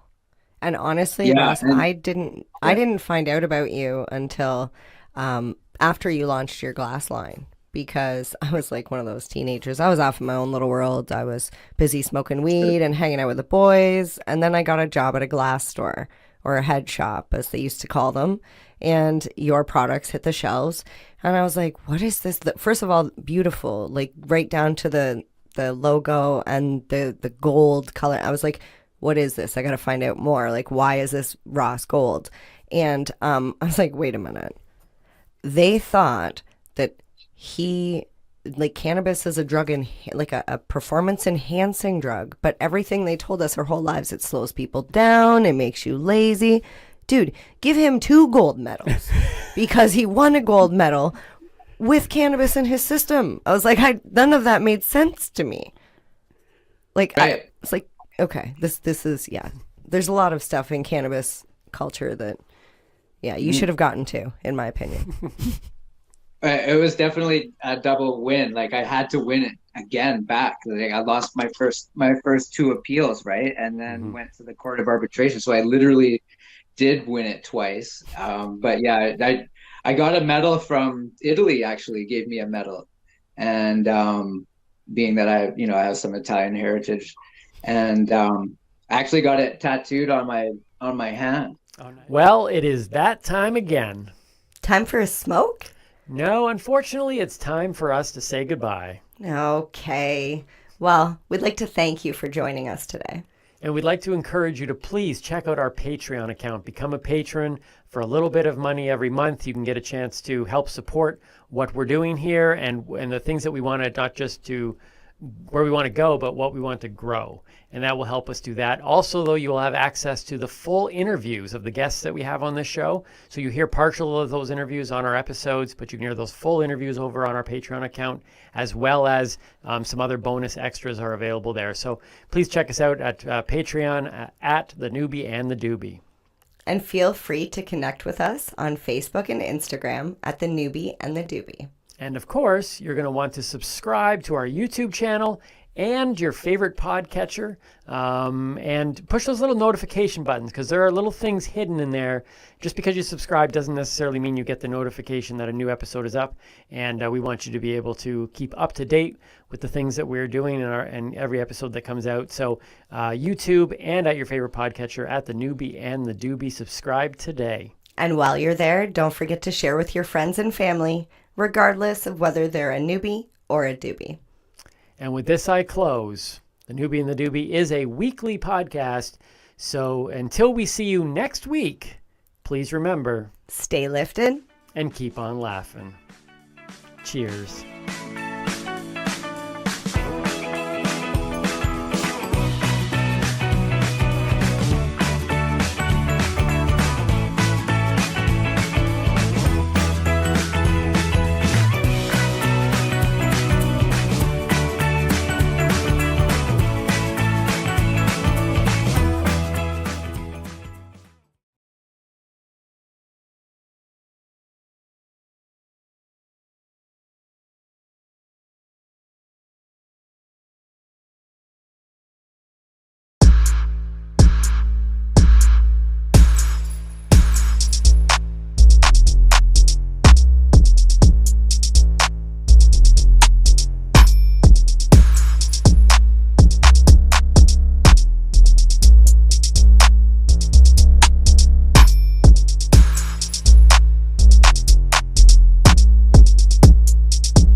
I'm like, kill it. pulled it out of there somewhere. Okay, Shallon. I saw it. I'm like, hey. He's like, When you're done there, it ain't more put than your lights, entries it's in. Juicy fruit. I said, We got I don't number know how 3 high for I you. read. Alrighty. Here we go. Thank you. It's in a Skipping case. me? Is that yours or hers? We skipped you and Shallon because you guys were eating, so we went to Kent. Now we're going back to Shallon. Oh, You. okay. I was like, what they do now? You were having that sugar donut. Yeah. Oh. The twisted sugar donut. Yeah, I ate them all. That looked good. That's what we're doing here. Yeah, I got to Oh, go yeah? rush off. I still my heart just going. Yeah, I don't know. I don't think you should I don't even do know how the many sugar. there was. No, they're delicious. Cooked perfectly. Yeah. Nice and tender inside. Oh. Sirloin makes a difference. Yeah. As opposed to Yeah, the the type of regular burger That it wasn't was, burger. yeah. She got the good plates. So yeah, we'll have to do a grow up game tournament. Sit around the table like this.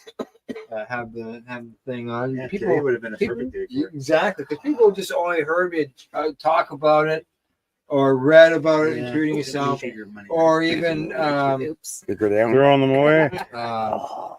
on one of the memories that I run out. Throwing them away. Yeah, just in case the dog was that might be.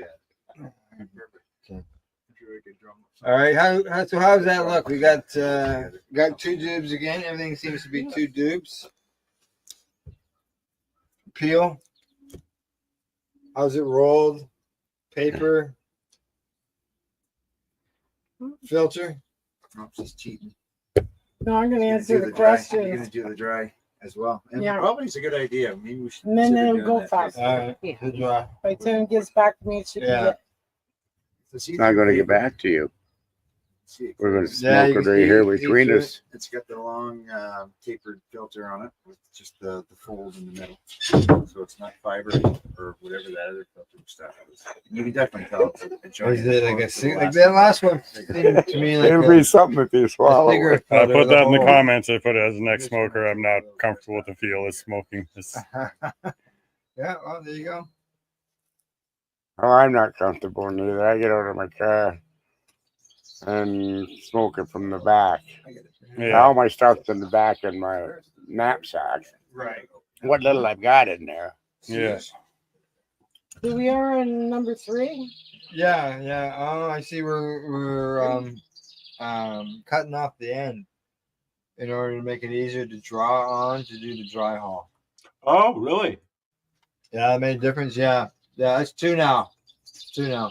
They just do that so it doesn't fall out at the end in packaging and shipping and transportation. Yeah, well, yeah. And normally, So like a cigar where you cut off the tip, these you got to cut off the. Yeah, it's too much work. You know, you think with the pre-roll everything be there ready for you to go, but it's too much work.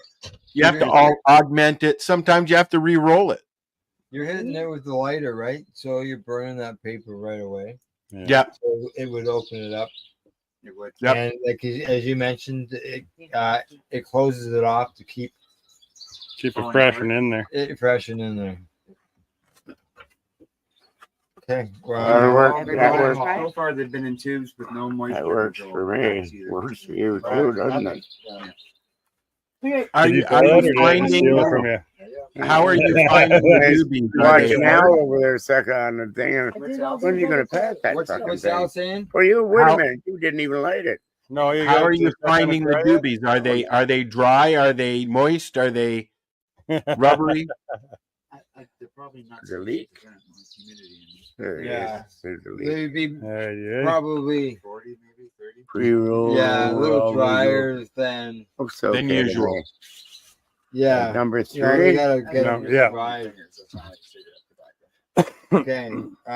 So Sharon, you're lighting that. Yeah. Here is your Okay. return doobie. You pass that along. Quality of roll. Yeah. Put that Where's back the in the tube. Yeah. Yep. So you don't or Thank put the you. filter in. 8. in your tube. Keep it up. It'll just all Okay. fall out of there. Selection of rolling paper. Hmm? Selection of rolling Rolling paper. paper. Yeah. That smells really familiar from here. Make sure It is. Yeah, it's the stuff that Al had, isn't it? Yeah, but the smell, as soon as she lit that, I'm like, that's familiar. So we'll have to. Which number are you on now? 3. Selection of rolling paper. quality of roll. Low quality, high quality. I'll go Yeah, I'm 7 not on that. seeing any abuse. Selection of Bent filter. over. I'll care for. I mean, Yeah. they're gonna Selection probably of filter. package them extra careful too. Because Right. You know, this whole presentation thing is part of it. That's okay. Yeah, and it's a paper filter. That Taste before it was zigzags in lit. there. The cardboard The paper. taste before it was lit. It's not the foam What- style, it's glass What are fiber. you guys feeling about the papers that they're using? The papers you that smoked they're it yet? using. You haven't smoked it you yet, know, have you? overall, Have I got any smoke? I'm not. Did you smoke it yet? I'm not super. He won't give it to disappointed me. No, I like see. that. Okay. It'll To come. me, when I smoke a raw paper, it just seems to burn black. He didn't want to Yeah. smile, but he That did. automatically, raw paper to me. I don't particularly like rye. So I don't like where that happens. You can tell a raw paper, be it a Yeah. pre-roll or a roll. You can tell a raw paper. First one. Very distinct smell and taste to them.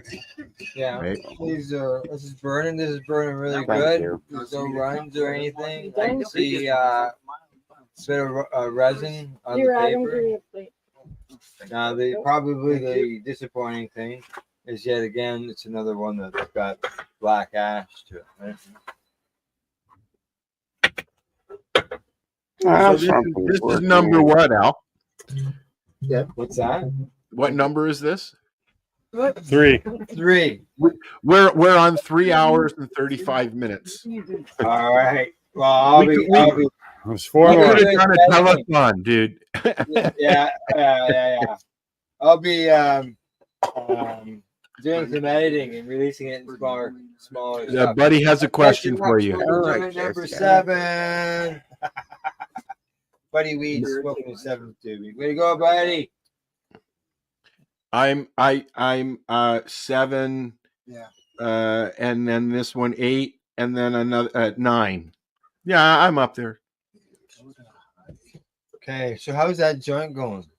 None of your business. Smoking pretty good. Smoking, still smoking, still burning, hasn't gone out. Nobody has said no thanks. Has nobody's had enough yet? Hell no, Obviously, Deb has because she's gone inside. Okay. She's helping Gail with the food. Does it taste like it smells? Yeah. Kind of, yeah. Get some Harsh get to some smooth. I was just reading the next question. Does the aroma translate to Not bad at all. There it comes. Ash color. ash? Is That was good, except no, I've had enough. Thank you. No, I'm showing you the ash. Bob. Oh, Ding, ding, ding, ding, ding. Give me a joint now. Over that way. Rob's got a perma drink. all right, what's that again? 8 is ash color. He usually has a beard, like you. That's color. That was it was Yeah. before. Like Buddy says, I thought I was catching up. Effects pleasant or not pleasant or pleasant. Oh, we'll go 5 on that one, I guess. Let's do So it. I just want to thank Sarah Sunday for sending us these kits for us to do this. Yes. Yes, This is my absolute favorite time of the year, the Karma Cup. I miss the festival, but as I said at the beginning, I'm sure she's going to figure out a way to do something at some point. Yeah. Yeah. I do have a concern about the research end of things where the lounges are like that are operating or off right now, lit research. Yep. Their ability to do so might change. And that's something I'm only basing on stuff that I've read in the news. So explain what you're talking about. They've found a loophole that allows a complex to be used as a research facility to test cannabis. And so when you go in there, I believe you sign a waiver, you go in, you use your cannabis, whatever, and it's open and you have to actually do some paperwork. Is that correct, Al? Yes. Yeah, there was like that at a time. I've not been to one of those. Actually, I was to Vapor Central when it had its. I've been to Vapor Central, but I stopped going to things because I was having a hard time walking. So I kind of missed out those kind of events, right?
You're watching the 420 Pace Network, found at 420radio.ca and paceradio.net.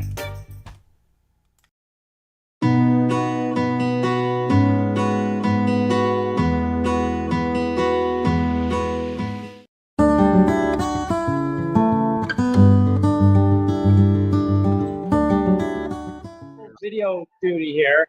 I've got the camera on MJ for this broadcast, but she also wants her own video, so I've got this video right here.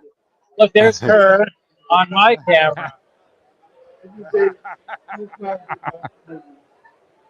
we got to figure out how we're going to video this while I'm taking a photo of us with Tommy. I don't know how we're going to do all this. I know how we're going to do it, because we're the newbie and the doobie. That's how we're going to do it. You figure it out. Here we go. She's also our new highlight. So, yeah. They just jumped the line. Uh-oh. You a winner? That's what we did earlier to get in the building. He's at the back of the line, and we're like, we're the newbie and the newbie, and next thing you know, here we are. We got no badge. Okay. Because that's the way we roll. All right, here she goes. It's exciting. You know what? That's what you looked like the first time we met.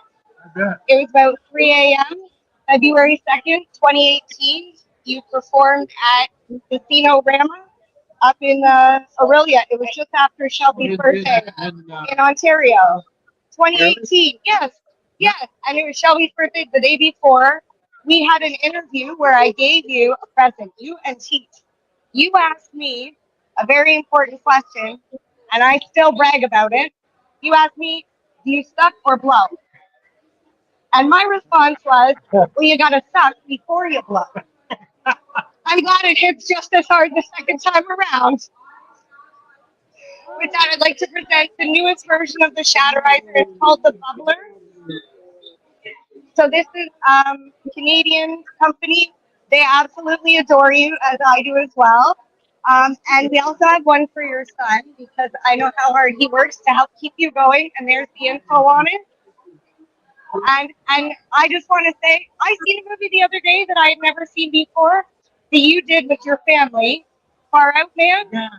That fucking movie is so hilarious, and I love that you pulled the family in. It's great. I love it. It got stuck away. You know what? I found it on Tubi. Yeah. I'm gonna tell everybody. Yeah. I'm definitely telling everyone. Yeah. So this is my partner. When I first met him, he didn't know anybody that consumed cannabis at all. I told him bullshit. No, he doesn't do either. That's my job.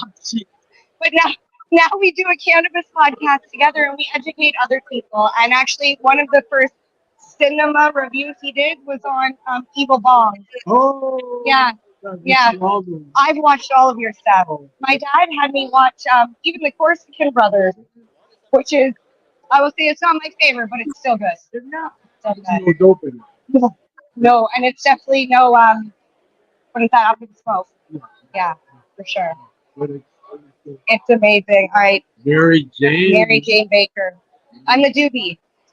That's the newbie. We have a podcast called The Newbie and the Doobie. Doobie? Newbie and the Doobie. Because he's a newbie. I'm the and I'm the doobie. All right. Do you want to get a selfie? Yeah. Can we get a picture with you? Okay. How you doing? I'm Timmy.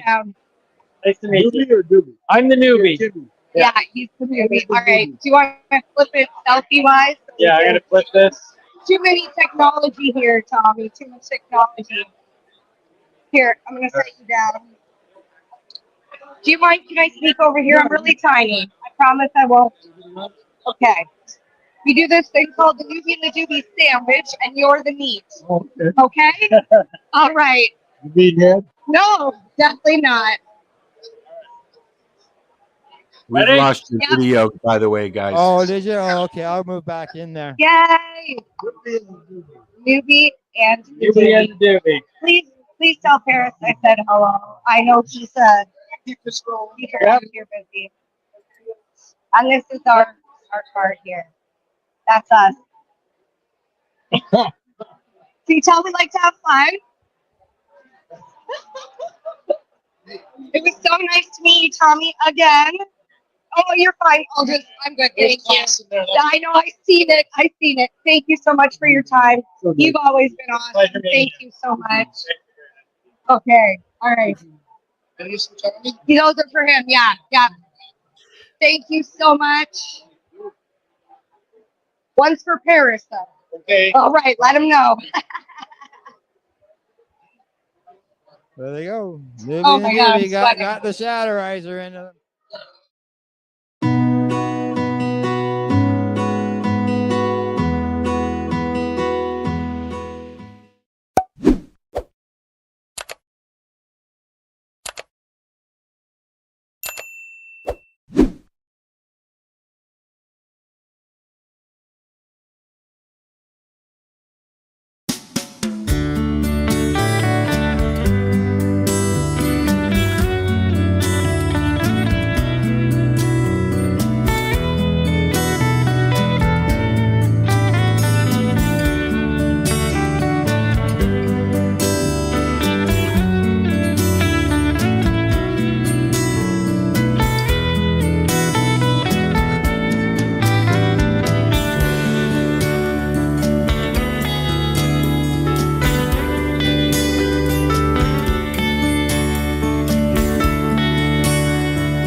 Stay tuned. We'll be back after this toke.